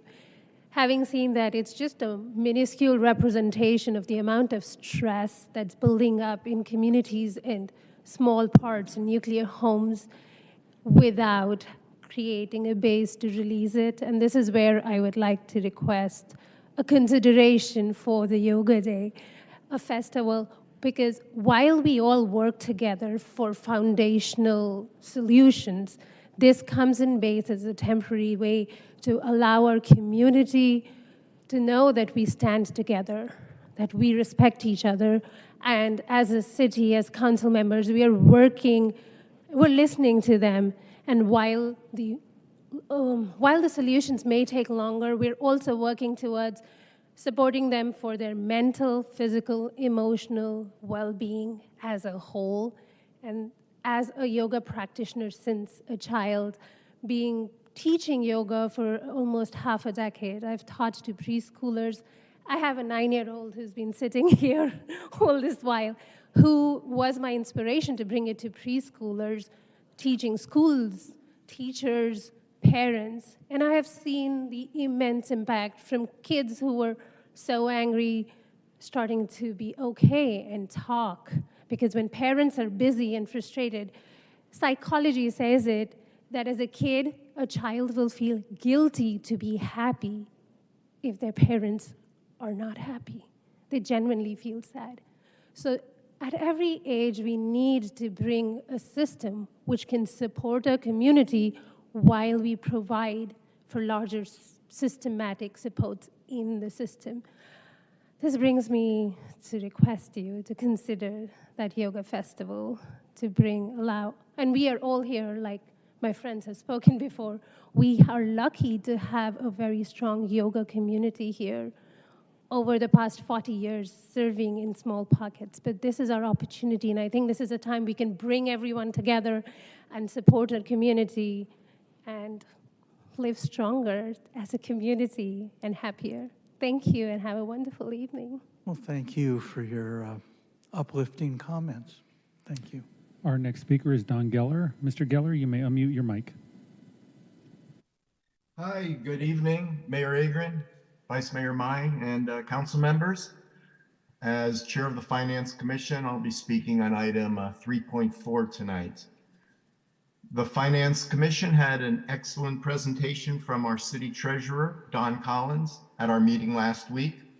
Treasurer Collins answered many excellent questions from my fellow commissioners and engaged in a robust dialogue with us. I am happy to report that the city's investment portfolio is in excellent shape and our short and long-term cash flow needs will be met. A shout out needs to go out not only to our fantastic treasurer, but also to those on the investment committee, Director Bullison and his staff, as well as our outgoing city manager. There is much work that goes behind the scenes that allows our city to pay the bills while maintaining the highest level of fiscal responsibility. We are very lucky to be in this position, and we are the envy of many other cities in the county, if not the entire country. I'd also like to say goodbye to City Manager Chi. I enjoyed your presentations. I'll miss your professionalism, and I wish you much luck at your next job. Thank you, and good evening. Thank you. And that is all, Mayor. That concludes our comments on the consent calendar. Is there do council members wish to pull off any items on the consent calendar? I've seen no requests. A motion would be in order to adopt the consent calendar tonight, items 3.1 through 3.14. So moved, Mayor. Second. Moved by Councilmember Carroll, seconded by Councilmember Mai. Before we go to a vote, I see the Councilmember Go wishes to be heard. Thank you, Mayor. I just want to thank the speakers for highlighting International Yoga Day. Health and wellness is important to me. I actively participate in yoga practice. Yoga transcends all cultures. I want to encourage everybody here to hopefully get on the mat with me someday. So thank you very much. Well, thank you. With that, there's a motion properly before us. Would the clerk please call the roll? Councilmember Carroll. Yes. Councilmember Go. Yes. Councilmember Liu. Yes. Councilmember Martinez Franco. Yes. Councilmember Treseder. Yes. Vice Mayor Mai. Yes. Mayor Agron. Yes. Carrie 7-0. Excellent. That takes us then to out of order, item 5.3 on tonight's agenda. Would the clerk please identify this item by title and subject? Second Amendment to the Waste Disposal Agreement with the County of Orange. Excellent. I'll turn to our city staff on this item at this time, beginning, I think, with Mr. Chi. Thank you, Mr. Mayor, members of the council. We have a brief presentation to walk everyone through. First, some of the context related to the proposed one-year extension of the waste disposal agreement, and then details related to the agreement itself. If we can go to the first slide. First, as the council may recall, the county operates all of the landfills used by every city in the county of Orange. There's currently 3 active landfills that are utilized to dispose of waste. They are located in the cities of Brea, San Juan Capistrano, and then just north of us here in Irvine, the Frank Bowerman landfill. In addition, the county currently manages and operates 20 landfills that are closed, coordinating a variety of different monitoring and management maintenance related activities. If we go to the next slide, one of the reasons Orange County trash rates are so low compared to other regions in Southern California really is due to the structure of solid waste disposal that the county has established, with the county having in-county disposal at landfills that they own and operate. It really negates any need to haul trash out of the county. That's created an environment where, on average, across the entire county, trash bills run somewhere between $20 and $25 per month. That stands in contrast to LA County, which sees trash rates that are 3 to 4 times that amount on average, primarily due to the necessity to haul trash out of county and to pay to access landfills that are located outside of their region. We don't have that particular issue right now in Orange County, and that's one of the reasons trash rates, again, are so competitive.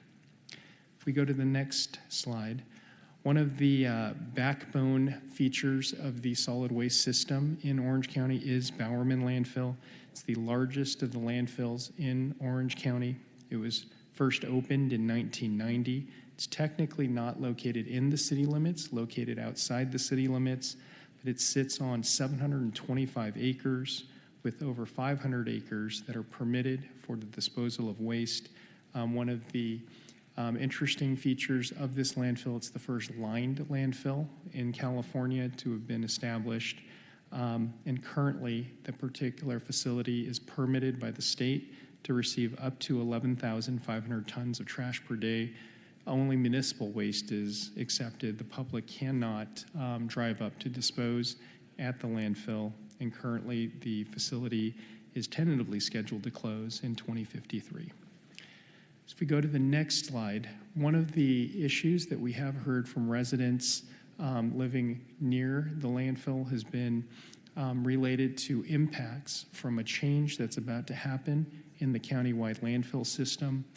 The landfill in Brea, the Olinda Alpha landfill, is set to close at some point in mid to late 2026 currently, based on the current disposal patterns.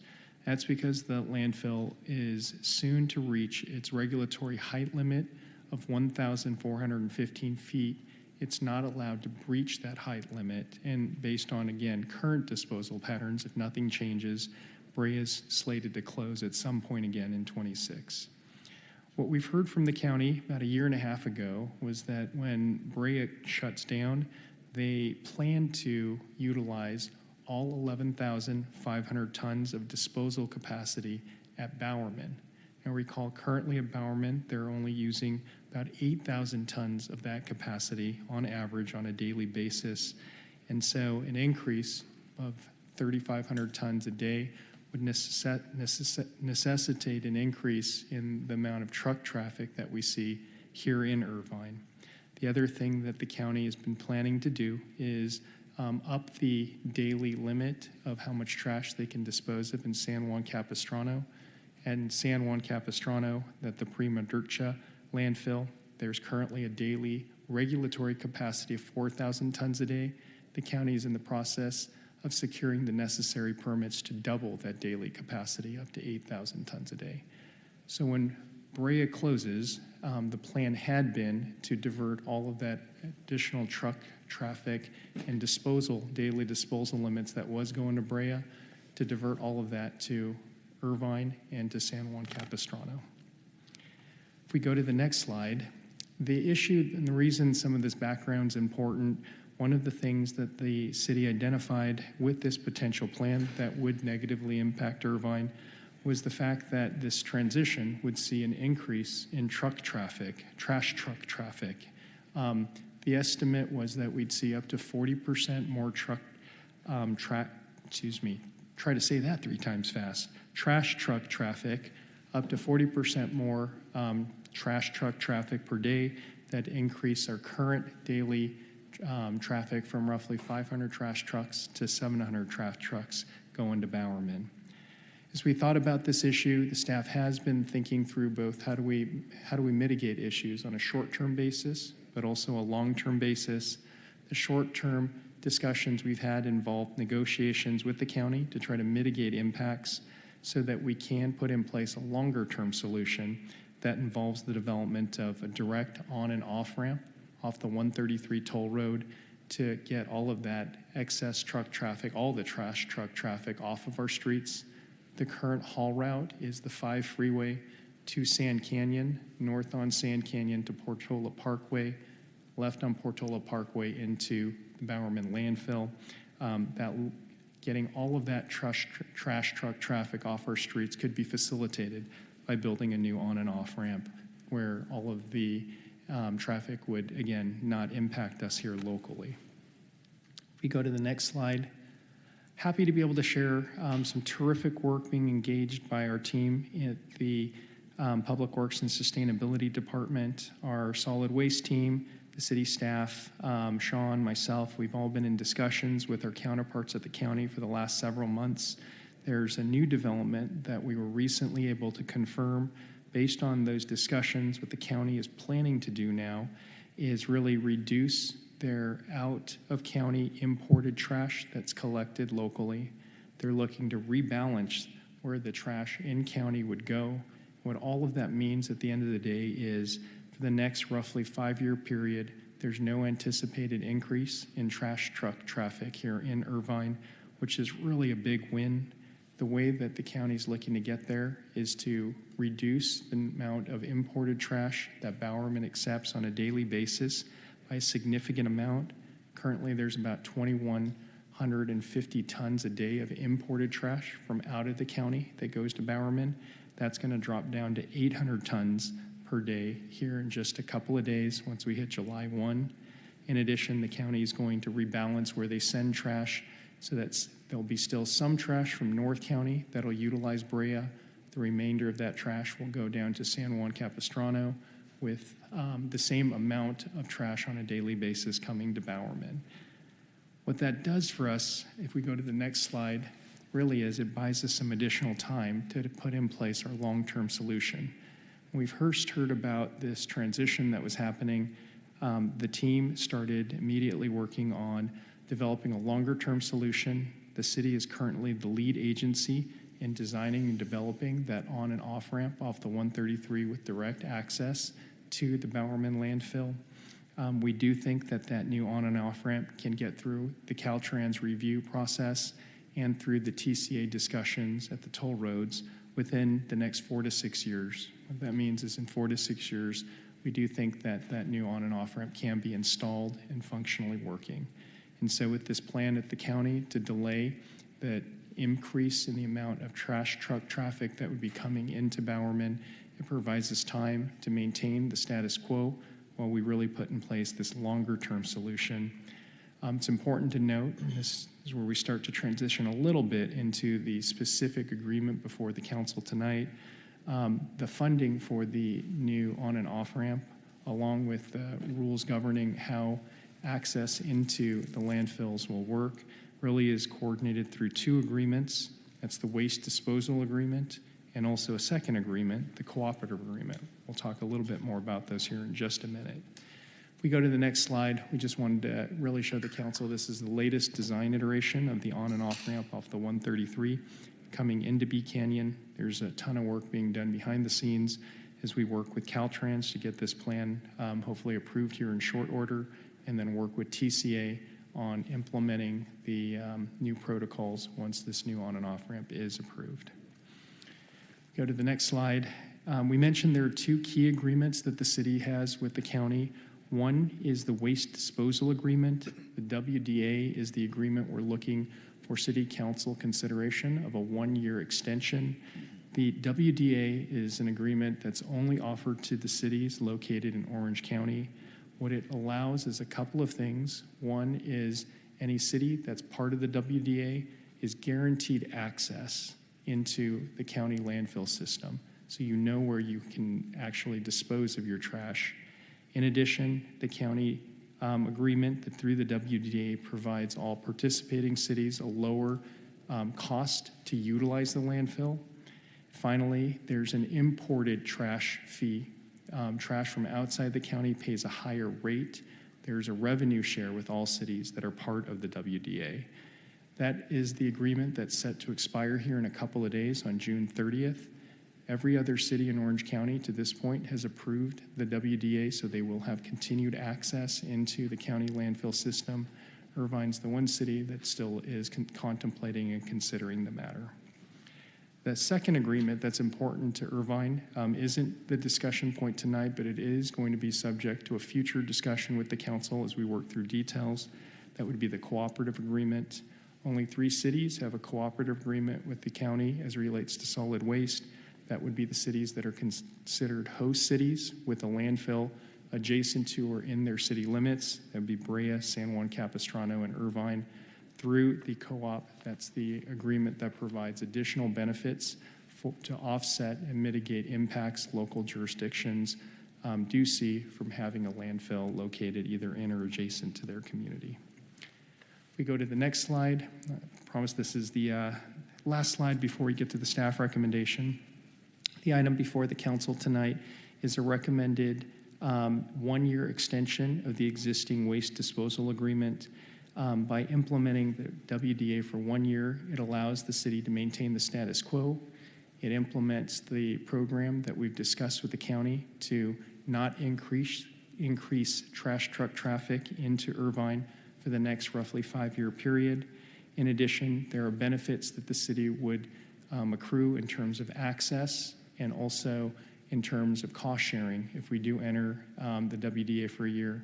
Finally, approval of the WDA allows the city to continue engaging in direct negotiations with the county on the longer-term system, overall system the county is going to be implementing as it relates to landfills and solid waste. It's important to note if the WDA isn't approved, the 1-year extension, there will be immediate impacts throughout the community.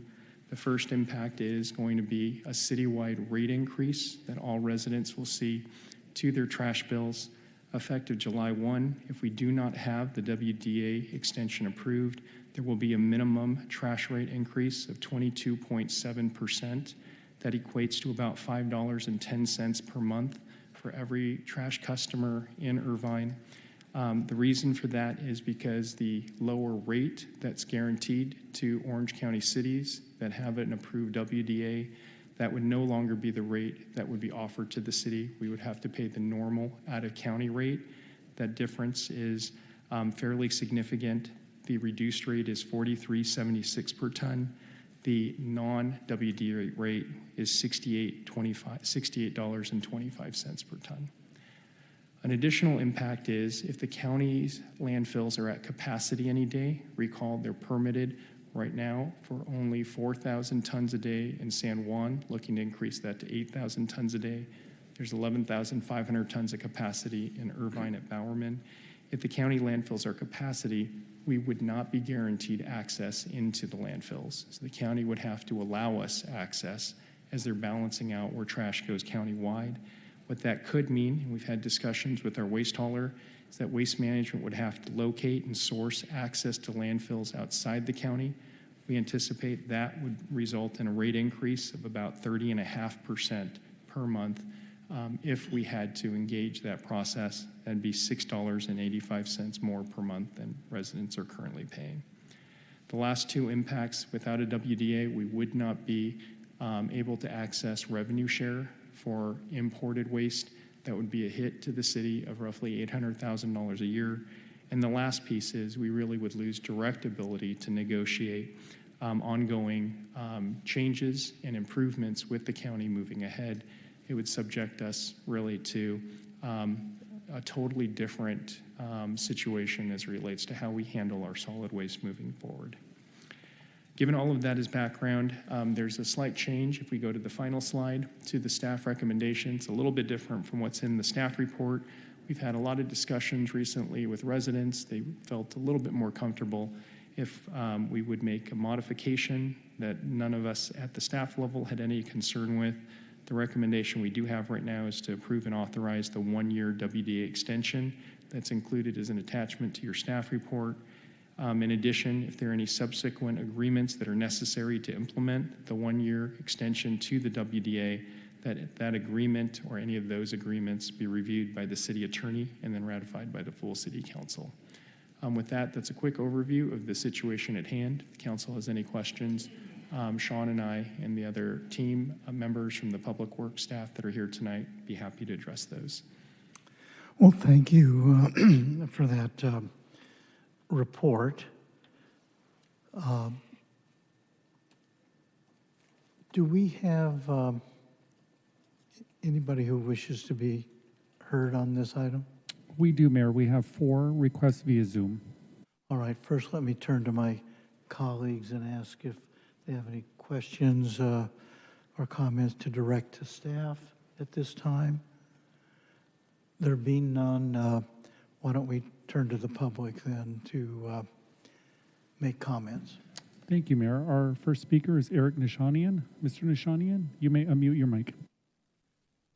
Thank you. I'm going to support staff recommendations and suggest that City Council vote for the extension for 1 year.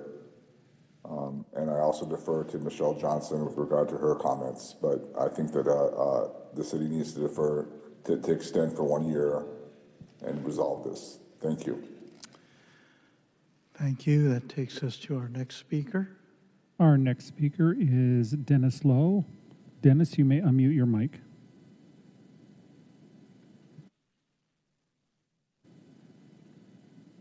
Hello, Dennis. Can you hear us? Our next speaker is Michelle Johnson. Ms. Johnson, you may unmute your mic. Thank you. Can you put up my slides? Thank you. Mayor Agron and council members, Michelle Johnson, Irvine resident. Next slide, please. Today, the city of Irvine is host to the 9th largest landfill in the U.S. The proposed WDA extension of 12 months does not address core issues with Bowerman. The last WDA with the county in 2016 required that the city was to receive $8.2 million in compensation, and it doesn't appear that we have received all of the funds that were due us. More importantly, the county agreed in writing to work jointly with the city to identify revised hauling routes and evaluate options available to the county to enforce compliance. This simply did not happen. Next slide. The wind down of the Brea landfill will impact the daily maximum solid waste levels at Bowerman. In the first 4 months of 2025, that's already reached almost the maximum limit at least 3 times, and that's without any additional trash from Brea. The coming increased truck traffic for Irvine has been acknowledged by the director and deputy of OCWR numerous times, and landfill access is mandated by state law, and that overrides any existing agreements. Next slide. The proposed new RNG plant will disrupt even more traffic on Portola for 2 years. There is no benefit to Irvine as all monies flow to the county. The flares are not scheduled to be dismantled, and the risk of wildfires and hazard of a gas plant are not compatible with the growing residential area. Next slide. This is a short-term extension, but it leads to a long-term 10-year agreement. We've had no progress on central issues, such as the truck traffic, since 2016. We need to require the county to live up to their prior written agreement from 2016, including alternative truck routes that are achievable, legal, and enforceable, and a wind down of imported out-of-county trash. I recommend you form a special subcommittee to include a consultant and outside legal counsel to negotiate the long-term WDA and cooperative agreement. San Juan, the other host city, has already engaged their own consultant for this purpose. Any agreements with OCWR and the county should require city council approval, and the process should be transparent and open to the public. In 1990, when Bowerman opened, the city of Irvine had no residential development near this location. Today, over 100,000 residents live near this landfill, which has become the 9th largest landfill in the U.S. We need a new perspective that fairly represents both the city and the residents. During this 12-month extension period, we need a long-term plan for the future to protect the health and safety of the residents of Irvine. Thank you. Thank you for those comments. Next. Our next speaker is Leslie Tan. Ms. Tan, you may unmute your mic.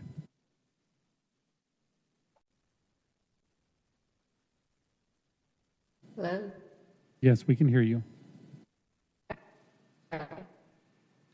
And the council members, this is Leslie Tang. Please, could you please play the video? Thank you. The city says they have no control over the county's decision, but they can stop future development of homes, schools, and parks within close proximity to the landfill until a solution is found. Currently, there are over 10,000 homes, several schools, and numerous parks and shopping centers, which are potentially impacted by the ongoing landfill operations and truck traffic. Communities in the immediate vicinity include Cypress Village, Gray Park, Woodbury, Stonegate, Stonegate East, Lambert Ranch, Portola Springs, Orchard Hills, Eastwood, Northwood, and Northwood Point. Hazards include potential health risks, continuing odor complaints, increasing traffic congestion, road safety issues, and decaying roads, all of which will worsen with the planned increase in landfill operating capacity. The time to initiate talks with the county to find a tenable, permanent solution is now. The changing demographics demand that. More people in Orange County means more waste. Bowerman Landfill cannot accommodate the trash volume of today and of tomorrow without negatively impacting Irvine residents. This is not the Irvine we want.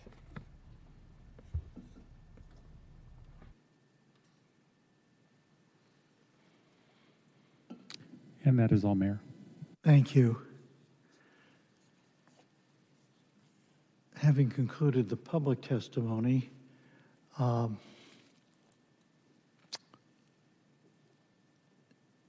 don't we just call for a motion, and then people can speak to the motion, offer suggestions if they wish. Is there a motion? Councilmember Liu, you, I know we're at work on this today. Did you want to offer a motion? Yes. So I'm moving to adopt the staff recommended actions. All right. That was a 2-point motion. Staff recommendations, as listed in our agenda, is a little different from what you're proposing. Right. why don't we put up on the screen? Is it up there now? All right. Is there a second? I'll second it. We have a sleepy council now. Councilmember Liu, did you want to speak to the motion? Sure. Thank you, Mayor. So this has to, well, it just so happened that Bowerman landfill is right behind the District 1 and 2 border. And we have been hearing from a lot of concerned residents. And I'm glad that our suggestions to amend the original staff recommendation was taken. And now we have a new, more clear directive for the staff to move forward with this negotiation. In our discussion with the residents, one of their recommendations, and I believe some of them have concerns about odor and the long-term effect of it, is that since it takes a while for alternative options, they're hoping that we might be able to start the process. I believe LA took about 30 years to come up with a new plan. And so my question is also, I guess I have a question as well, is to see if there is any way, maybe shortly after we settle this current situation, we'll be able to start talking to other cities and see if there is any way for us to find a way to move landfill or trash, solid waste out of the county. No, that's certainly something that we can tackle. There was the meeting with some of the resident groups last week. It was one of the items that we did discuss internally. Sean, myself, the team already discussed how we can maybe bring a proposal back to the full city council for review here in the next month or so to really get that process kicked off. And thank you for doing all the work that you've been doing to negotiate and mitigate the potential damage or damages that may be coming to our city once Brea Linda's closed. I guess how fast can we maybe, or how confident are we that the off-ramp and on-ramp will be built in time? Well, Sean has been leading that project. We have a specialized team that's focused on delivery of that particular interchange project currently. I'll let Sean speak to it, but we're confident 4 to 6 years feels like a solid time period to get it delivered. So great question. At this point, we're in preliminary engineering, processing permits with the city of Caltrans. With Caltrans. And we've got a consultant team that's very experienced in these types of projects leading the effort. And so we feel really good that we'll be able to get this approved and going forward as soon as possible. And I guess one last thing is if we don't have this done today, then, I know that it's going to be I guess this is more common. The problem is we might see an increase in costs for trash fees. And my concern is for people on fixed income, especially seniors. And so that will be very detrimental to our residents. So that's a concern that I have. So thank you for doing the negotiation for our residents. Thank you. Well, let me just make a comment. I seconded the motion and encourage my colleagues to vote for its adoption. I would just like to kind of follow up on Councilmember Liu's line of questioning. What we really need here, along the lines of what Michelle Johnson had presented in that very cogent summary of where we are and where we're going, we need a strategic plan here. We need a strategic plan for the short term, the near term, the intermediate term, and the longer term.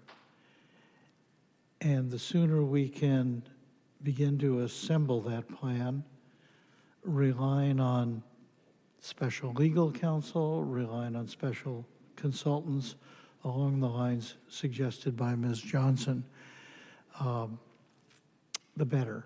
This is a huge, huge problem. And we've got to be thinking 5 months down the line, 5 years down the line, and 15 and 20 years down the line, including 21st century designs for how we can appropriately handle and haul the massive amounts of trash that we generate here in Orange County. You don't need any direction in this regard, do you? I would hope that just on your own initiative, you would put this on a council agenda and it could be on a subject line of preparing a strategic plan, whatever resources you need in that regard. Obviously, we need to involve some of our very, very bright citizens as well, but professional assistance, if we're going to meet the mark over the next few years and well beyond. Do you need any specific direction? Or I think we have the direction that we need to get started on a strategic plan, and can return back to the council with an update. I would say if you can get back to us by early this fall, by September or so, of the direction you're going, that would be very, very helpful. Will do. Excellent. And I just wanted to echo Councilmember Liu's commendation of Mr. Chi and your team for informally talking with, negotiating with the county in a way that suggests a favorable trajectory for the next few years on handling this very, very big problem. So with that, unless there are further comments, we'll just call the roll. Councilmember Carroll. Yes. Councilmember Go. Yes. Councilmember Liu. Yes. Councilmember Martinez Franco. Yes. Councilmember Treceder. Yes. Vice Mayor Mai. Yes. Mayor Agron. Yes. Carry 7-0. Thank you. That takes us to item 4.1, which is a public hearing. This public hearing, could the city clerk please identify it by title and subject? Irvine zoning ordinance bicycle parking standards update. Thank you. This is a public hearing, which I'll now declare open. This requires a slightly more formal procedure. With the public hearing now open, I'll ask staff to introduce themselves and speak to this item. Great, thank you. Good evening, Mayor, council members. I'm Brett Cannon. I'm joined tonight by Chris Chung, principal planner. I'm a senior planner. And this evening we'll be going over the bicycle parking standards zoning ordinance amendment. So a quick background, May 2024, City Council approved an update to the zoning ordinance to bring regulations in conformance with California's Green Building Standards Code. This was followed by multiple meetings with the Transportation and Planning Commissions where additional updates were requested. These included standards for residential bike parking, creating rack standards that would accommodate the electric bikes and traditional bikes, and finally about converting vehicular parking spaces in commercial centers to bike parking spaces. So the update this evening aims to meet these requests through amendments to definitions, bike parking ratios, and design standards.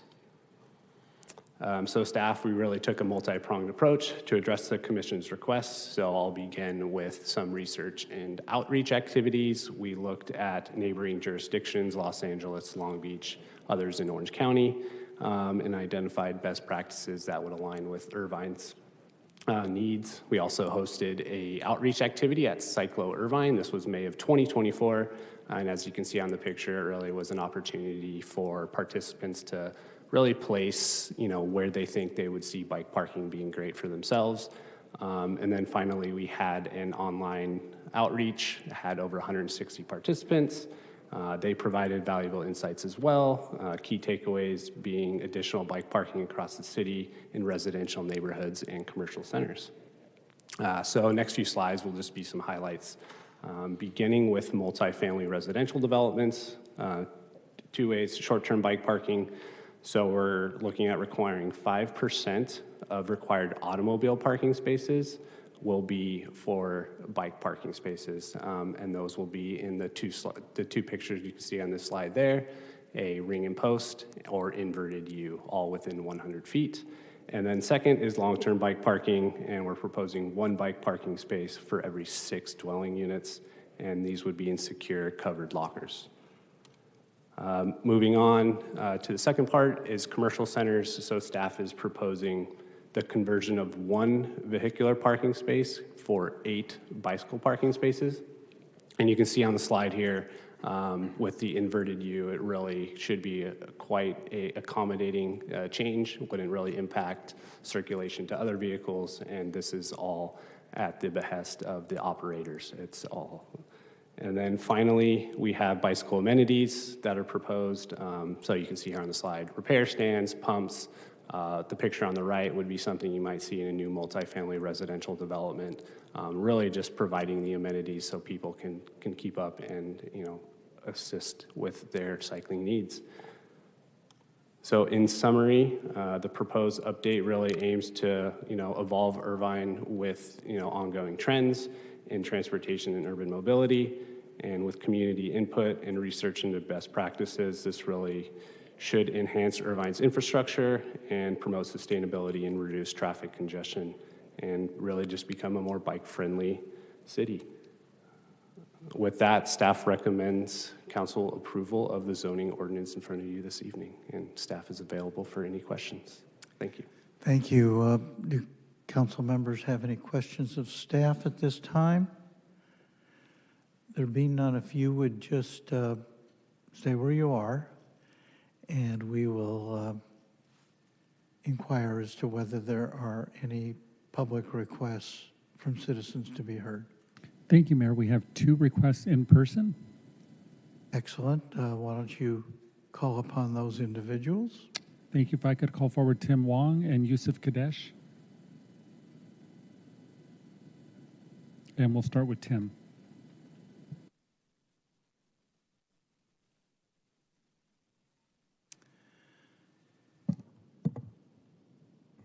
Welcome. Good evening, members of Irvine City Council. My name is Tim, a regular cyclist and a resident of Irvine. I'm here to express my full support of adding bike parking standards in Irvine. Currently, it is very frustrating as a cyclist to bike to a shopping center to see all the bike parking spaces either completely full or they don't exist at all. This acts as a huge barrier to people who want to cycle for shopping or other recreational activities, because if there isn't a safe place to bike, it is strongly discouraging them to bike to where they need to go. Additionally, long-term parking in apartments is also a significant step forward. Having bike parking spaces will encourage more bike users for regular commutes and also make the city a more sustainable place to live in, as vehicle mile travels is also reduced. Irvine will be much more open to cyclists with these new standards, and pollution will significantly drop with the standards because of the reduced vehicle miles traveled. And it will also encourage more sustainable transportation. Thank you. Thank you. Yusuf Kadesh. Welcome.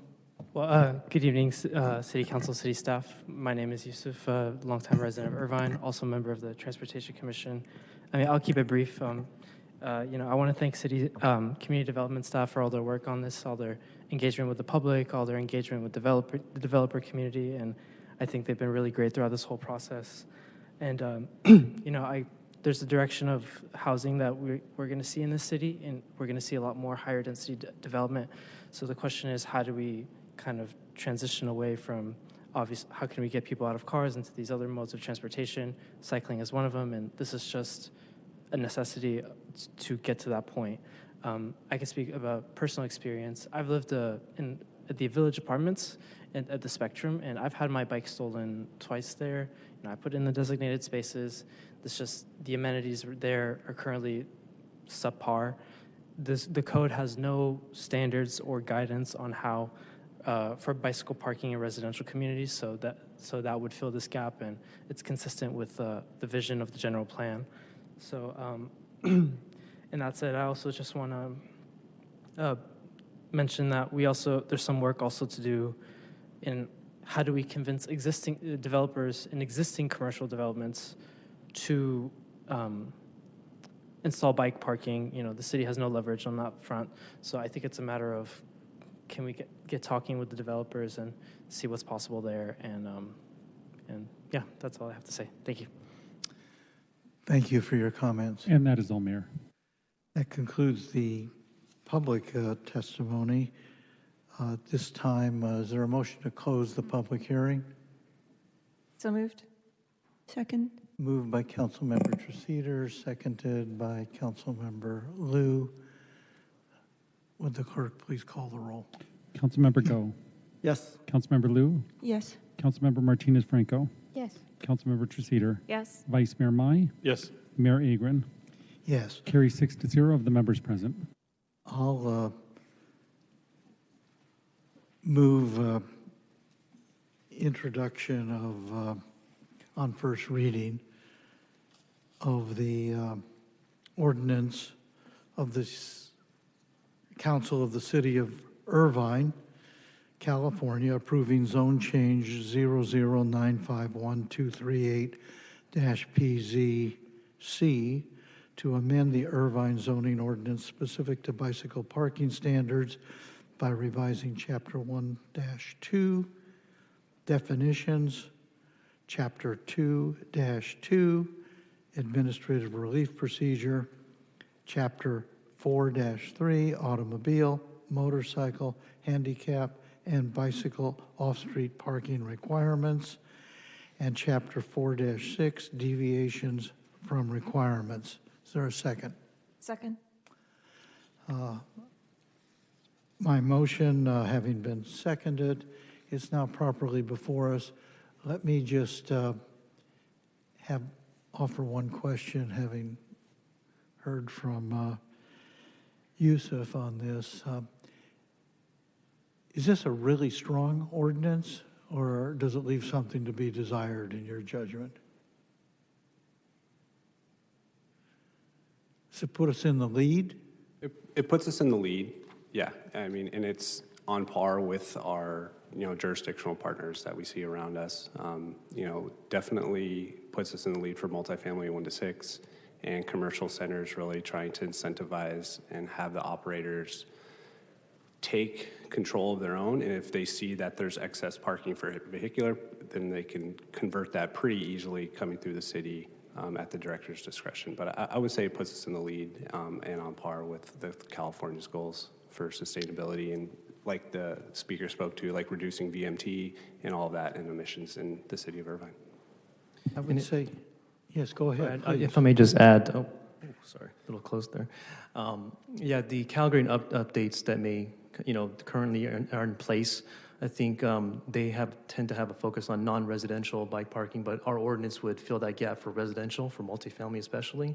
So I think it, again, puts us in that lead to be aggressive in that area to kind of promote active transportation and maybe over time make some significant progress towards reducing, some of the traffic congestion in the area. I would think as to older buildings, converting spaces to accommodate this kind of amenity would simply make them more competitive in attracting people who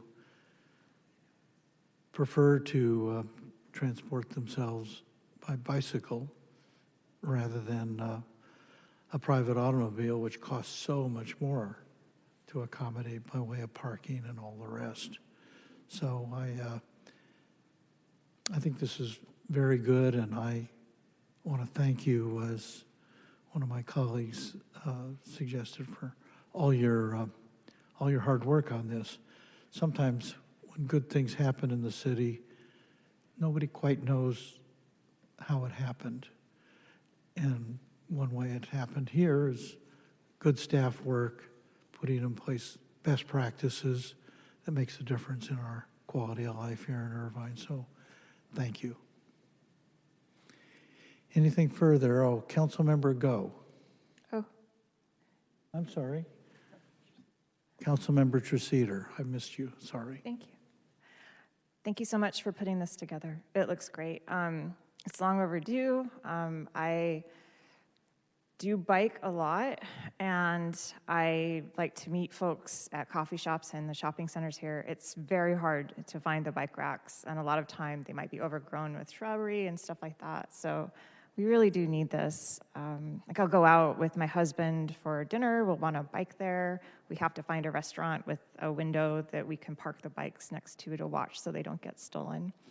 I think this is a small thing that really helps a lot, and anything we can do to encourage biking in the city will help reduce traffic, which we've heard from many citizens today they don't like. So thank you. Thank you, Councilmember Treceder. Councilmember Go. Thank you, Mayor. Thank you. Councilmember Treceder, I share your sentiment. I'm happy to see this item. I believe Yusuf, Commissioner Kadichi, and I worked on this item briefly at the Transportation Commission last year. It's really great that we're able to finally bring this forward. Actually, just last weekend, I did ride my bike to the Cool OC event at the Great Park. And shortly after, I rode it to IVC for another event, for the Philippine Independence Day event. And after, I got hungry, so I did go to a shopping center on Jeffrey and Irvine Center, and I couldn't find a place to put my bike. So, you know, these kids up here, they might be too remember the quote from a movie, if you build it, they will come. So I think moving forward, we see all these e-bikes littering kind of like the frontage of businesses, and that's been a concern, and as well as a health hazard. So we really welcome to see that, you know, our ordinance change so that we can accommodate for these things. So if we all did yoga and ride our bikes all day, I think we'll all be a little bit happier. So thank you so much for bringing this. Thank you. I see no further requests from my colleagues to be heard. That being the case, a motion is properly before us. Would the clerk please call the roll? Councilmember Carroll. Yes. Councilmember Go. Yes. Councilmember Liu. Yes. Councilmember Martinez Franco. Yes. Councilmember Treceder. Yes. Vice Mayor Mai. Yes. Mayor Agron. Yes. Carries 7-0. Thank you. Thank you, gentlemen. That takes us to council business. Item 5.1. Would the clerk please identify this item by subject? Updates to appointments of City Council representatives to outside governmental agencies. Thank you. I had placed this item on the agenda. We, in making all of our various appointments in the new year, had left a few openings in anticipation of the special election for District 5, which concluded with the election of Council Member Martinez Franco. And at this time, having her seated and gained some real traction as the newest council member, I thought it would be an appropriate time to make the appointments to the few positions left open, and that she would be an outstanding representative for us. So I sent a memo recommending that, and would like to place those recommended appointments in front of the council by way of a motion. I'll move the appointment of Councilmember Martinez Franco to the following outside governmental agencies for the remainder of the 2025 calendar year. First, delegate to the Orange County Fire Authority Board of Directors. Second, delegate to the Irvine Liaison and Coordinating Committee. That's the Irvine Unified School District. And Irvine Barclay Theater Operating Company Board of Directors. And then finally, alternate to the Orange County Council of Governments, known as OCCOG, for the 2025 calendar year. Is there a second? I'll second it, Mayor. Seconded by Councilmember Carroll. Beyond my recommendation, is there any comment or questions that people have?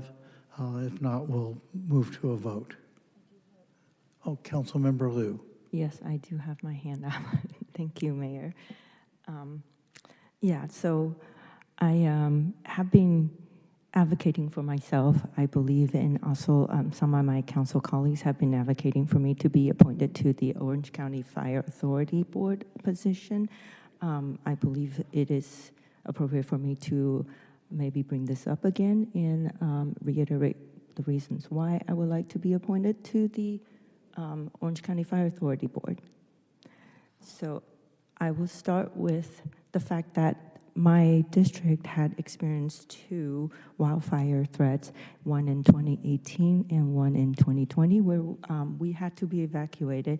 And so I am very deeply affected by the threat of wildfire. And not only that, my district that I represent has been affected by wildfire threats. And we have a lot of residents who are very concerned about all of this. And that is one of the issues that I've heard a lot overwhelmingly from my district residents about this. And to that effect, I've been working with IPD and OCFA and engaging with them about providing information on wildfire prevention and emergency responses to my residents, and I believe that I've been actively doing that since the beginning of my tenure here. And the other thing is that I understand that Mayor have been thinking that Irvine is a donor city to OCFA and believe that we put in a little more than what we are getting out. And to that effect, I would say that I will be a good advocate with the correct skill sets to negotiate and advocate for Irvine residents in that regard and maybe get more resources. Our contract is going to be in effect until 2030, so that will give us a little more time. And I believe I will be able to be a good advocate for the city and for the residents in my district. Thank you. Thank you. Councilmember Go. Yeah, thank you. I just wanted to pass this out to remind you guys of the fire severity zone that we approved last council meeting. So.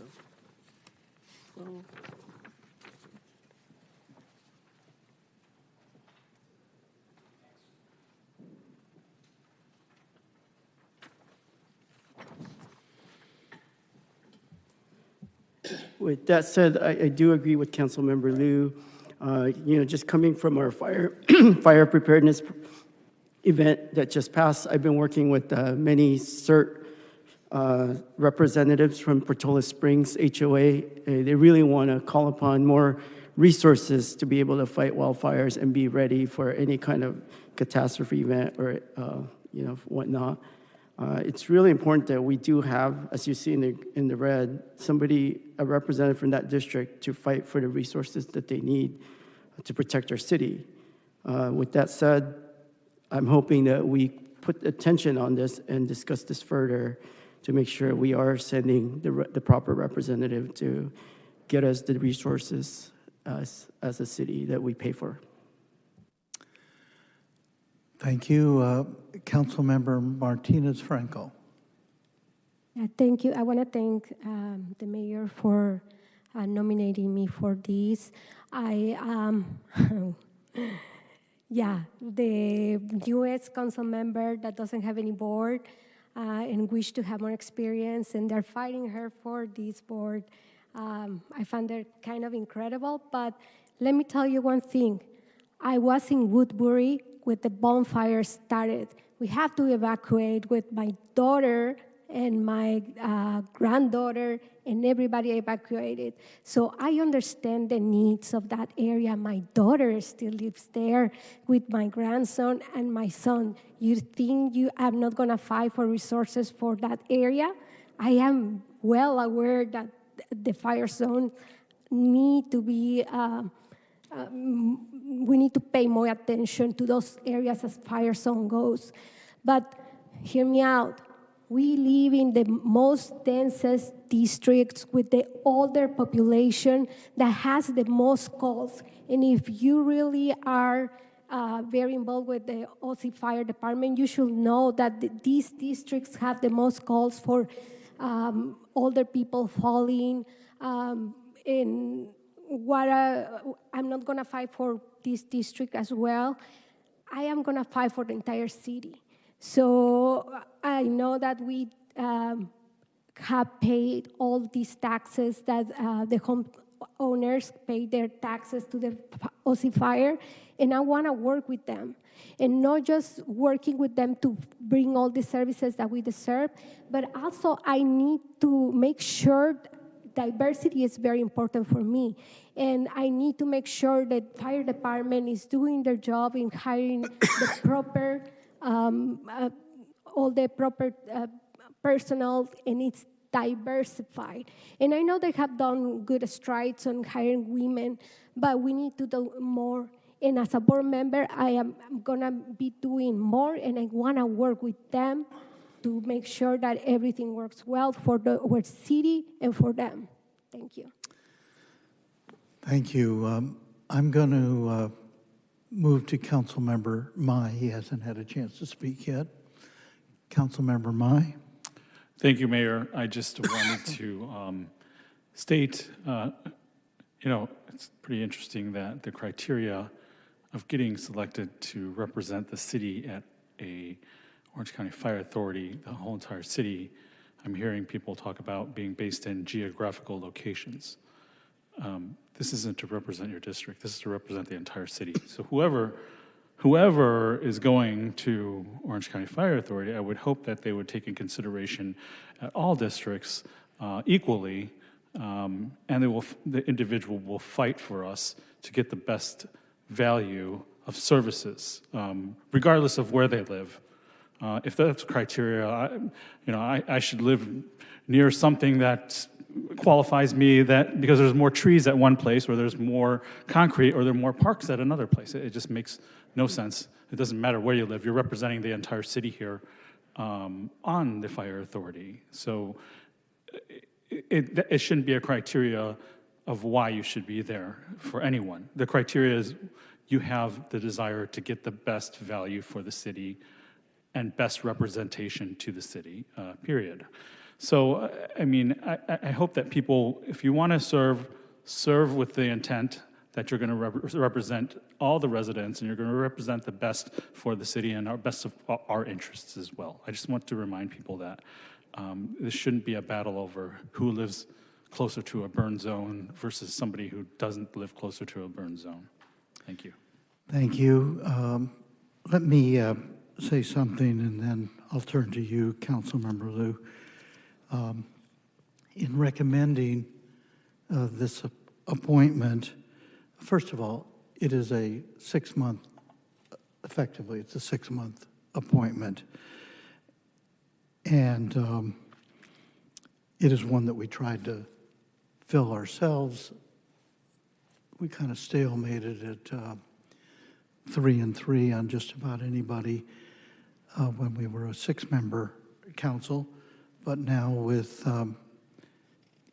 Councilmember Martinez Franco here and ready, willing, and in my judgment, very able to serve. I offered her name. I had a chance to speak with her about a little bit about the history here.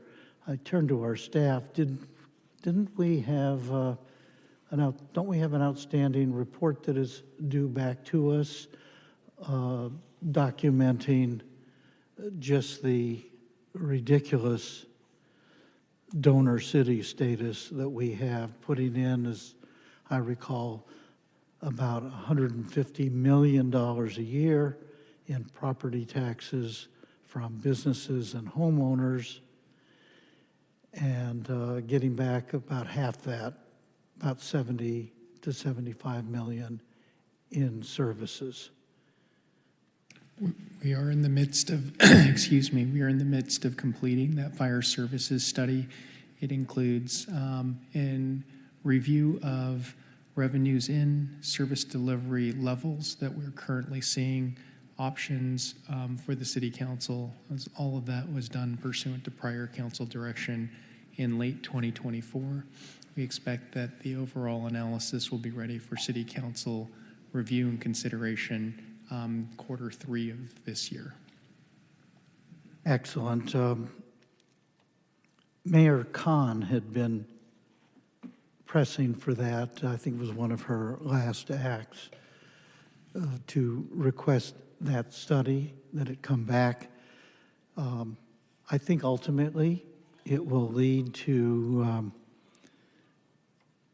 a more reasonable allocation of funds in the near term, but probably the creation of our own fire department longer term, which is something that I think the city's going to have to be taking a look at.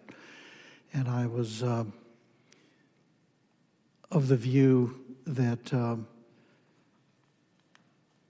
Councilmember Martinez Franco concurred and would not only fight for us, but help plan a future for us. And it's not just firefighting, it's emergency services, as she indicated, ambulance service. The service that we get, frankly, is not good. We have response times that are unreasonably long, and that needs to be remedied. So I'm hoping and believing that we will get a high quality of representation from Councilmember Martinez Franco, and that she will serve the entire city well. So having offered those comments, I'll turn now in yet another round to Councilmember Liu. So this is not a. I'm not implying that Councilmember Martinez Franco is in any way incompetent to take this position. I'm just advocating for myself. I do not appreciate the implication of me saying anything, insinuating anything negative about Councilmember Martinez Franco. I am simply advocating for myself and saying that I have the right skill sets to negotiate.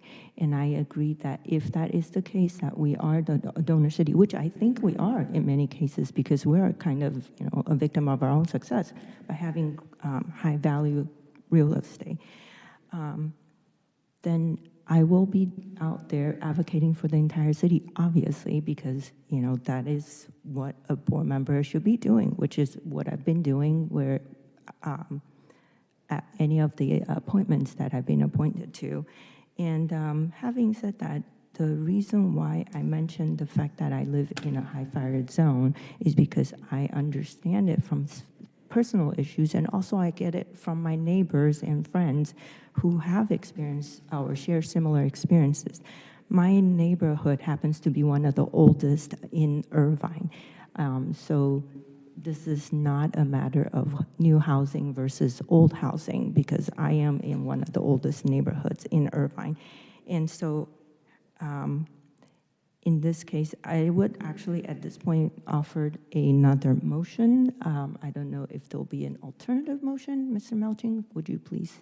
It would be a substitute motion. It will be a substitute motion. So in that case, may I offer a substitute motion? Sure. So I propose a motion to approve the mayor's recommended appointments for council member Martinez Franco with the exception of the Orange County Fire Authority Board of Directors, and hold that appointment to allow for council nominations and discussion.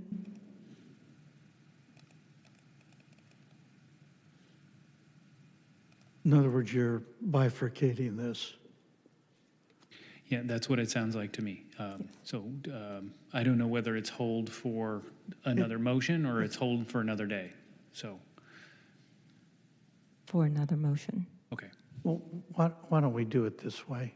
I'm just going to try to make it simple this time of the evening. Let's just move through appointments A, B, and C. And hold on here, let me just, let's set aside A for the moment and just move that we appoint Councilmember Martinez Franco to the second delegate to the Irvine Liaison and Coordinating Committee, as well as the Barclay Theater Operating Company Board of Directors, and then next as an alternate to the Orange County Council of Governments. Let's just take those first. I'll move what are staff recommendations or recommended actions be. Mayor, Yes. I think the first thing that needs to happen is you need to withdraw your main motion. Oh, I forgot. I did offer a motion to begin with. You should get the consent I of the second. withdraw for that. it. You were the second, Mr. Carroll. I will withdraw. I will agree to withdraw this. All right. Yes. And therefore, I'll just make another motion at this time, which is that recommended action B and C on our printed agenda be adopted. I will second that smaller motion on those two items. Yeah. All right. Motion properly before us. That leaves aside A for the moment. Would the clerk please call the roll? Mr. Oh, I'm Mayor, sorry, before we proceed- Councilmember Go. Councilmember Go. Thank you, Mayor. I just want to make a brief comment that I do respect Councilmember Martinez Franco, and I do want to work collaboratively with everyone. So that's why I want to make sure that we all share our load in participating and all helping each other to better represent the city. So I was happy to step off the Barclay board. Although I was a Irvine alumni, I'm more than happy to make sure that she's interested in that as well. And as far as OCOG, I'm working currently with OCOG to see if I can get her more of a primary role there, as there is an OCOG appointment for OCTA as well. So I'm very cognizant of that, and I want to welcome her, and I look forward to working with her on various boards with this, representing this great city of Irvine. Thank you. Any other comments? All Mr. right. Mayor, Yes. before we go to a vote, I do have a member of the public who wishes to speak. All right. Please, let's turn to that member of the public now. Thank you. Our speaker is Eric Nishanian. Mr. Nishanian, you may unmute your mic. Thank you, council members, Mayor Agrin. I myself don't think Betty Franco is qualified for any appointments to any of these boards. I direct all council members to her candidate statement for the DEI committee, where she fudged her employment history, claiming that she was an account executive for DEIXIS, rather than report that she was part of the FSB Public Affairs Group. The FSB Public Affairs Group, principals of that organization created DEIXIS. The principal of that is a Mr. Flint, who was caught up in the FBI investigation involving Harry Sidhu and stepped down from that organization. I don't think Larry Agron is qualified to endorse people or vouch for them. He endorsed Mayor Khan for supervisor after she threatened harm to the county, and she was linked to Turkish nationalist genocide deniers. Franco accepted a donation from Farrakhan, the same racist. However, I have respect for the mayor's office, and if he wants to endorse her, I think that everybody should go along with it and allow her to prove her ability to govern on behalf of the city in these positions. Thank you. Next. That is all, Mayor. That's it. All right. Absent any further comment, will the clerk call the roll on the motion? Councilmember Carroll. Yes. Councilmember Go. Yes. Councilmember Liu. Yes. Councilmember Martinez Franco. Yes. Councilmember Treceder. Yes. Vice Mayor Mai. Yes. Mayor Agron. Yes. Carry 7-0. All right. With the passage of that motion, oh my goodness, we've got two other items on here. Well, let's take care of A first. All right, we return now to consideration of my recommendation. And by the way, as mayor, by tradition and as a matter of policy, the mayor typically makes recommendations. As each of you know, I've spent considerable time with each of you talking about various appointments and tried to give everybody pretty much what they wanted. You can't please everybody, but I did make these recommendations. I, just to reiterate, believe that Councilmember Martinez Franco will make an outstanding new appointee to OCFA, and I'll also move again. Yeah, I'll second that again, Mayor. Seconded Your by recommendation for a council member. motion by me, seconded by Councilmember Carroll. Mayor. Yes. Jeff, sorry. As a suggestion, a good companion to this would be item number 3, which is the resolution that formalizes the fire authority. Because it would appointment. be the third. Yeah. Okay. Yes, and I'll couple that with adoption of the resolution that designates and appoints its representative. If the motion passes, it would be Councilmember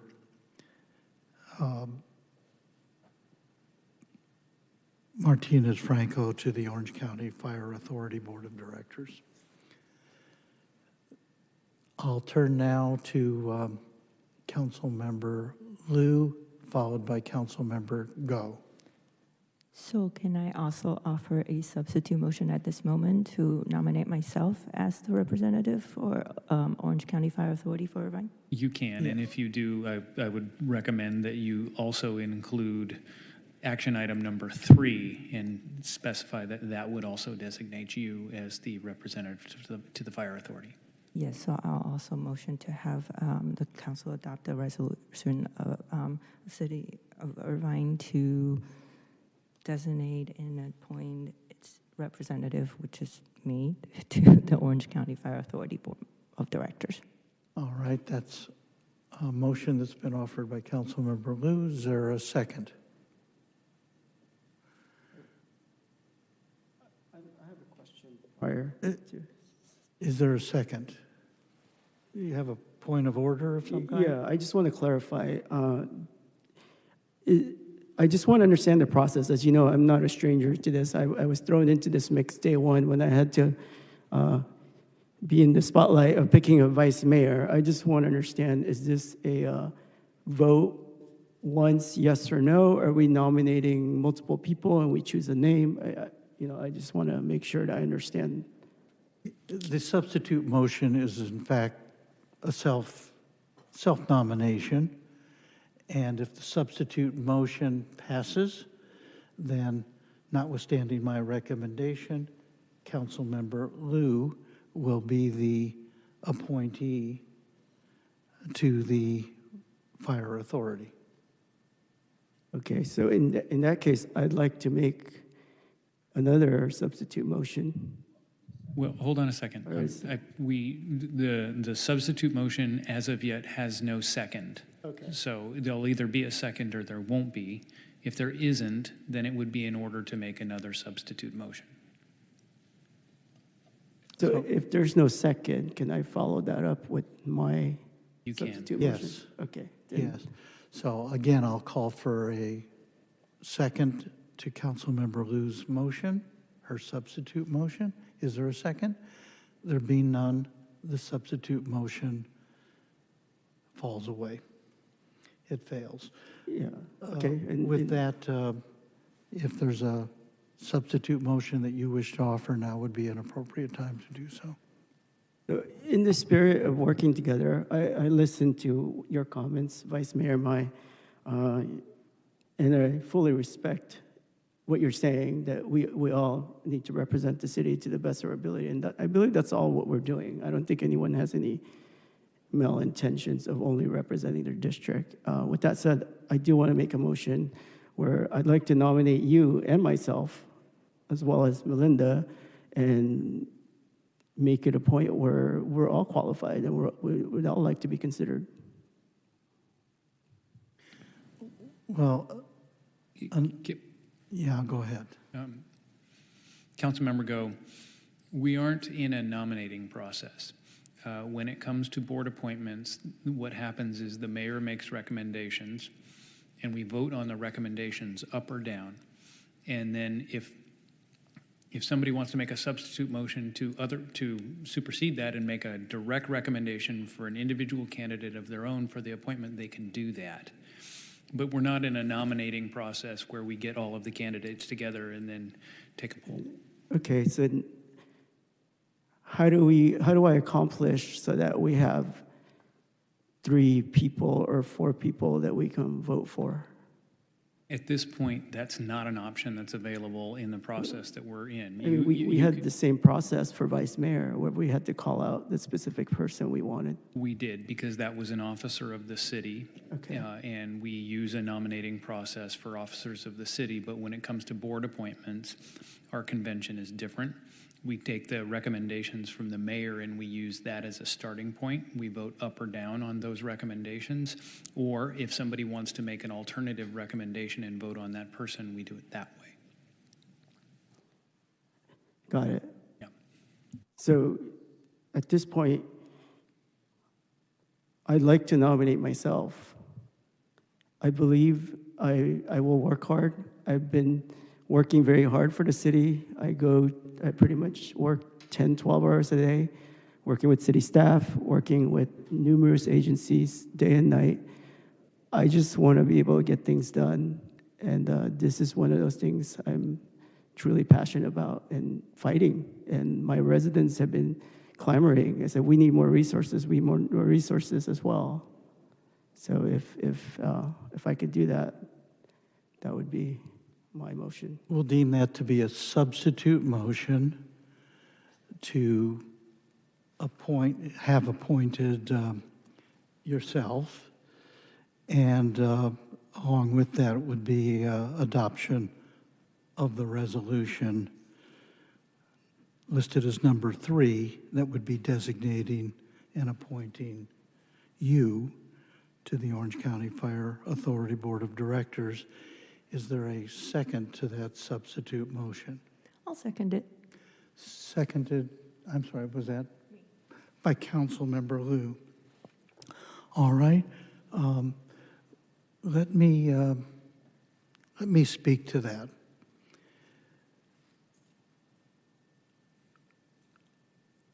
It is a question of sharing the load here a little bit. And Councilmember Go, you had requested of me, and as it turns out, Councilmember Carroll was accommodating that he stepped down from OCTA, which is a very important appointment, and it was my privilege to appoint you to the Orange County Transit Authority. We were there at the meeting, and it was my vote that made sure you got that appointment. And I know how important that agency is and how much work it is. You're also, along with Council Member and Vice Mayor Mai, a member of the Orange County Power Authority, where we're trying to achieve some remarkable clawbacks for our city. That's an important appointment, and I'm looking forward to you and Councilmember Mai bringing back some good news to us as far as making some gains within OCPA. So you have two big appointments, and I just think, as a matter of fairness and almost common sense, it's time for somebody else to be sharing the load. In this case, I think our newest council member would be an excellent appointee. So I'm speaking against the substitute motion. Anybody else? Councilmember Liu. Well, I wanted to point out that the fact that this has been a vacancy for 6 months is really mind-boggling, and it's not. It is something that has been brought to my attention by residents too, who happen to pay attention and notice that we have no representation on the OCFA board. Well, it is on the front, on the mind of all residents, considering that we just experienced a big wildfire event in LA County, and with the new high fire hazard map coming out and everybody getting their insurance either canceled or the rate doubled.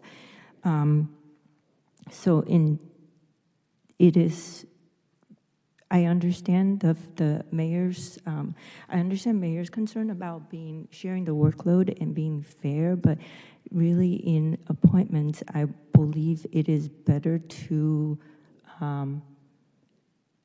have it based on, well, partly based on our requests and partly based on the ability or interest of each council members. And I don't know why this appointment in particular has been vacant for the 6 months. In any case, I believe in Councilmember Go's ability, and he's been doing a great job on all the appointments that he's been appointed to represent Irvine. That's why I second his motion to nominate himself. All right, any further discussion? There is a substitute motion properly before us. Would the clerk please call the roll? Councilmember Carroll. No. Councilmember Go. Yes. Councilmember Liu. Yes. Councilmember Martinez Franco. No. Councilmember Treceder. No. Vice Mayor Mai. Nope. Mayor Agron. No. Motion fails 2-5 with Councilmember Carroll, Councilmember Martinez Franco, Councilmember Treceder, Vice Mayor Mai, and Mayor Agron voting no. That takes us back to the main motion that I had offered. Councilmember Carroll had seconded it, which would result in the appointment of, if it were passed, Councilmember Martinez Franco as our appointee to OCFA, and that would also include, of course, adoption of the appropriate resolution, item number 3, listed here under this matter, item 5.1. Did I miss anything, Mr. Melching? Nope, you've got it. All right. With that, would the clerk please call the roll? Councilmember Carroll. Yes. Councilmember Go. Yes. Councilmember Liu. No. Councilmember Martinez Franco. Yes. Councilmember Treceder. Yes. Vice Mayor Mai. Yes. Mayor Agron. Yes. Carry 6-1 with Councilmember Liu voting no. Thank you. That concludes this item. No. Mr. No? Mayor. We have recommended action 2 still. Oh, I'm sorry. Thank you. Yes. We do have to adopt the Fair Political Practices Commission Public Official Appointment Form 806 and direct the city clerk to post an amended form to the city website to report any change in appointments to the governmental agency providing stipends as determined by the city council. So I will move adoption of that particular provision. Is there a second? I'll second that, Mayor. Seconded by Councilmember Carroll. Thankfully, no requests to be heard. Will the clerk please call the roll? Councilmember Carroll. Yes. Councilmember Go. Yes. Councilmember Lou. Yes. Councilmember Martinez Franco. Yes. Councilmember Treceder. Yes. Vice Mayor Mai. Yes. Mayor Agron. Yes. Carry 7-0. All right. It's 10:30. For the record, the chamber is virtually empty. I'm suggesting that we just move forward, wrap up this agenda, and then we have to finish up a closed session from the special meeting from which we are recessed and have been for hours now. Mayor, could I just make a quick point of order? Yes. Normally, when someone gets appointed to an outside board, we congratulate them. So, on behalf of the City Council, congratulations, council member. And I know that we know that you'll serve the Fire Authority very well. Thank you. Thank you for that, Councilmember Carroll. Did you want to say something? And I just want to thank you again. And my doors are always open. If any council member has a specific request from their district, please come and see me because I'm here to serve everybody. We're all in this together. Thank you. Thank you. All right. Let me just, all right, this is it item 5.2? Wait. I'm sorry, 5.4. We've taken care of 5.2. That's off. And 3, so now we're at 5.4. Would the clerk please identify item 5.4 by title and subject? Rescission of Ordinance 24-16 and adoption of modifications to Title I, Division 6, Code of Ethics, and Title I, Division 7, City Lobbying. Thank you. And we welcome our city attorney to very briefly tell us what this is about and tell those who are still watching at home what this is about. Thank you, Mayor. Thank you for the opportunity. I will go quickly because this is an item that the council has seen many times over the last couple of years. By way of very quick review, in 2006, the city adopted a lobbying ordinance. In that same year, the city adopted an ethical public service ordinance. The lobbying ordinance was Title VII to the Division I of the Municipal Code. I'm sorry, Division 7 to Title I of the Municipal Code. And the ethical public service was Division 6 of Title I. In any event, in September of 2023, Councilmember Treceder agendized an item to effectively modernize our lobbyist regulations, and we went through that process. We had an initial conversation about that in September. Then in November of 2023, we had a workshop, and then in September of 2024, we brought forward an ordinance that modified and strengthened our lobbying regulations, principally in Title 7 of Division 7 of Title I of the Municipal Code. At the hearing on September 10th, we received a motion that was seconded from the council that made revisions to lobbying-related provisions that appeared in Division 6 of Title I of the Municipal Code, the Ethical Public Service Ordinance. And I'm going to go through those revisions in a moment, but for the time being, what's relevant is it was in Division 6. We received some objection to that because members of the public believed that we were only going to be touching Division 7, not Division 6. They were all lobbying regulations, but for them it was important that they thought we were only touching Division 7. That revision was brought forward to the council for consideration on September 24th, 2 weeks after the introduction. And ostensibly that night was supposed to be the adoption, but at that meeting, the city council ordered one further revision in the ethical public service provisions, this to deal with employees of unions that were also public officials. So the ordinance was changed again, and then it was ultimately adopted on October 8th, 2024. I promise I'll go quicker. I said I'd go fast, and I'm only speaking fast. In November, we received a legal challenge from an organization calling itself Orange County Advocates for Transparency. And the gist of the challenge was that the agenda title, when we adopted the ordinance, really only mentioned city lobbying ordinance and didn't talk specifically about ethical public service. We disagree about whether there's merit to that argument, but we're trying to be practical. If all that is really required is for us to come back, provide a new agenda title, and re-adopt the ordinance, we expressed a willingness to do that. And so we entered into a settlement agreement. The settlement agreement does not bind the city council's discretion tonight. You can do whatever you want.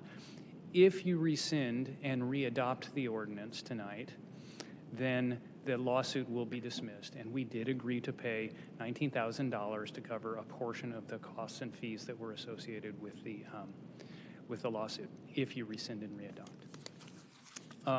So I will do I'm not going to go over the ethics ordinance revisions in detail. All of that stuff was in the staff report. The full history was there, and the council has heard that 3 or 4 times. I did want to remind you of the revisions to the ethical public service ordinance, because those were only discussed at the last couple of hearings. Very quickly, what we did is, previously, the ethical public service ordinance applied to council members and their council executive assistants, and it said by extension their council executive assistants, and the idea that they all needed to be held to those ethical standards. We expanded that in the ordinance to also include appointed commissioners and committee members. So that was change number 1. 2, we applied the lobbying ordinance to lobbying in the city of Irvine. It was a quirk in the ordinance that it seemed to apply. It was probably best read to indicate that people who were elected or appointed officials elected officials or CEAs in Irvine couldn't lobby before any other organization in the city, in the county of Orange, any other public entity in the county of Orange, other than the city itself. So we closed that and said, no, you also can't lobby in the city itself. And then that revision that I talked about that happened on September 24th was added, which said there is an exception to that general rule, and the exception is if a member of a labor union, an employee of a labor union, becomes an elected or appointed official or a CEA in Irvine, and they're lobbying on behalf of the union, not on behalf of somebody else, on behalf of the union, then they're exempted from that anti-lobbying requirement. That's what was previously adopted by the City Council. We're just asking that you rescind that ordinance and re-adopt fundamentally the same ordinance tonight. And so, like I said, I was going to skip the lobbying ordinance recap, and this is the recommended action. So I probably could have gone a little faster, but that's... No, this is fine. Are there any questions of Mr. Melching? I'll tell you what I'm going to do is I'm going to just offer the motion. The action item here is first reading of an ordinance, which I'll move not only introduction but adoption of an ordinance of the City Council of the City of Irvine rescinding Ordinance 24-16 titled An Ordinance of the City of Irvine, California, amending Title I, Division 7 of the City of Irvine Municipal Code relating to lobbying, and amending Title I, Division Code of Ethics, which is Division 6, and Title I, Division 7, City Lobbying of the City of Irvine Municipal Code. Is there a second? Second. Seconded by Councilmember Treseder. Any discussion? There being none, would the clerk please call the roll? Mr. Mayor, Oh, we I'm do sorry, have two are there- requests to speak. How many? Two. Two, forgive me. Please call them one at a time. Thank you. Our first speaker is Ian Creation. Ms. Creation, you may unmute your mic. Thank you. Good evening, Mayor and Council members. My name is Ian Creation, calling in tonight as a resident to urge you to reject this unconstitutional and politically motivated ordinance. Sadly, this proposal is a direct attack on First Amendment rights, something that remains illegal even if it's increasingly normalized in today's political climate. Courts have repeatedly struck down laws that attempt to silence people based on their employer or the causes they support. Furthermore, without explanation, this ordinance exempts employment while advocating by one type of nonprofit, unions, but would ban people who work for nonprofits that advocate for organizations like the Sierra Club, Planned Parenthood, the NRA, the BIA, or any nonprofit that's serving on the City Council or City Commission who wants to keep their jobs, anyone who works for one of those organizations. And that is not about ethics. It's about targeting people based on ideology. And this unequal application invites equal protection challenges under the 14th Amendment. The timing of this ordinance also reveals the true motivations behind this item. It was agendized weeks before an election by a council member whose opponent in that election works for one of the groups that the ordinance would ban. This kind of behavior undermines public trust, and it puts the city in legal jeopardy again. Irvine has already faced lawsuits over unconstitutional actions. Courts have struck down broader and less discriminatory laws than this one. If passed, it seems almost certain that it will be overturned at taxpayer expense. So if your goal is transparency or preventing conflicts of interest, there are constitutional ways to do that: disclosure rules, recusal requirements, and narrowly tailored cooling off periods, and this is none of those things. This is a political stunt dressed up as ethics reform. So I urge you to vote no. Thank you. Thank you. Mr. Melching, did you want to respond to those expressed concerns at this time? Certainly. With regard to equal protection, there is no protected class that is involved here. This is a rational basis review ordinance. The city has a rational basis for implementing all of its lobbying regulations across the board, and it has a rational basis for allowing an exemption for people who are employees of unions lobbying on behalf of the organization that employs them. And given that, I really don't see a significant constitutional exposure here. All right. Second public commenter, please. Our next speaker is Eric Nishanian. Mr. Nishanian, you may unmute your mic. Thank you, council members, Mayor Agron. I think it's important to clarify that Ms. Creation and Ms. Treseder are both fans and supporters, and they claim to be co-founders kind of the OCPA, and their opposition to this action is based on their desire to keep the OCPA running and have people on the council and in staffs that are in support of the OCPA. I'm in support of council action or rescinding and readopting the ordinance. We need to keep politics in the city grassroots, and nothing about this ordinance prevents lobbyists from their conduct and free speech actions. And,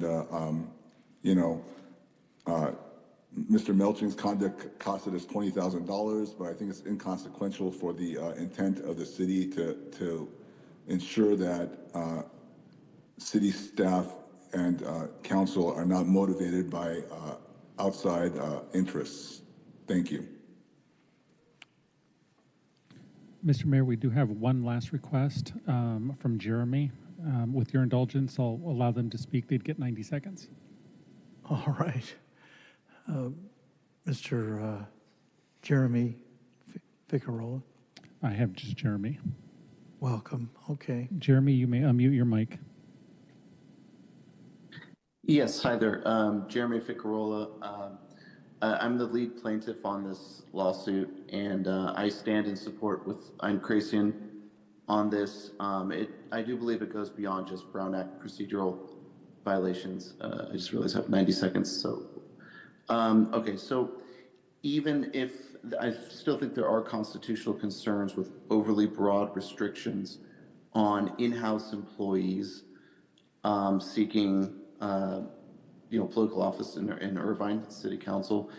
And I just think on a policy-wide, the City Council here can carve out a little change, an amendment to allow, just like in-house employees for unions, to also allow in-house employees for nonprofits, as so long as the nonprofit is not directly related to the city of Irvine. It could be a countywide employer.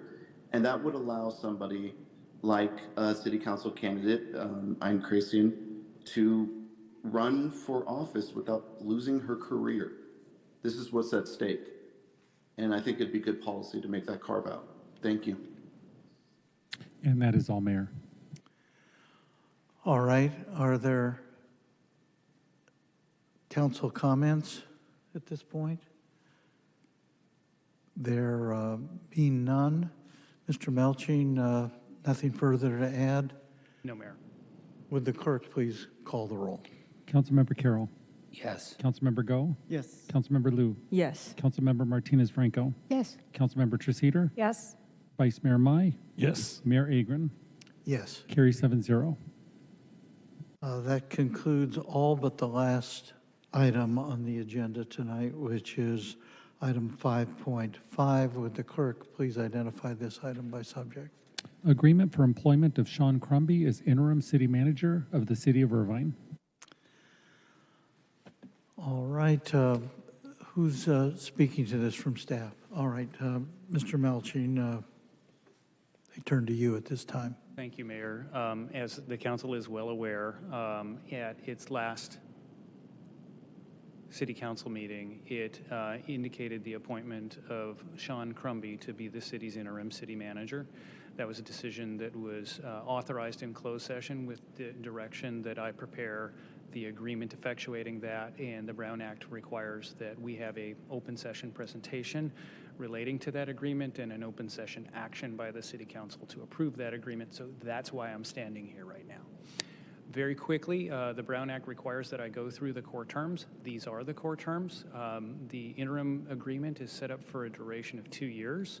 The compensation is $403,520. It matches the compensation that was paid to the city manager prior to, or actually still currently through his resignation. The benefits that are available are the same as the benefits that are available to the entire executive team, directors, assistant city managers, and city manager, with one caveat that administrative and personal leave may be converted to vacation. That matches what was in Mr. Chi's contract.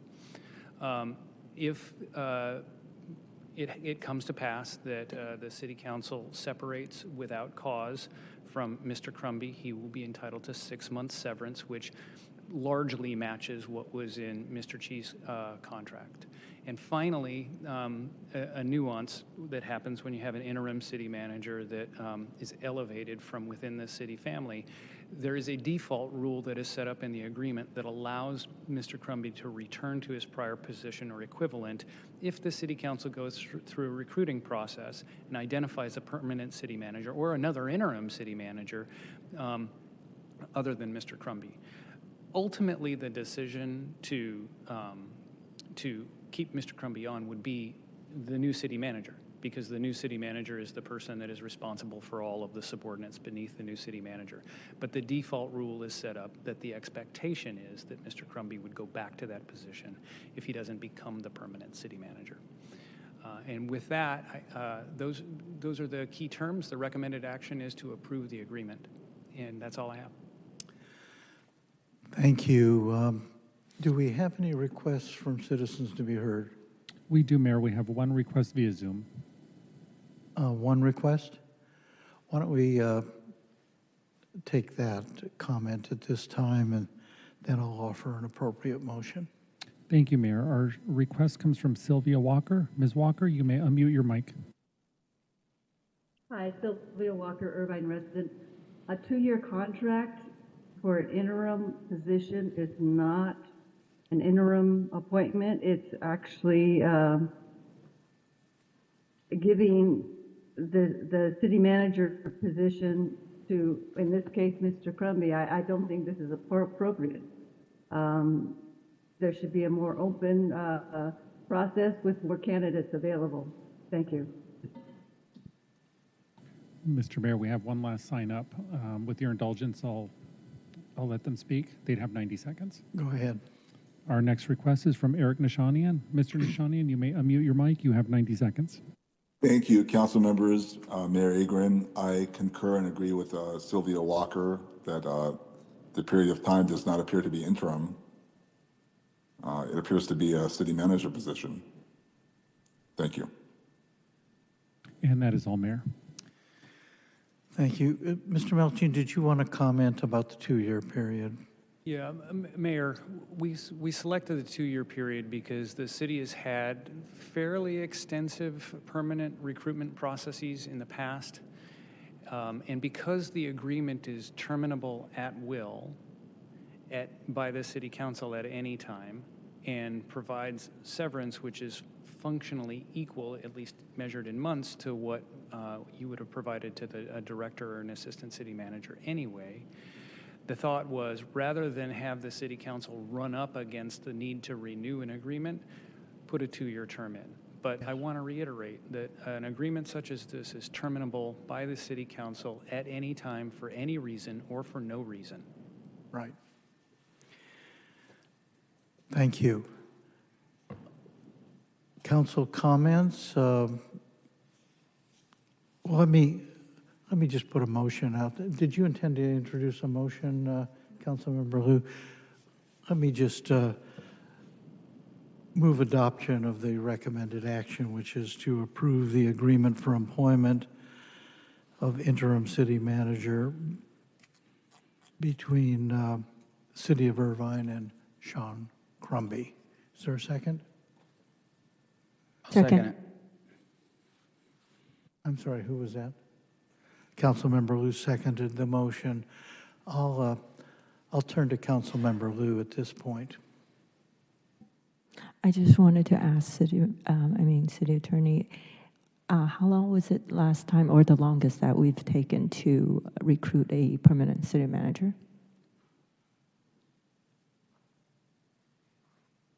I think it might have been, I think it might have been prior to hiring your current city manager. I believe that city manager Russo, who was permanent, separated in August or September of 2019. No, it would have been the first year of COVID, 2020. And we didn't engage City Manager Chi until December of the following year. So that's about a 15-month window of recruitment. Thank you. Anyone else? Well, let me just say in support of the motion, although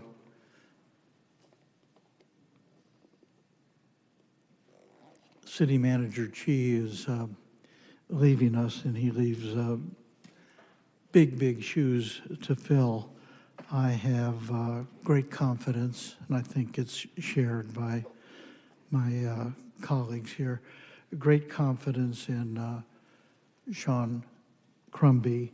Sean was brought over from his outstanding work in Huntington Beach.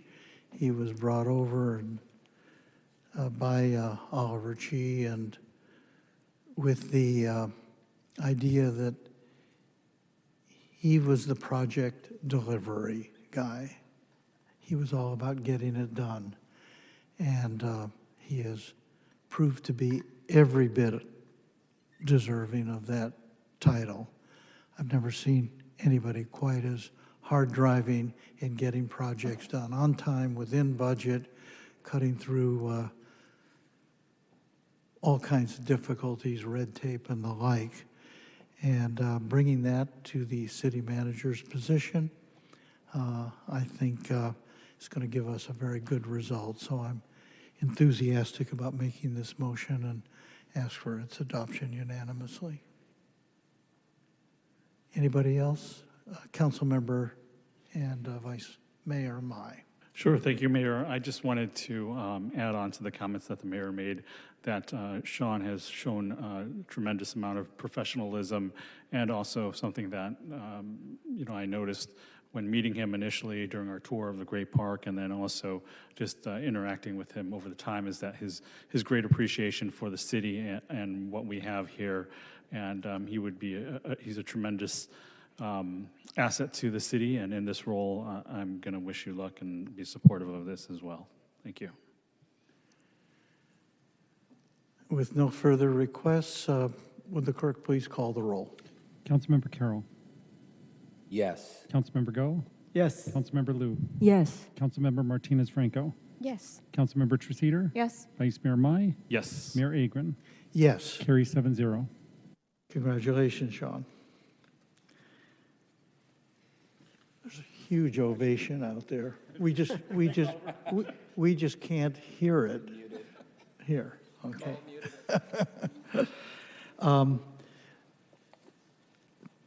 Next is a motion to adjourn, but I'm going to, well, yes, but we have to adjourn this meeting first. And once we adjourn this meeting, then we will announce that we're reconvening in closed session, having been in recess for hours from that closed session. So let's get this adjourned first. But this adjournment is a little bit of a poignant one, and I ask for my colleagues to just bear with me for the next 3 minutes. I ask that we adjourn this regular meeting of the City Council tonight in honor of former City Council member Chris Mears, who passed away earlier this month. I had the privilege of serving on the City Council with Chris from 2000 to 2004, and I can say he was a very good and hardworking Irvine City Council member. His service to the broader community included 4 years as a member of the Orange County Fire Authority Board and service as chairman of the California State Athletic Commission for boxing and MMA. Chris was a highly successful trial attorney for more than 30 years, having been named Trial Lawyer of the Year 3 times in Orange County. Driven by a commitment to correct injustice wherever he saw it, he won numerous civil rights cases on behalf of the unhoused and received the State Bar President's Pro Bono Service Award, which is the highest pro bono recognition you can receive from the State Bar. Our thoughts at this time are with Chris's loved ones, including his wife, Michelle, his former wife, Peggy, and their children, Ben and Sophie, and his brother, Michael. With that, I move that we adjourn in honor of Chris Mears, and please have this these comments inserted in the official minutes of the meeting. I've made the motion to adjourn. Second. Seconded by Council Member and Vice Mayor Mai. Would the clerk please call the roll? Councilmember Carroll. Yes. Councilmember Go. Yes. Councilmember Liu. Yes. Councilmember Martinez Franco. Councilmember Treceder. Yes. Vice Mayor Mai. Yes. Mayor Agron. Yes. Carry 7-0. All right, our regular meeting having adjourned, we'll move now from what is in effect the recess from our closed session to reconvene in closed session to wrap up a little business there, which I hope we can do in 15 minutes or so and come back out here and adjourn that special city council meeting that began at 3 o'clock. All right. Thank you.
The time is 11:30 p.m.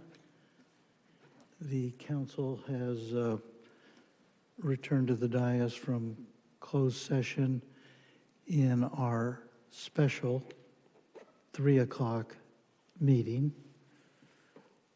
We've been recessed before moving to closed session a little earlier. And now, having come out of closed session, Mr. Melching, is there reportable action? Yes, Mayor. With regard to items 1.1 and 1.2, there was no reportable action.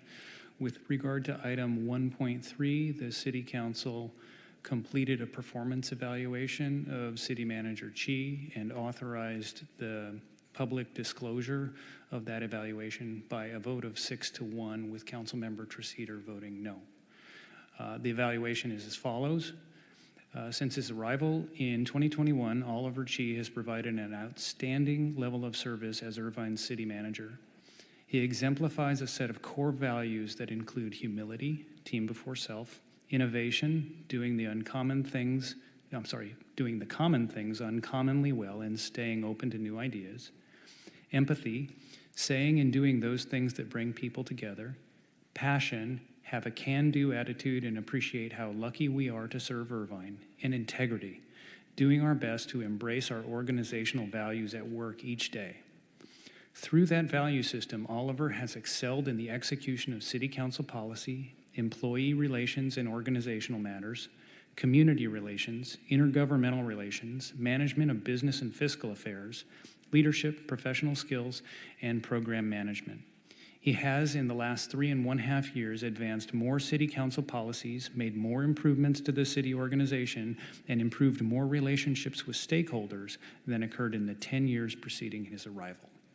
And that's the full evaluation, which will be made publicly available.